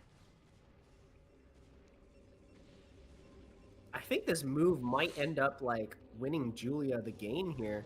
Like, especially if Protoss isn't going to do anything with his massive army that's a little bit out of position right now. Like, they're not attacking anything, and they're not defending the Zerg counter. Yeah, they need to come up through here because you can't go across the bridges. You really just can't. It's the greatest way to throw on this map is to try and go across the bridges. It's 100% true. And he's going to do it anyway. Screw. Well, the Alright, Zerg is a I'll- little I'll bit shut out up of then. position, so Yeah. he's going to let him cross here. Yeah, if he just lets you cross, I guess. The thing is, he's definitely scared of pushing in. He doesn't want to, like, how many fights in the last couple games have been, like, just changed because he pushed in a little bit too far, overextended a little too much, and then just lost, right? Oh, the fourth base does get spotted, and we're going to try and kill the Nexus here. Oh, Oh, my it's god, dead. the Zealots! No! What are we doing? Oh, no, the Nexus! Oh, that is so rough. Dude, those Zealots, like, Is Julia gonna do it? Court Is Julia martial. gonna do it? I would court-martial those Zealots for not responding to the threat. Chat, is he gonna do it? I think Doubters Julia in is doing shambles? it. Dude, the way Julia's like pushing up this like backdoor area with just like lurker defiler ling. Meanwhile, the huge army out in the middle of the map just isn't getting enough done. Like, Yeah, what is and I it mean- really doing? You're gonna have this massive army, but if you lose all your infrastructure because, you know, these lings just run in the back door, right? We shouldn't Whoa. call it too soon though, because remember, Julia is still only on 3 base. So there's only Yeah. you can only keep this up for so long. Like, Long we're enough doing a if he good keeps job of sniping these sniping Nexi. Nexuses. Yeah, these lings are getting like such efficient trades, but if we can't get out a base for ourselves, like, This I don't base is know. dead again. But you got look at this though. Raz isn't mining at all. That Zero is mining true. happening. there's no mining in the natural, and both Nexuses have gone down. Oh, did you see that? Feedback the Defiler? Yeah, boy. All right. Yeah, these So what you do Nexus is you snipes just actually you get a lot insane. of cracklings, and you just run them up this ramp, and you just go, my boys. Because if you can destroy the infrastructure at this point, you've won the game. Like, if you can get in top of these gateways, especially if you can get a couple lurkers here, grab these probes that are long distance mining, it doesn't matter how big the army is, because you'll just be able to whittle that down when you won't be able to reinforce it, right? Yeah, I think Raz is a little bit rattled right now. I feel like, we could just start mining from the natural again, but unfortunately, we're just letting these probes long distance mine from here, and they're dying in droves to these lings. Oh my god, these lings are doing so much for the Zerg. For the sake of chat, I want to point something out, just because not everyone truly understands how this works, and even then, I don't think Blizzard understands how this works, is that these minerals, based on just straight line algorithms, are closer to this nexus than they are this one. So they will long distance mine from here back to the main, because of how pathing is calculated. So technically, even though this is closer, they will mine from here to the main because it's straight line closer. Because that's how they. You're right. I didn't even think about that. I was kind of wondering, like, why are these probes going all the way around? But yeah, it is technically like if you drew a line from directly from both nexuses to that one, this one is closer. That's crazy. That's my understanding of it. Like I said, I don't think even Blizzard there's several things that have been explained to me that I look at and go, there's no way Blizzard did that on purpose. And I think this is one of them. Yeah, Link's coming in here looking for a base. I'm like, wait, where's your base, bro? And yeah, look at this army. He was at 160, 170 supply. He's down to 100. Or, sorry, 90. He's looking at the wrong supply. I mean, if you stop Protoss from mining for that long, then this army, even though it was scary like 3 or 4 minutes ago, I feel like 3 or 4 minutes ago, that army could bulldoze anything. But now it's been whittled down. Look at this. Just get a couple... Sacrifice everything to get 2 lurkers burrowed right here and just win the game. We are starting to mine again for Protoss, so that's good. Yeah. But unfortunately, Zerg has capitalized on this situation and is now up to 5 bases. Yeah, he's got his half of the map set up, ready to go. I am surprised he's not doing anything more back here in the back area. Like, just... If you take these 3, like this 9 larvae here, right? You make lings, you send it in. That's, you know. Yeah, unfortunately, Protoss is very much on the back foot right now, and the economy just isn't that strong. Like, ideally, we would be able to start, transitioning into a late game scenario, getting like things like Reaver Shuttle, Archon. But I don't know, like, we've just been prevented from mining another for Plague. so long. Oh my god. Right. Like, our army is already tiny to begin with, but now, like, they're all plagued too. It's rough for Protoss. You know what's great about this, chat? Is that after this series, we still have one more best of 5 that we're doing live today. And that's DeWalt versus Bonus. Can you ping them both? Make sure they're both around. Oh, it doesn't hit the workers? He actually perfectly positioned that storm to not kill any of his own probes. That was actually kind of impressive. Oh my god, like, how much more eco damage are we going to get done this game? Like, why we even are build already, probes like, at this suffering point? As Protoss. Pick off the Templar! Got him. This is so rough for Raz. This is unfortunate, that's for sure. Yeah, this is thank you, Escalade. Yeah, Zerg has been like, the way the Zerg played like the mid to late game, despite like practically being down like a base compared to the other games, like they just made such good use of cracklings. He's gonna bring like Templars, right? Oh, I actually have no idea what Queen's would be for in this matchup. Its snare is good. He's definitely gonna broodling some Templar though. Oh, Broodling the Templar. Yeah. That's an interesting choice. It's Is this a Julia common? choice. I feel like I've never actually seen it before. I'm half. No, I'm this half is a thinking Julia this is thing. just trolling. Like, are queens actually good, or are we just like spending money for the sake of it? This is. Yeah, there it is. Let's go. Let's put it this way. This is not viable if you're not Julia. All right, there goes the Templar. Like, This I could army be doing is- this. I could be trying Oh my this God. against an 800 MMR Protoss, and it wouldn't work. You know, it's one of those things that Julia can do. Nobody else can. Dude.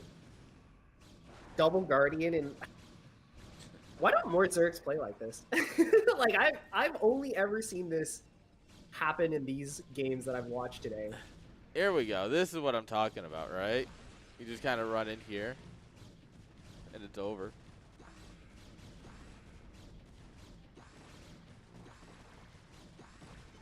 Yeah, we're on top of the infrastructure. Any residual copium that Protoss might have had this game is gonna This get wiped lurker's out not pretty even soon. burrowed. He's just standing there. He's like, eh, don't worry. Menacingly. Alright, the Zealots are back, but not before, like, most of the gateways go down. Yeah, this is what we call not great, TM. And he's just shift clicking. Like, these lings are absolutely just like kill one, kill one, kill one, kill one. And yeah, like, this is what we You like to call far from ideal. for some reason, you can't win without an army.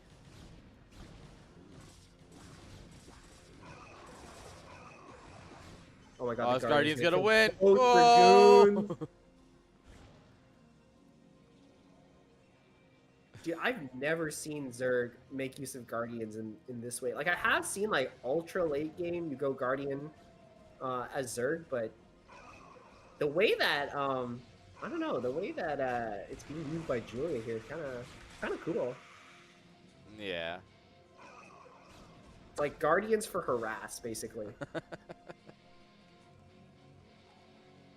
It's one of the things that I wish I could do. If I could do anything even close to this, it would be so much fun. But I just don't think this is actually possible unless your name is Julia.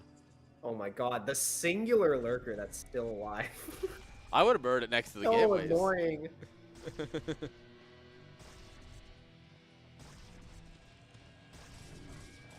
Alright, Lurker's gonna go down. If Ravs can hold these bases, though, he can catch up. He's got to just wait for his production to come back online. Julia needs to... Just keep doing stuff like this. I would love to see him take out these bases, though, the fresh ones. Yeah. You know, Those are where the Raz real is problem is. He's positioned his army, like, really well. Just, like, that location there just, like, defends both bases. Yeah. Although I feel like if Zerg really wanted to, they could just kill this army. If he didn't have so much supply in Queens. Yeah. If we weren't trolling a little bit, like... Yeah, come on. like... As chat asked if this was BM, and while I don't consider this entirely BM, he is absolutely styling. He's styling a little bit. Yeah. Oh my god, Oh, even we parasited the shuttle. Oh my god. You see, the fun thing though is that if this was a ZBT, you can spawn broodling on SCVs. Oh, that would be like super Yeah. just like, I feel like that's BM. Oh, I've done that so much. It's so fun to spawn broodlings on a bunch of Terran SCVs, especially when tanks are nearby. Because then the tanks are just like, oh, hey, let me shoot into the mineral line, and then like 8 SCVs die. Yeah. Who needs detection when you have Plague and Ensnare? Because Ensnare detects or reveals invisible units, I should say.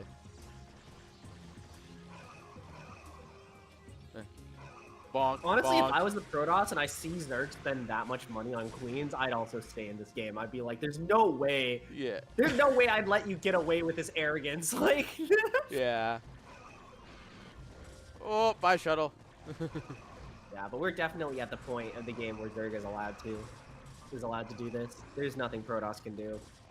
Yeah, and I mean, like I said, denying these fresher bases is so important. That realistically, as long as you do it, you're in a good spot. He doesn't know about this base, though. Or at least hasn't done anything about it. But I mean, we have 3 gateways. Yeah, 3 gateways. That we can pump 3 zealots at a time. Yeah, and it's just... doesn't matter how many bases you have, you're just going to start banking money, you know?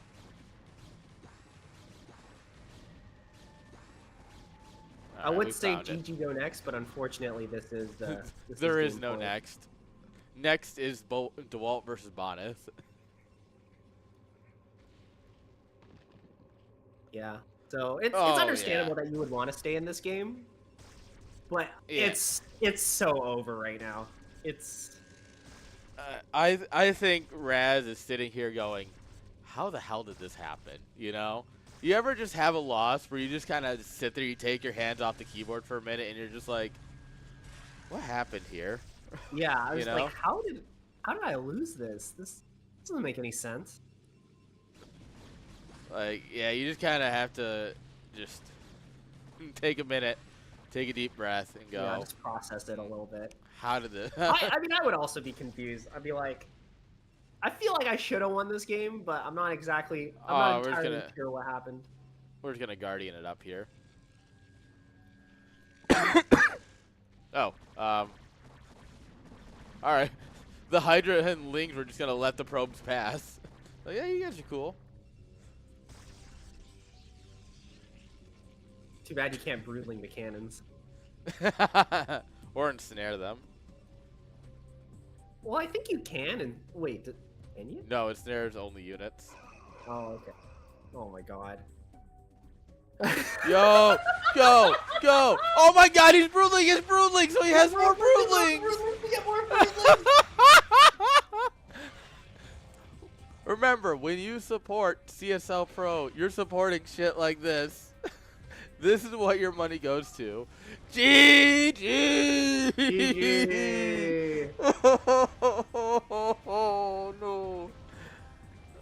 Oh, my lord. I think the broodlings on the broodlings did it. That was...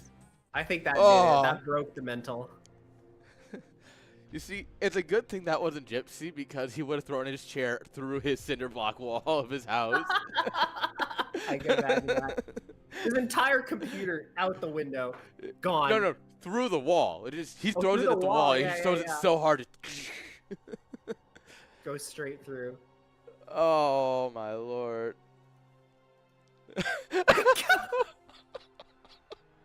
Oh god. Okay. God. I need a minute after that, guys. Yeah. I think we're probably gonna go into a break before the next game.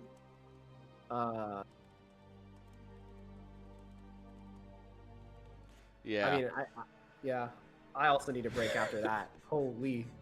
Those are good games. Those are good games. Oh. Maybe that last one went on a little bit longer than it should have, but you know what? It was a good game nonetheless.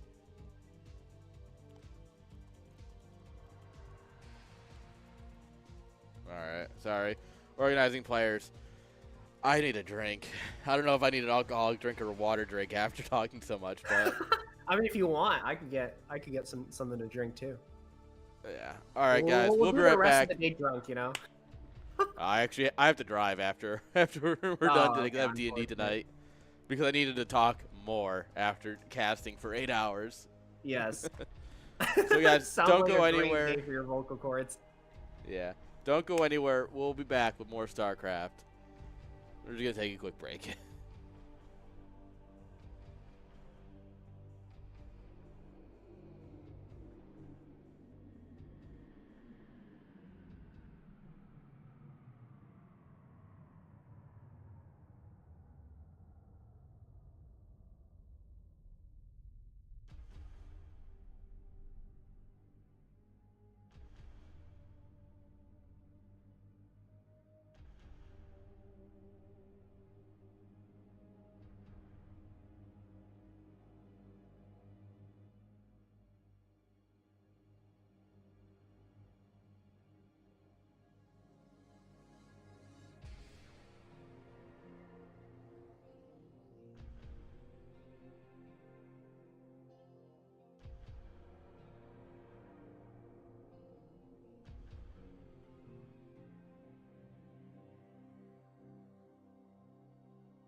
All right, guys, we are back. Welcome back, chat. And We're we gonna got go into our next game. a certified absolute banger. Possibly, currently, the two best Protosses in Foreigner StarCraft. Maybe not the two best if we include all the Korean ASL players. I don't know. Who? I'd rather watch Boneth all day. Yeah, exactly. Dude, I want to see Boneth go Corsair D-Web against Terran. Against Artosis. Yeah, specifically against Artosis. Oh, yeah, absolutely could happen. All right, guys. We are in the lobby for our last best of 5 of the day that we're casting live. We have some replays, and we got some spare time. And we all want to hang out a little bit more. Man, it's been a good day for StarCraft. Yeah, it's been a good day. I mean, that last series was kick ass. I loved it. Oh, my Lord. And, I mean, we go from what was one of the most fun series we'll ever cast to what would be probably one of the best series we'll ever cast. Well, we'll see, right? PvP, it could that's fair. It could be really good or it could be really quick. Yeah, suddenly 2 DTs show up and everyone just GG's out, right? Yeah. Sometimes, I don't know. I mean, okay. So I know this doesn't quite happen at the highest level, but I've casted a lot of PvPs at the CPL level where you look at 2 builds and you're like, okay, I guess it's over because the guy who made DTs will win over the guy who has observers. Or will lose to the guy who has observers. And then the guy who has observers loses. And like, oh. Yeah. That didn't go the way Observers I are thought great to. if they're in the right spot. That's the real kicker there. All right. Top left-hand side, guys, with the blue probes. Give it up for DeWalt. And on the top right, the Corsair D-Web man himself is Starcast Bonnet. Bonnet versus DeWalt must be the final. Yeah, I think these two are definitely the 2 favorites of the tournament. But they're duking it out in the semifinals here. And the winner will go ahead and play Julia in another Protoss versus Zerg. Which would be exciting to see, I think. We'll see how they respond to their unorthodox. Yeah, as Chat's saying, I think there's a good shot that whichever one loses here runs the lower bracket, and we see him again in the grand finals, right? Yeah, that's still very much possible. In fact, I would even say that's likely to happen, given the skill, the sheer amount of skill possessed by these 2 giants of the foreign scene. Yeah. But we're gonna have to see who takes it who takes it to the upper bracket first. I think both players are playing it fairly standard. No one's doing anything a little like too weird. Although they have, DeWalt has opted to skip the first Zealot, which is not recommended if you're a newbie. That's all I know. So skipping the first Zealot, I think, is pretty standard at this level of play.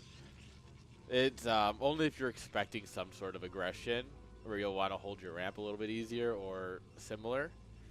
But at this point, these players are, when you play CPL, right?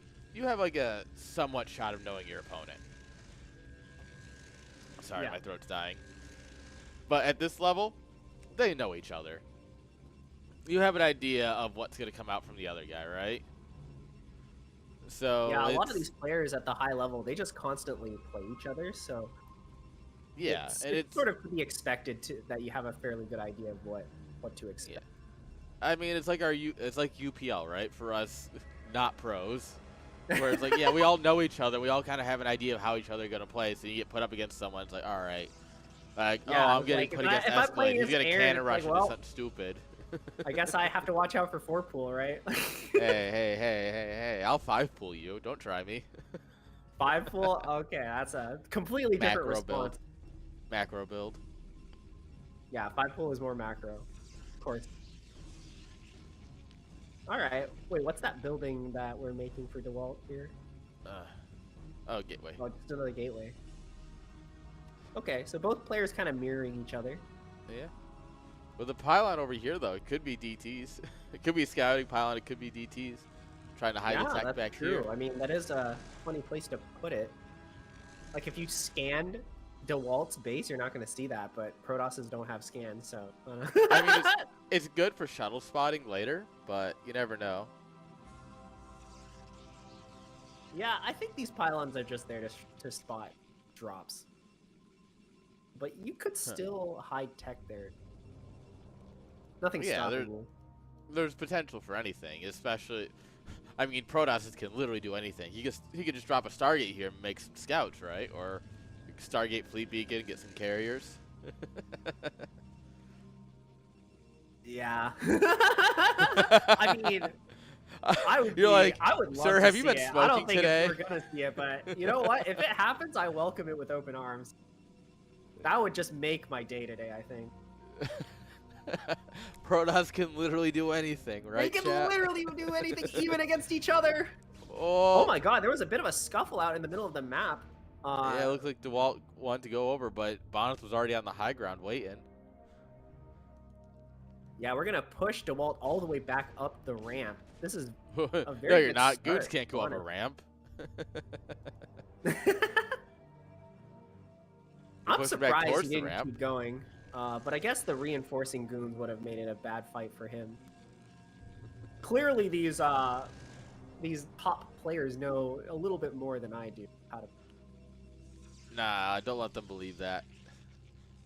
We're conceptually S rank. It's fine. Yeah, that's true. That's conceptually, we know exactly what we're doing. We just can't Bad do at doing because it. our hands are too slow.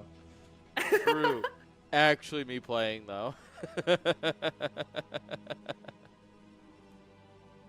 The funny thing about like scouts and carriers in PvP is I'm pretty sure like scouts are only good against carriers in this matchup, but they're so good that it makes carriers unviable, which makes scouts unviable. Oh, absolutely. It's a bit of a funny interaction. Oh, Bonnet is going to move in here. I think he's going. I think he's overestimating his power here because he was down a goon from the start. Yeah, I think if he targeted the low goon from the very beginning, like this could have been really good for him. Oh, from downtown. Didn't quite get it. Yeah, good start for DeWalt though, and now we're starting to go into Reaver. Before Bonnet even has Robotech finished, Bonnet actually going for the Nexus instead. So we're gonna see just how much damage this Reaver can do. Yeah, that was actually kind of nuts from Bonnet to go, all right, I'm dropping a Nexus. I'm going to go over, trade out a bunch of army with you so you can't do anything while I build it. That is kind of a crazy move, I think. That's, I don't know if I fully agree with that. I know I'm like a D rank player, but I don't know if I like what Bonnet is doing here. Like, no. I know so much more. Don't worry. Look, I'm a member of Twitch chat, which means I am the smartest player in the game. So. I graduated from the University of Reddit. Like, I know a little bit about StarCraft, I have to say. I know my way around this game. I've played Theorycraft before. I listened to Day 9 once. I'm well aware of how to play this game. Exactly.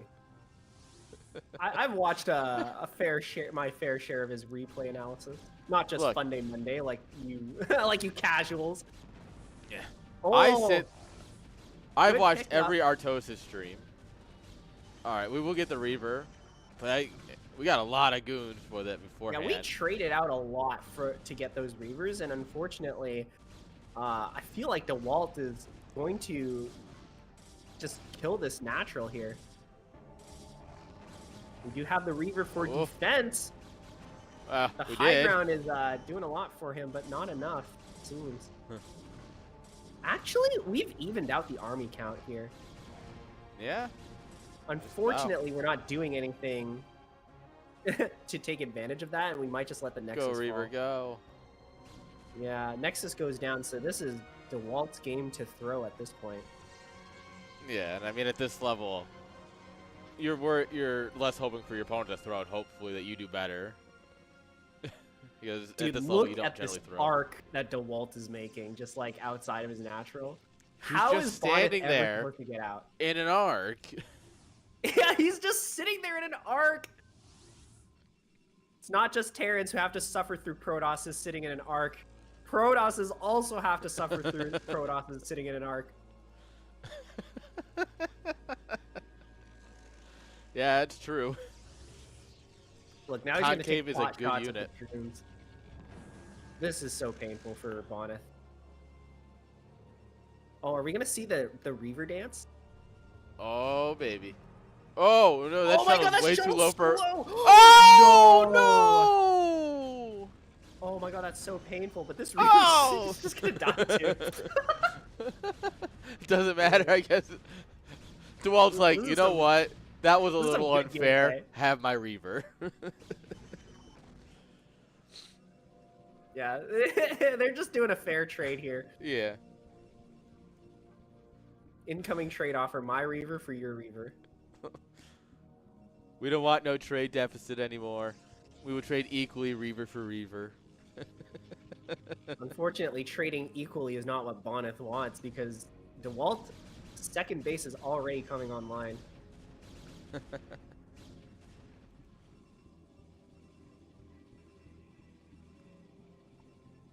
Yeah, and the pendulum swings in the favor of DeWalt, right?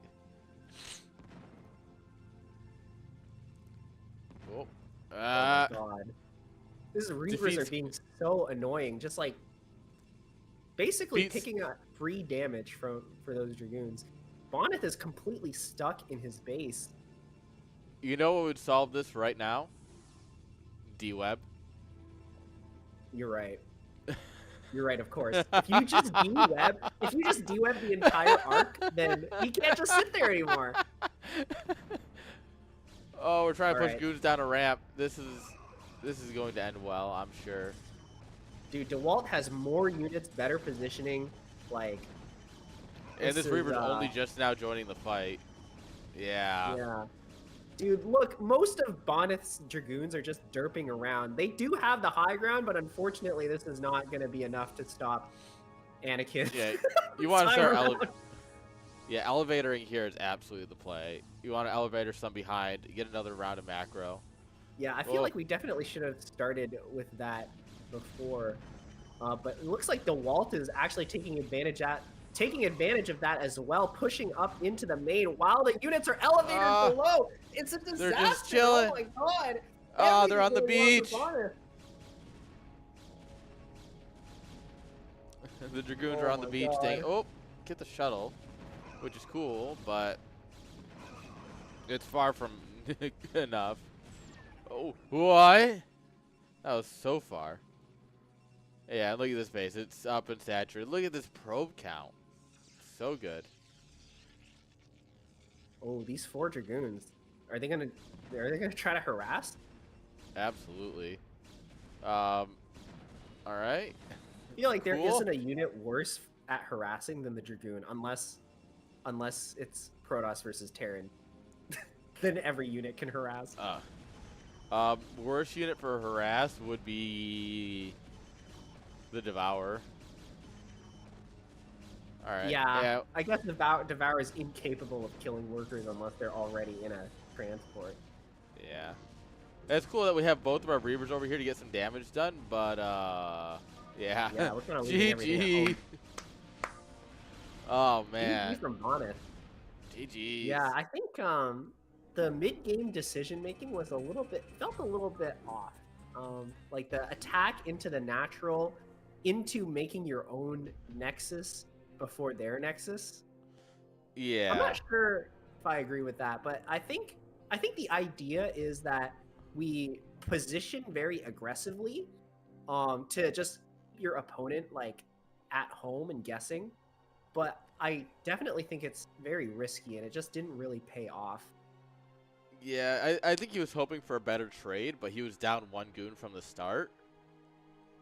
And so he was just consistently trading down 1 less than the other. Yeah, and you already are at a disadvantage if you're going to expand rather than like build more units. Yeah. So it just sort of snowballed a little bit. Yeah, it was a good idea. It just did not work out in his favor. Yeah, it's a little bit unfortunate that that's how it ended up. But we're gonna go straight into our second game. The players. It looks like the players. Waiting on the lobby. Classic. Well, the lobby I doesn't. mean- The players look like they're both ready and in a lobby, but I don't see the lobby anywhere. Yeah. All right, there Not we go. my It's gonna be on lobby. Radeon. It's gonna be on Radeon.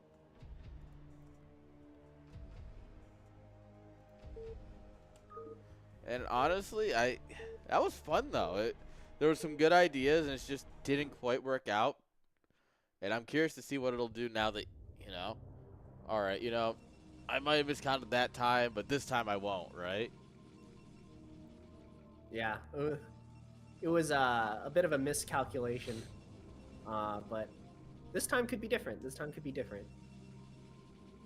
Spawning on the bottom right-hand side.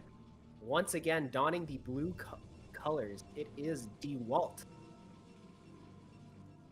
And in the bottom left, with the red probes, give it up for Bonus.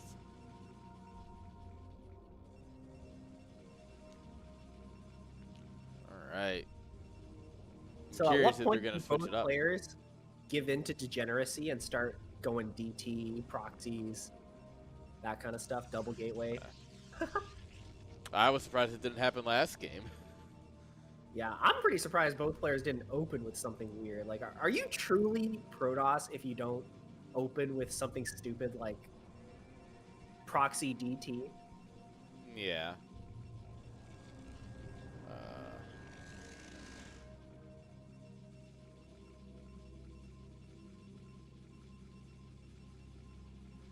Okay. So, we'll see. I would love to see some DTs, obviously, some 12 nexing, 9-9s. But at this level, I feel like they just don't work as well because, oh, okay, Bonus is 9-9ing me. I know how to do this because I've dealt with it before, right? Yeah.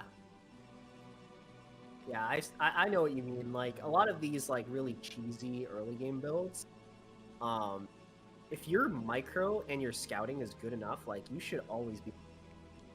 But hey, Yeah. we're already seeing a variation of last game because look at DeWalt's side. He's already getting a Nexus. That's Nexus 12 first nex. in Yeah, that's a 12 Protoss nex. versus Protoss. Based. Is this Everyone allowed? smack that based button. Based Is this as fuck. allowed? Is that legal? You know what this reminds me? I need to get like a turkey baster emote so that way you have based. But what if DeWalt or what if Bonnet opens with a Zealot? I guess he didn't. Because Yeah, and this is already. this is the mind games of knowing your opponent, right? Yeah. It's you like know if I they're play not gonna IJ, open I know Zealot. to expect 2 Oh, port he did raise. open Zealot. Okay. Okay, so I don't know the interactions of PvP that well, but I feel like if you open Zealot and send it across the map right now, like, I don't think DeWalt should have any units to defend it. Like, that No. Zealot should just get, like, a free probe, at least. He's going Gateway Forge, and like I've said before, this is the proper follow-up in every matchup from a 12 nex. Because a cannon solves so many of your issues. Oh my Yeah, god. you got problems, use a cannon. Yeah, I Suri guess if said you this get as to a joke, and I get that he meant it as a joke, but it's actually what's happening is just get scouted last, bro. GG easy. Like, Oh, come that's on. so unfortunate. What the fuck? Yeah, I mean, like, I guess even if you open Zealot first, it's not always wise to just send it across the map. You don't know anything Yeah. about what your opponent is doing. So, DeWalt is just gonna fully get away with this without getting punished, like, even a little bit. It's not even. I feel like it's not even certain that the Zealot could punish it. Oh, yeah. Even if it was sent out right away. So, DeWalt hit a Zealot. He built his first Zealot and he hit it. That's I think kind he's of a waiting to funny move. see, because I think what he's expecting is to get scouted, and then when he'll see the army move out, because obviously once you see this, oh, okay, 2 cannons, let's go duel something, right? Or at least try and contain, and then you send it out. I think that's what he's going for here, but I mean, I'm not DeWalt. My brain's not that big. I don't know. Yeah, I'm not fully certain what that zealot is exactly for either. But I like it. Yeah, it's interesting. Well, I hope we're gonna find out. I'm sure we will. Chekhov's zealot. Chekhov's zealot. Oh, I hope so. I hope so. Yep. All so right, here so a you little go. bit of a move out from Bonneth. Just onto the low ground. We're gonna secure it. Maybe get a nexus of our own. No. All right. Nope. Never mind. He's like, nah, we're actually going. What are you doing, bud? Where are we going? I mean, to be fair, these are Dragoons. It's possible that he clicked them to here, and they've decided to land here. Okay. Wait. I know Dragoons are stupid, but... All right. I want you to understand. When's the last time your medics went where you told them to? Okay, Without you know going what? off on an adventure. Dude, medics are just... Okay, people say Dragoons are stupid. I don't know if it's because they, like... They always have to chase whatever they're healing, or if it's because they're on a different hockey, but somehow... Like, I will not click a place, and they'll still end up there. And I'm like, what? Oh, yeah. There's nothing like seeing, like, two groups of bio here, and then the medics are just kind of walking up this way. You're just like, where are you guys going? Yeah, I was like, Yeah, how did... you know? I've never even ordered you to go there. I never, like... Huh? Yeah, other times they're like, they see an SCV in the mineral line that's, like, not fully healed, so I'll tell them to Get move 'em. across the map, and they have to heal that first. Then Oh, all of yeah, a sudden I medics have are like special. 8 stimmed Marines in the middle of the map fighting mutas alone. Alright, so we'll see if Bonneth is going to try and make something happen with his initial army advantage here. Are DeWalt's there trying to big Reavers break in that this. shuttle? There's at least one. I think there is just one. I think he could try to bust open the natural for... He's trying to do something big, but DeWalt's going to go for the 360 no-scope here, though. Yeah, he's getting ready for the pincer move. Oh, yep, we saw the Zealot. Oh and my you saw god, him the click Zealot! over here. Chekhov's Zealot comes into play! Yes! Oh, with the surround! The 360 Coming in from no-scope! all angles. Unfortunately, the Reaver I don't think he has isn't enough, getting that much though. done. He needs to deal with the Reaver. Oh, Where's Chekhov's Zealot? running in. What? Oh my, if he kills the... Oh, he doesn't kill the Reaver. Oh my This is god. tragic. Bonneth cleaned up this fight. It actually, I thought it looked pretty bad for a while. But wait, Chekhov's Zealot has infiltrated Bonneth's base and is going to start getting to work on the probe line. Dude, with all... Oh, yeah, dude, and, what is happening? and just pulling... Oh, my God, oh, the oh, probe! oh my god! No! He wanted it so much! He could still do it. He could still do it. Oh my god, I can't believe this. If the probe had killed Nexus that... first got punished. Alright, looks like I'm the Zealot surprised got that cleaned fight up here. went as well for Bonneth as it did. I thought the 360 surround plus the extra goons Yeah, would dude. have picked off the Reaver. And that just goes to show how good a Reaver is in these kinds of fights, you know? Yeah, look, it has 12 kills. That is a Yeah. hero Reaver if I've ever seen one. Plus the 3 cannons. Oh yeah, you're right. Yeah, the Reaver was required to bust open the defense. Yeah. Oh, free observer. That's cool. Now the shoe is kind of on the other foot here. We see DeWalt's fast expansion got punished, and now he's the one contained within his base. Yeah. And Bonus drops the Nexus. Whoa, dude, we just watched the last game again. Yeah. Wait a minute. Wait. Is this a replay? Did something happen? We had him Seems to a Twilight deja vu Zone? here. No, Deja Vu is a different map. Oh, you're right. This is Radeon. Yeah. Come on. Keep up. It's even on the screen. Well, actually, it's not for you because you're getting Well, it it's quick not feed, on but- my screen, Yeah. but... Yeah. That's a cheeky little position to take. Yeah. Just nice little shot. Oh my god, there's with a Reaver on the low ground, like this is actually a worse position for DeWalt than it was for Bonneth last game because we don't have Reavers of our own. So how are we supposed to get down there if we don't have Reavers to counter their Reaver or a shuttle to elevate or something out? He's trying. The shuttle just came out. Robo Bay just finished. But it'll still be a minute before we have anything. And Bonneth's like, Bonneth is ready for the elevator. He's like, I know what I did to you. He remembered what happened last. Like he tried to do last game. Was like, no, I'm not gonna let you do that. I'm not even gonna let you try. Yeah. Look at this. He was ready, so now he can come over here and deny this.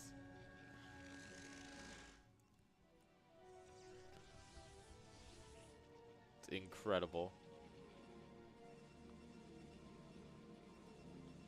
Yeah, if I was DeWalt, I'd have no idea how to proceed here. This is I feel like this is a situation that happens fairly often in PvP where you win a big fight and then you just contain your opponent. And because the Dragoon arc is so strong, there's like nothing you can. Oh, Reaver dance. Oh no, I think he just loses the Reaver. Oh, almost. Close. All right, let's do the Reaver dance. Come on. It's like the hamster dance, but a little different. Oh no, the shuttle! Got the shuttle. We'll take it. Now he can't do the Reaver dance anymore. No.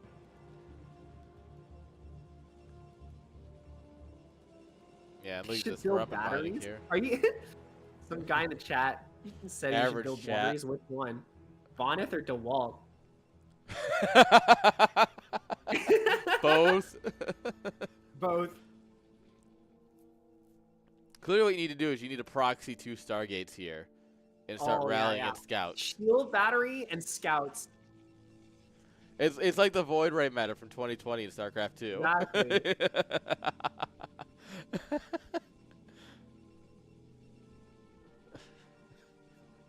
Sometimes you just say something so stupid, you just gotta laugh at it. It's like, you know? But just imagine like 8 scouts come in, just and then come back out and heal. They go back and get their shields recharge. Oh, fucking, this game is special. Second shuttle is out, and we do have shuttle speed, so we're going to try to bust this. We have a lot of zealots out on the field. Both Reavers get deployed out on the bottom side, but unfortunately, oh, kind of too good. There it is. Oh my god! Wait, is DeWalt doing it? He's gonna break out. He doesn't have enough to win, I don't think, because he lost the shuttle. But he successfully pushed out here. I think he might overextend though. No, he's got +1 though. This is massive. He's got +1. Oh, I didn't even know that. Yeah. So that's such a huge difference. Oh my god, but he has to be so careful not to overextend. Like, yeah, +1's a good unit, but it's not that good.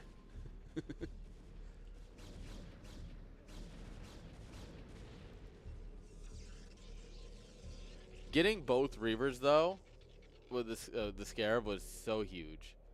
Yeah, that was massive. If Bonneth saved those, this is so different. Yeah, that single-handedly turned the fight.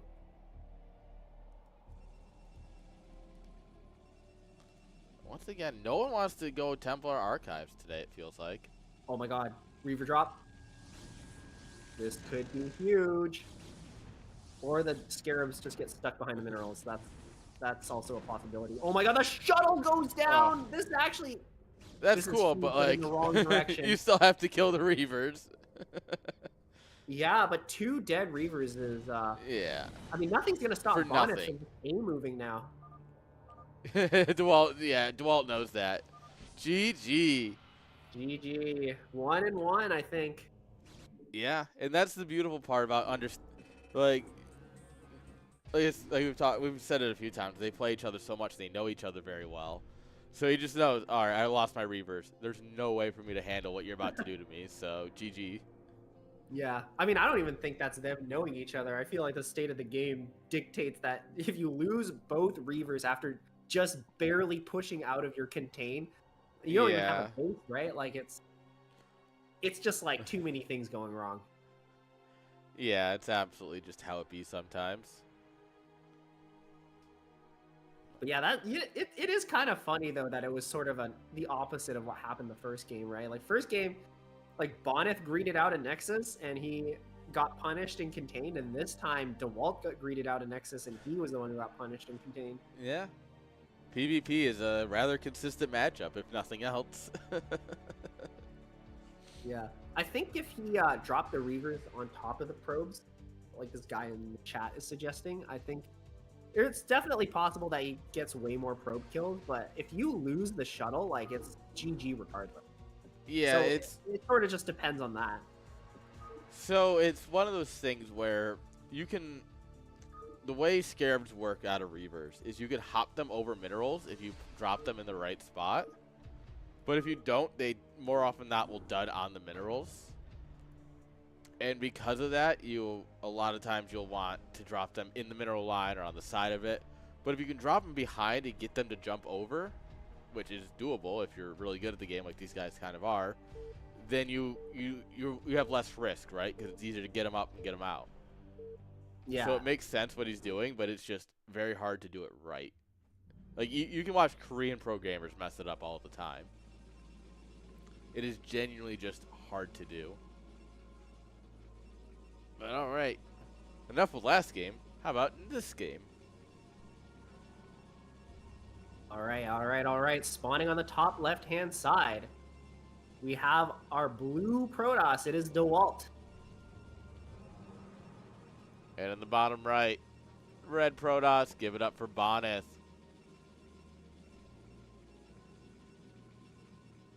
I feel like on Neo Dark Origin, all the bridge problems are going to be like exacerbated because already Protoss have issue with each other sitting in an arc. But Yeah. now, like, you're sitting in an arc over 3 bridges. It's it's not possible to go across. As Yeah, if it it's already definitely. was possible. It's definitely going to be one of those games where someone's going to get contained, and it's just going to be a long game from there. If we get a I sort macro of game. hope that's what happens, honestly, because Yeah, I'm I down. feel like I see a lot of PvPs don't go past 2 base. In fact, I feel like most of them don't actually go past 1 base each. Well, you missed the ones we had before you got here. Oh? There was, we had like 3 base PvP. That was nuts. We had some good PvP to start off today because we did Doodle versus Raz. Mm-hmm. And yeah, if you guys missed that, I suggest heading over to our YouTube channel. Catching the, you can watch. It's just easier to watch VODs on YouTube than it is Twitch. 100%. Yeah. I don't care what for anyone sure. says. If you want to, make Look at sure that you drop a probe sub going. on the YouTube channel as well. That probe was sneaking around. Yeah, he was looking around. Yeah, drop a sub on the YouTube channel, guys. It helps out quite a bit, actually. If you subscribe to the YouTube channel and check the VOD. There's some great games that if you haven't seen them all today, that's the place to find them.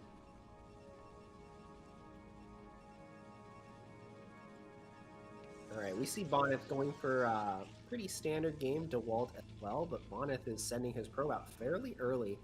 DeWalt is just like, I know what you're gonna do. I'm not even gonna like. That probe is gonna stay in my mineral line. Like, screw this. Yeah. Come on, someone put a pylon in someone else's mineral line. So Come on, Manor Pylon, do it. obviously the results will spoil the story, but I'm not gonna tell you guys who won, so that way you can go and watch it for yourselves if you're curious. But Game 3 of Raz versus Doodle, let's just say somebody built gateways up here in the pocket area. Oh my god. It was so crazy. Just when you thought it was over, it wasn't. Both Man. players build a zealot here. Yeah. There it is. Oh, Ding ding yeah. ding ding ding ding ding ding ding. Invisible men time. I know the probe sneaking around wasn't actually an indication of anything, but the way he was doing it, I was like, Bonneth is gonna do something this game. I could feel it. I could feel it. What would be great is if we saw DeWalt dropping a Citadel too. Oh my god, DT versus DT. It's Insane. happened. It's what we call a little crazy. Yeah, that's when the game gets really weird. That's peak Protoss moment. Yeah. All right. Well, we'll see if one of them gets forged, because I feel like if you get forged, it's just, well, guess I lose. Like, So, if you go DTs, you're supposed to go forged, so that way you have some sort of detection. If you don't, you should go Robo Observer.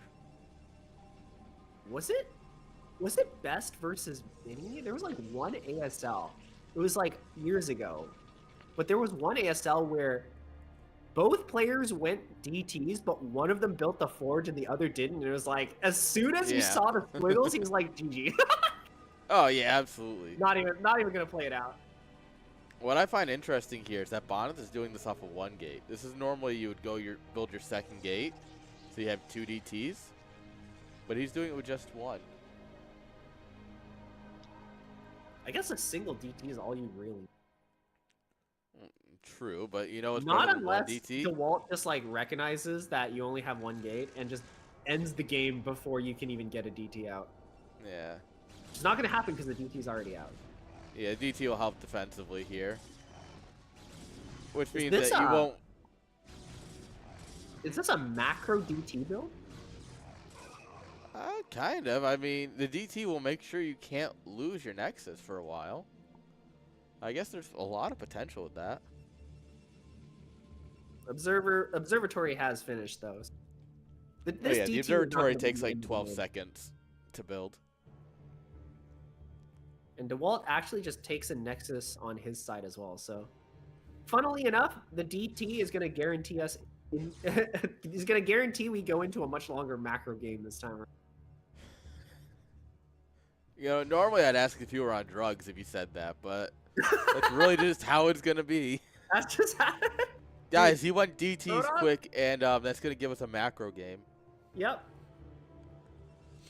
That's the difference, you know, from previous games. The previous games, no one went DT really fast, but this time, we go DT and we macro.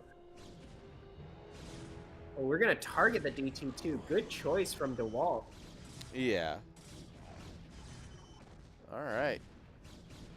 Yeah, we're going to try and push up here, but but... scary push here, but it's not going to pan out for him in the end. The Nexus is still going to complete. Despite the DT's efforts, we're going to go into a long macro game. Yeah. And I mean, DTs are just better zealots, right? So, it makes sense trying to attack with them, but sadly enough, it's not quite enough to end the game.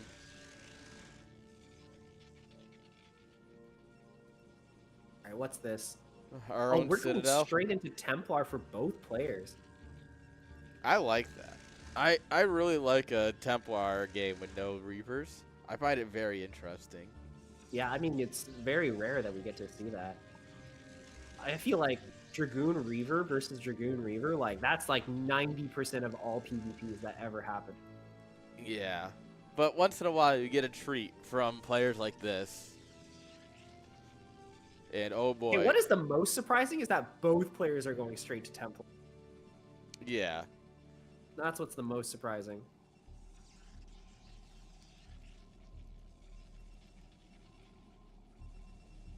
Forge as well. We're going to get those upgrades started.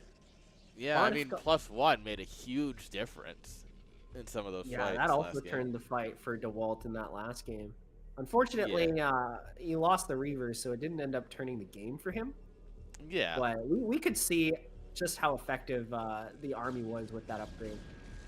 Oh, we're going to try and pick off a Oh. cannon. Ah, storm. You get stormed. We have almost 2 storms in the pocket with this guy.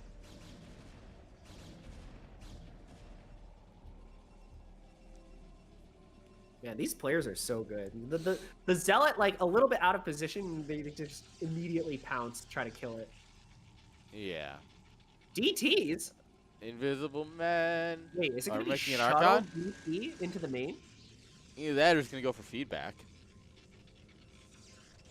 Oh, feedback on the high... Feedback. Feedback. No I feel like I way. said this earlier today.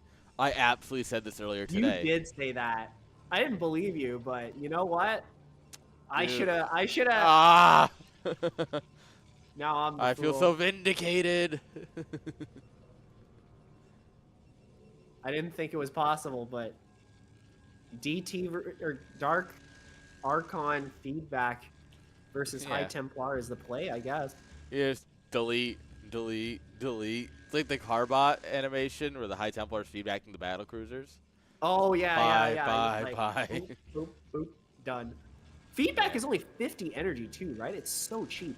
Yeah, it's dirt cheap. Whoa. Ah. Single Dark Archon can feedback like 5 times. There's no way that wins. Okay, good. I was like, I was about to be mad on Bonnet's behalf. No, no, no, no. These are goons. They're not turrets. They will kill an observer, not leave it at 1 HP. Third base coming up for DeWalt. I like We're this. macroing. Macro game? Thank you, DTs. Macro games are getting us. This macro DTs game are was getting us the brought to you macro by game. one base DT.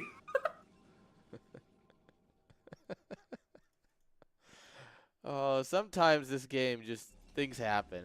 Like earlier we got scouts and guardians. Now we're getting DTs into a macro game. Now we're getting Templar versus Archon.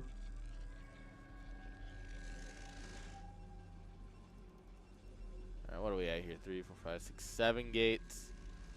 4, 5, 6, 7, 8 gates for Boneth. So Boneth is up a gate. However, DeWalt, obviously his third base will be done much sooner because Boneth hasn't started yet. Yeah, I think this makes sense too. I feel like Templar are not so good on the attack as much as they are on the defense, because when you're defending a push, like your opponent will Here we are. Oh! Archon feedbacks Oh! too, they immediately Yo! disappear. I didn't even see them die. They literally got deleted. Yeah, you Did just. you see a death animation? Yeah, it happens as you like. It's an instantaneous damage. So there's the feedback animation, but the damage is instantaneous.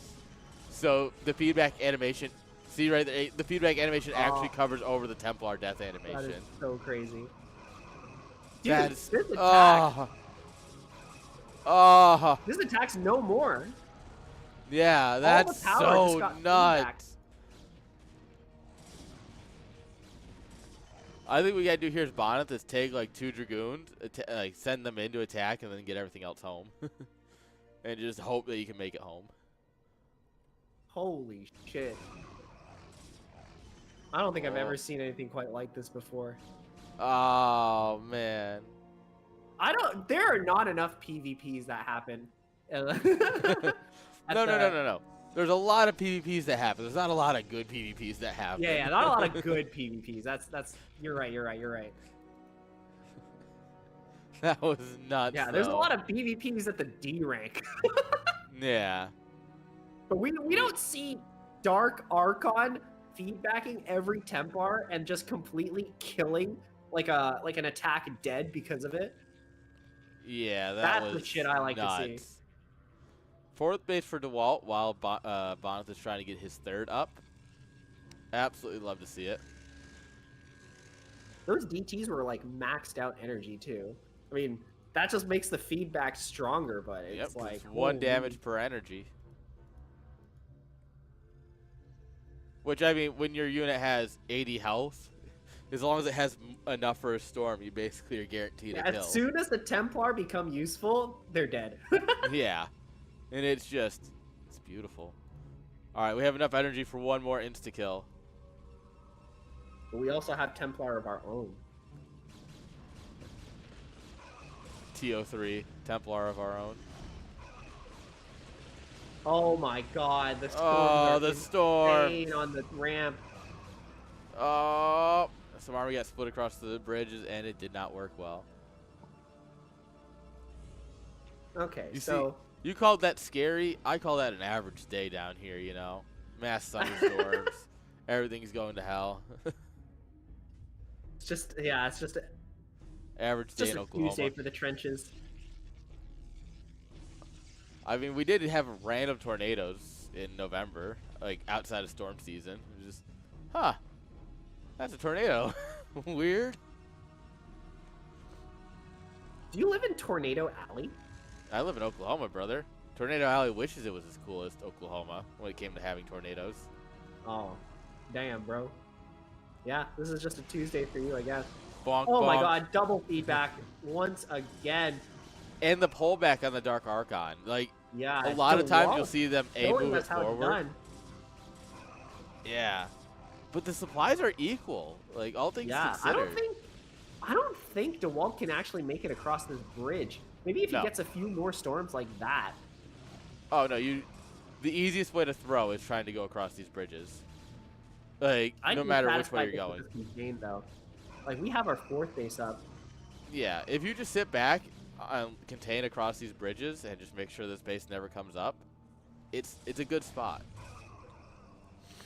We're starting to get into a stage of the game where I have no idea what it's even supposed to look like. Because, yeah, Look at- I've never really seen that many PvPs go past, like, 2 base per person. Oh, yeah, if you take your natural in a PvP, that usually means you're throwing or you're about to win.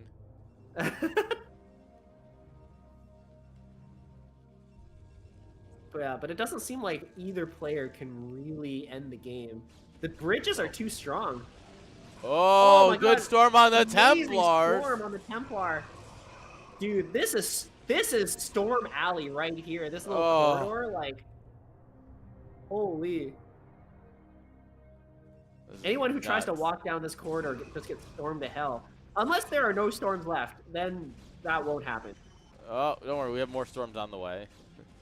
Yeah, one reinforcing Templar coming up, but DeWalt decides to pull back. We don't actually need to attack into there. Like, No, we're off a pretty base. far ahead. This is what we really needed to stop, is making sure you can get across into the middle. Yeah, we have bridge operation completed. We have now across the bridges. Unfortunately, we need to go back. If we need to go back Oh. across, Arbiter. What? Arbiter time? We haven't looked at the main in a hot minute. Sorry, chat. This is nuts. Oh my God, Bonneth is kind of destroying. Like, he's There's pushing been this so army many back. I don't fights. think DeWalt has an answer to the Arbiter here. Where are the observers? They've been getting picked off consistently. The Dark Archon died. No. All right, time to make another one. All right, let's take a quick look. Let's see what we're missing. Yeah, more Arbiters coming. Anything crazy here? No. They've just been fighting with, like, Zealot High Templar and a couple of goons for so long. That's like we've been focused on the action. All of a sudden, the Arbiter's just like, hi, guys. The Arbiter pops out, and all of a sudden, DeWalt can't see anything. But I think DeWalt feels the same way about the Arbiters as we did. Because he had Yeah. nothing for it. He was just Where like, did what the this come fuck? from? You can't make that. That's illegal. This is the wrong matchup. Dude, look, even a small amount of army here is denying so much from coming across the bridge. Oh my God! You know, Bonneth could just constantly snipe the observers, and then his army's Yeah. practically invincible. Yeah, it's pretty much what he's doing. He has to worry about storms, but that's about it. Oh, Well, his Arbiter's a little bit out of position right now. There's no observers on the field. Or no, there's that one. yeah. Um, So one thing to consider here, right, is supplies are dead even, right? But what do we got here? 12, 15 probes? That's 15, assuming that all the bases are saturated equally, which is kind of hard to tell without sitting here and just 1, 2, 3.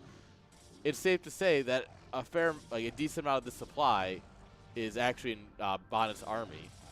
So it's actually kind of making him take better fights. yeah, but it's not. He's gonna kill Oh my that God, base, and that's I don't so know many if cannons. Bonneth. Oh, that's a lot of cannons, but it's not going to be enough to defend this entirely. Oh. +2 versus 3-1. 3-1's actually nuts. Dude, but if you trade a 4th base for a 3rd base, that's so good. Yeah, for that is DeWalt. exactly the kind of trade that you need here. Oh Oh, my God, storm on the storm workers. probe too. Oh. This is devastating. We are going to save the Nexus, though. We are going to save the Nexus. Oh. I don't know if the same can be Blanking said here. Templar. Yeah, the flanking Templar getting crazy storms, but not enough to save this base. No, but you need more. You have to take what you got and try and kill this third now, I think. But Bonnet saves his base, so this was actually quite good for Bonnet. Yeah. Well, we have our own Arby's now, and DeWalt's like, you know what? That looks good. I want some Arby's. This is the first time I ever heard someone say that Arby's looks good. That's true. I have a buddy who works at Arby's, and he's like, just never eat it, please. Don't worry. I won't. There was never a concern of me going to Arby's. But yeah, the game is starting to even out now.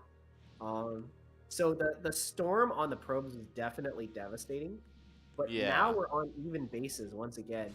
So Oh. it won't be that long before Bonnet can start to catch up. Stasis goes down. Whoa!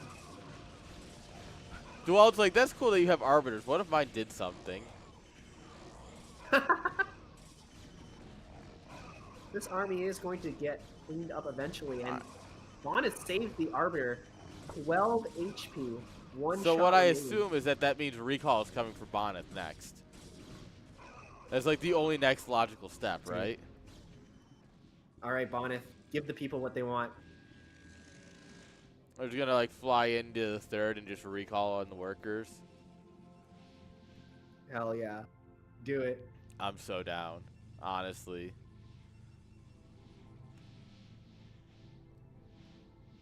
There's been so much action this game. All right. There's so many observers on DeWalt's side. Yeah, Which makes sense. I mean, like, you run out of observers, you can't actually fight anymore. But still, 6 is a That's way fair. bigger number than I would expect. The Bond's like, I got one. I need one. Yeah. Why would I need more than God, one? the storm comes in once again. Barely misses but it the probe, misses. though. It misses the probe pull. Rip. Yeah. This is still a good attack, though. We still get a. Whoop. Random bit of army here. Stuck out in the open. Oh, no. Oh! Oh, Stasis the Arbiter! How does it feel? Yo! Get stasis, Get stasis, nerd. nerd. Yeah, buddy. I'm Oh, not sure man. that was worth it. No, it was. I Style don't know about that points. one. I mean, this Arbiter Alright, will be back so- in play in 3 hours, so we'll see. DeWalt is retaking his 4th, and Bonnet is taking his 4th in a much more hidden location. I don't think. Oh no, the Zealot. I come and see it. I've got to say that we are witnessing some of the best games in StarCraft history here today. Yeah. If you guys Forget- aren't enjoying this, Forget you... SSL. Oh my lord! So many Zealots that just got stasis. That's like a whole control group right there. Holy hell! Stasis is kind of good, I think. His Storm killed his Archon. No! Wait, is Bonnet gonna win this? I don't know anymore, brother. I don't know what's happening, and I'm scared. I also feel like the second those Zealots like unfreeze, this army's kind of done for. Yeah. I mean, you're just gonna drop a great storm, right? Yeah, for 3 seconds. Oh my god, stasis, stasis, stasis? Nope. No. All right, hit that storm button. Yeah. Oh. No observer? Oh, we stormed our High Templar. Hell yeah. There's DTs running around on all sides. Bro, what is happening here? Brother, I was asking that 20 minutes ago. We're at a 23-minute PvP.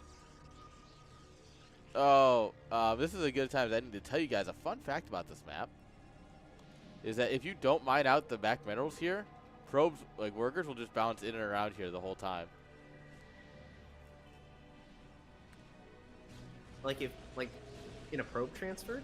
Yes, because The Oh, the they're way gonna try to go through there, but the mineral's blocking because they don't. yeah. The So they'll pathfinding pass. system doesn't think minerals are real obstacles. So it'll pass there until it hits the minerals and go, oh, I need to repath. So it'll pass back, and right about here it'll go, oh, time to repath, and cause it'll recalculate the path, so it'll pass out. This is a good hit here, taking out this base. Yeah, That's Bonus has definitely sort gonna of keep the been vault in. doing well. Bonus supply is so low though. He's got so little income. Yeah, despite taking good fights, like ultimately, I think that 4th base for DeWalt was just up for way too long, and now Yeah. he's reaping the economic advantage of that, and we see that reflected in the supply. The only reason Bonnet is still in this game is because he's taken such incredible fights with such beautiful. Everything was so beautiful. Oh, Ace is your arbiter, bro. But we still have invisible men. Yeah. They used to be Permanently double invisible invisible, men. and now they're only single invisible. Yeah. We couldn't afford double invisible. Oh, we kill the observers with splash damage. Love to see it. GG. Oh. What a good game. So, every tournament has the one game, right? That everyone's like, holy crap. I think that might have been it. Like, think Semi versus Artosis game 1, right? That was so good. Dude. I remember that game. I still remember that- can't believe. Oh, you go. I watched it over Artosis's shoulder, I remember. I was That like, was at like crazy. 18 minutes, I saw the carriers coming, and I'm like, all right, I'm going to go smoke. And me, Urban, Arcane, and a few others went out, and we all smoked. And he come back in, it's like, oh, okay, I wonder where they're at now. Oh, they're still in game 1. It's minute 35. There's like 4 Yeah, Vultures that versus game an went on for Archon. so long. And I remember I Oh, was like man. bouncing between both players' POVs, and I'm like, oh my god, do they actually know how close it is? Like, because it doesn't look close. It looks like they're losing from both sides. Like, Oh, absolutely. oh my god. And I think what was great is that with Historian casting that, Historian and Gypsy, right? Was it? Yeah, yeah. Everyone loved those two casting together, and it was so putting them on that was just a stroke of pure luck. That everything about it was just chef's kiss. Oh man, this is why I love StarCraft. You don't like. I feel like a lot of other esports have hype moments, but I feel like nothing comes close. Like a hype moment in like CS is like, oh, someone got the op and got a kill, right? Or Call of Duty, it's like, oh, you did a thing. No, a hype moment in StarCraft is a 40-minute long banger coming down to 5 units. Yeah. 40-minute long game, back and forth the entire time, and everything comes down to like the 2 units that each player has left at the end of it. Exactly, and That just I feel doesn't like- really happen, yeah. no, Another there's build game. up to it, right? It's something that you don't get in a lot of other esports is the build up. Like you'll get a little bit, right? Because you get rounds or whatever, right? It's like, oh, okay, like we're in round 3 of like whatever for like search and destroy or whatever. Believe it or not, I don't watch Call of Duty esports, so I don't know exactly how it goes. But I feel like StarCraft is just special. It truly is. It truly is. Oh yeah, and we Magic. also had a Broodling on the Broodlings earlier as well. That was Oh also my god. There's just so much good StarCraft happening. I can't keep up. The way you get infinity, Broodlings, like they expire after a certain time, but not if you Broodling them before they expire. Then You just wait, count down the 250 energy. When they're at 1, just dunk, hit them again. exactly. All right, let's get into it. Spawning on the bottom left-hand side of Sylphid, it is DeWalt. And on the lower right-hand side, with the red probes, give it up for Bonus. So DeWalt currently up 2-1. Do we think Bonus can bring it to a game 5? One. What do we think? I think Are it's we gonna get definitely game 5? possible. I mean, it's been back and forth so far, right? Like That's DeWalt true. takes game 1, Boneth takes game 2, DeWalt takes game 3. The pattern indicates that we're going to go to game 5. But we'll see. We're going to have to see how they open, because I feel like the opener in like PvP is so important to pay attention to. Yeah. Like in that last game, one player opened DT, and that guaranteed a macro game. Okay, come on. Open DTs, come on. Yeah, if we want another 30-minute banger, you just have to hope and pray one of them goes one base DT, right? Yeah. That makes sense. StarCraft, man, it's a crazy game. Yeah. Sometimes we follow the rules, other times what? There's no rules here. No rules. I think PvP more than any other kind of matchup is like the no rules matchup where nothing makes sense, things happen. I don't know. Have you ever seen Mutas fight in ZVZ? Mutas fight in ZVZ, I feel like it's more like, yeah, the one with more Mutas gonna win, but it's impossible to tell who actually has more. Yeah, it's true. That's fair. That's a good point. But also, is there anything on the ground for your opponent? Like, what could Glaives bounce onto something else? There's so much that goes into it, right? Oh yeah, that's true. Muta versus Muta fight, the one with Lings on the ground wins. The Glaives Yeah. bounce on the Lings. If you have one more Muta, you usually win with extra Mutas left over, not just one. That makes sense. Yeah. It's all about glaive bounces, man. Glaives are one of the weirdest things in this game. And apparently there is a science to them, but I don't believe it. There's a science to the Glaives? Yes. Like where they'll bounce to? Apparently. Hmm. I don't know. Okay. I was told it exists. It's essentially random, like once you get to that point in a game, right? But it's yeah. There's science. I wonder if there is something like, oh, if you come in from a weird angle, that like guarantees the glaive like bounces to the left, like some garbage like that. Yeah. Maybe.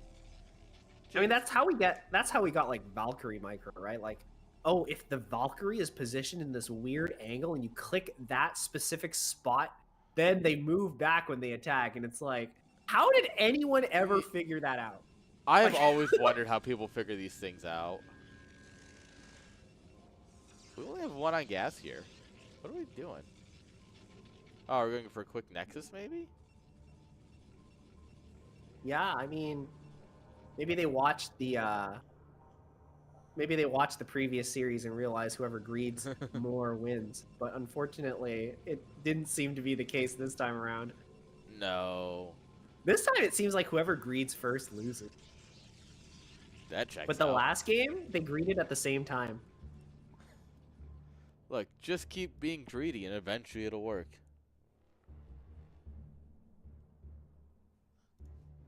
It looks like DeWalt is going to be greedy first this time. So there's the if we Nexus. see a repeat of game number 2, you know, I wouldn't mind that. And then go into game 5. There's potential. 2 goons out on the field for DeWalt compared to Boneth's 3. I feel like if they try to engage each other here and DeWalt ends up like losing a Dragoon or something, I feel like Boneth could just A-move and then the game's over. That's But- pretty common with PvP Yeah. DeWalt sometimes. wisely decides to back up, so Yeah. maybe we're not going to see that. Don't worry, this isn't CPL. There's a good chance that they won't do that. I've been CPL brain for too long. I'm like, this is the part where the person with less units attacks the person with more units. Dude, tier 2 is a magical place where someone who clearly can't win the fight sends in their whole army, loses, and then their opponent, with what's left, sends it across, can't win against the reinforcements, and then that person takes what's left after holding the attack, sends it across. Tier 2 is a magical place, man. I love it so much. First person that like fails to bring enough fails to Yeah. macro while they're fighting loses because they don't have the Exactly. reinforcements. And that's why I always say tier 2. If you just macro, you'll get out. You are fine in like you'll win tier 2 games if you just macro, because so much of it is someone going, "Oh, I'm gonna micro my heart out," and then you just, as long as you can macro, you just make your army send it across. And it's truly beautiful.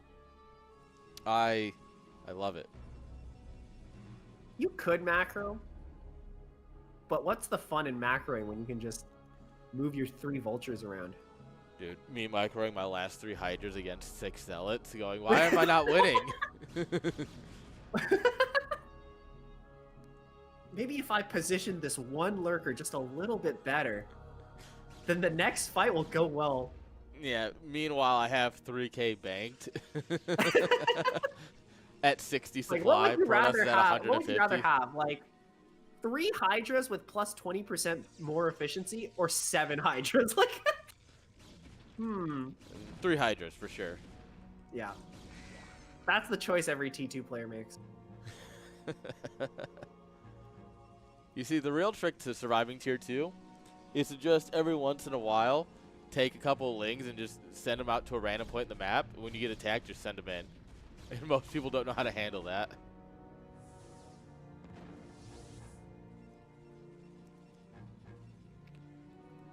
Like, there was a game. You can ask Flash about this replay. He actually was mad at me for winning this game. But I was playing, I think it was on Butter. And I was so far behind in a ZVZ. But I just kept, like, having 6 lings. I would send them out, wait them in the natural with my opponent, and then just randomly send them in and just right-click down drones. And I did that, like, 3 times. And then he sent his mutas across, and I had 6 spores. And he just lost. Oh my god. No way. Absolutely. I mean, ask yeah. Flash. He told me he would never watch my replays again. He watched that live. He's like, I'll never watch your replays again after this. Oh my god. I mean, if I lost that way, I'd also be... I mean, honestly, we kind of saw that already in this today, right? Like, Yeah. remember that game where the Zerg just, like, sent in lings and sniped Nexuses before the Protoss could react, and they ended up winning?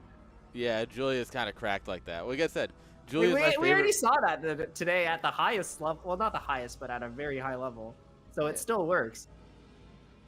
There's a reason I love watching Julia's games, because he does the crazy things that I want to do.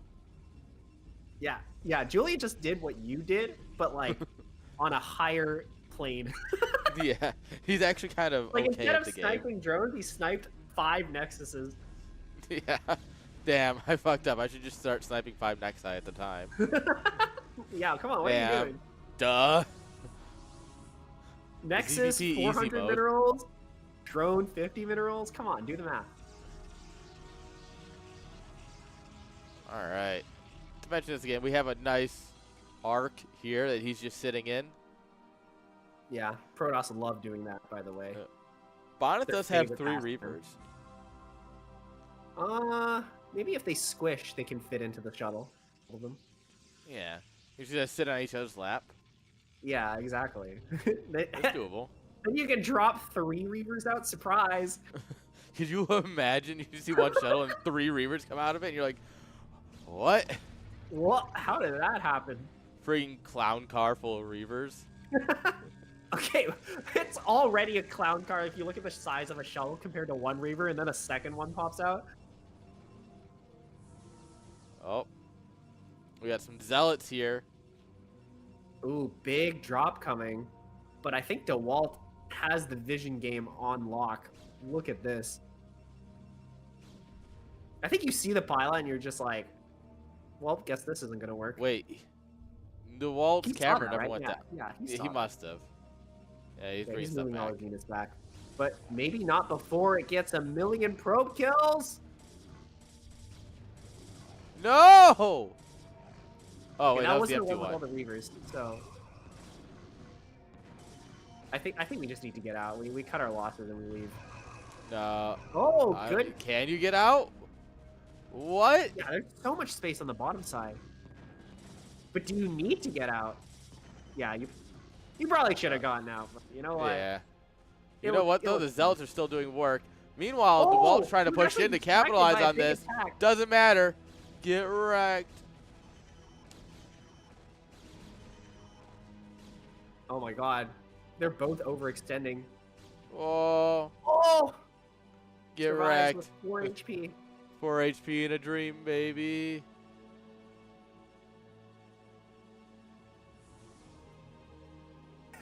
Completely. We were so focused on whether or not the 2 Dragoons would escape, completely missed the giant attack DeWalt did outside of Bonnet's space. We're watching one thing. And when players are doing 2 attacks at once, you gotta watch one of them. Yeah, we can't have picture in picture like they do in like DreamHack Atlanta or whatever. That doesn't exist here. We're only one guy. Both of us are only one guy. Singular.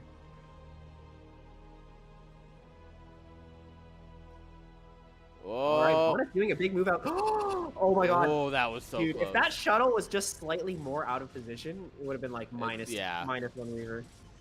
But Bonnet moving forward, he has so many units right now. There are 2 Reavers actually in that shuttle. My bad. We're going to game 5, I think. Yeah, I think Bonnet has this. Well, he is actually at a supply deficit, which is, oh my god, DT in the main, and it's just going ham. We don't have any detection. Nope. 7, 8, 9, 10, 11. Meanwhile, at the front here, that DT's going to town, but if we let this army in, oh my god, but there's we another also have a DT. DT here. Bonnet has no detection. What can you do if you just don't have detection? You're you have to SOL. retreat. DeWalt might win this on the back of having DTs. Yeah, that might have actually turned the game for him. Yeah. All right, we do have one observer observatory. is out. Oh my god, the Nexus. We're just gonna jump on the army. For 1 DT? Absolutely. Big battle in the center of the map. Storms are out. And Bonnet is trying to run. Nexus dies. My god. Goodbye, Nexus. And I think goodbye, Bonnet. Damn. This was one hell of a series, but I think DeWalt's going to have it here. And so one of the big things, right? If these two do meet in the grand finals again, right? Like, if Bonnet wins his way through the lower bracket after this, oh, that shuttle should have died there. Dude, how is this shuttle, like, still alive? Like, it survived. It has, like, so many near-death encounters. It's going to need therapy later on. That's for sure. But the main advantage of making it through the upper bracket is that you start with a 1-0 in the grand finals. It's a best of 7. Oh, is that how it works? Yes, so it'll be like Montreal, best of 7. Whoever wins the upper bracket gets a 1-0 start. And Dude, how is this fight so close? Oh my lord, he wins it! It can't be close. He actually needed to destroy DeWalt there. Yeah. DeWalt's grabbing his third base now. Yeah, at the same time as Bonnet is re-grabbing his natural. Yeah. We do have +1 here for DeWalt. Once again, +1 kind of kicking ass. Yeah, +1 pretty good, I'd say. Yeah, look at this. The main's nearly mined out. Yeah, it's going to be... Well, it's 3 base versus 2 base, but it's going to be like 2 base versus 1 base pretty soon. And that is really bad for red.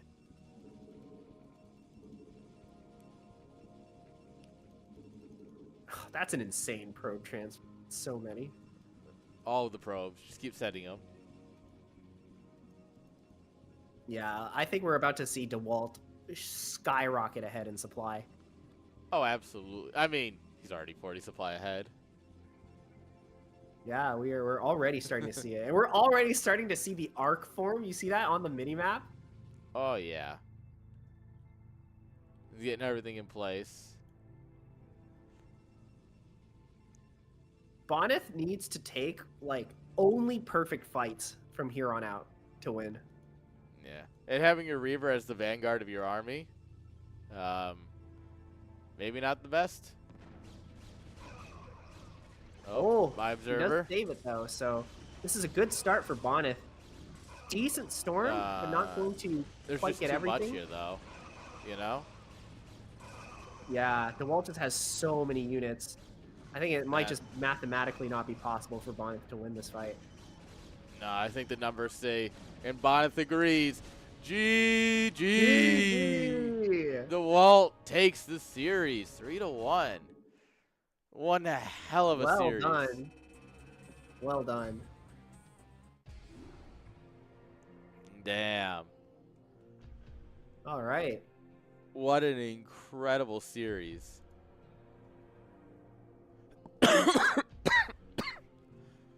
All right. So let's take a quick meander at how the bracket looks. Let me where is it? There we are. So we've got a lot of games done today. I think there's a lot of StarCraft that happened today. Yeah, the one DeWalt singular DT just like by itself slowly killed the Nexus until it died. Absolutely. Yeah, let's see. Alright, Dragon beat Zero, Striker beat Ranged. So we have Dragon versus Bonneth and Raz versus Striker in the lower bracket. So we'll have one. More PvP tomorrow, that's for sure. Yeah, so we'll have this game, we'll have these games, and then the grand finals. Are there no Terrans?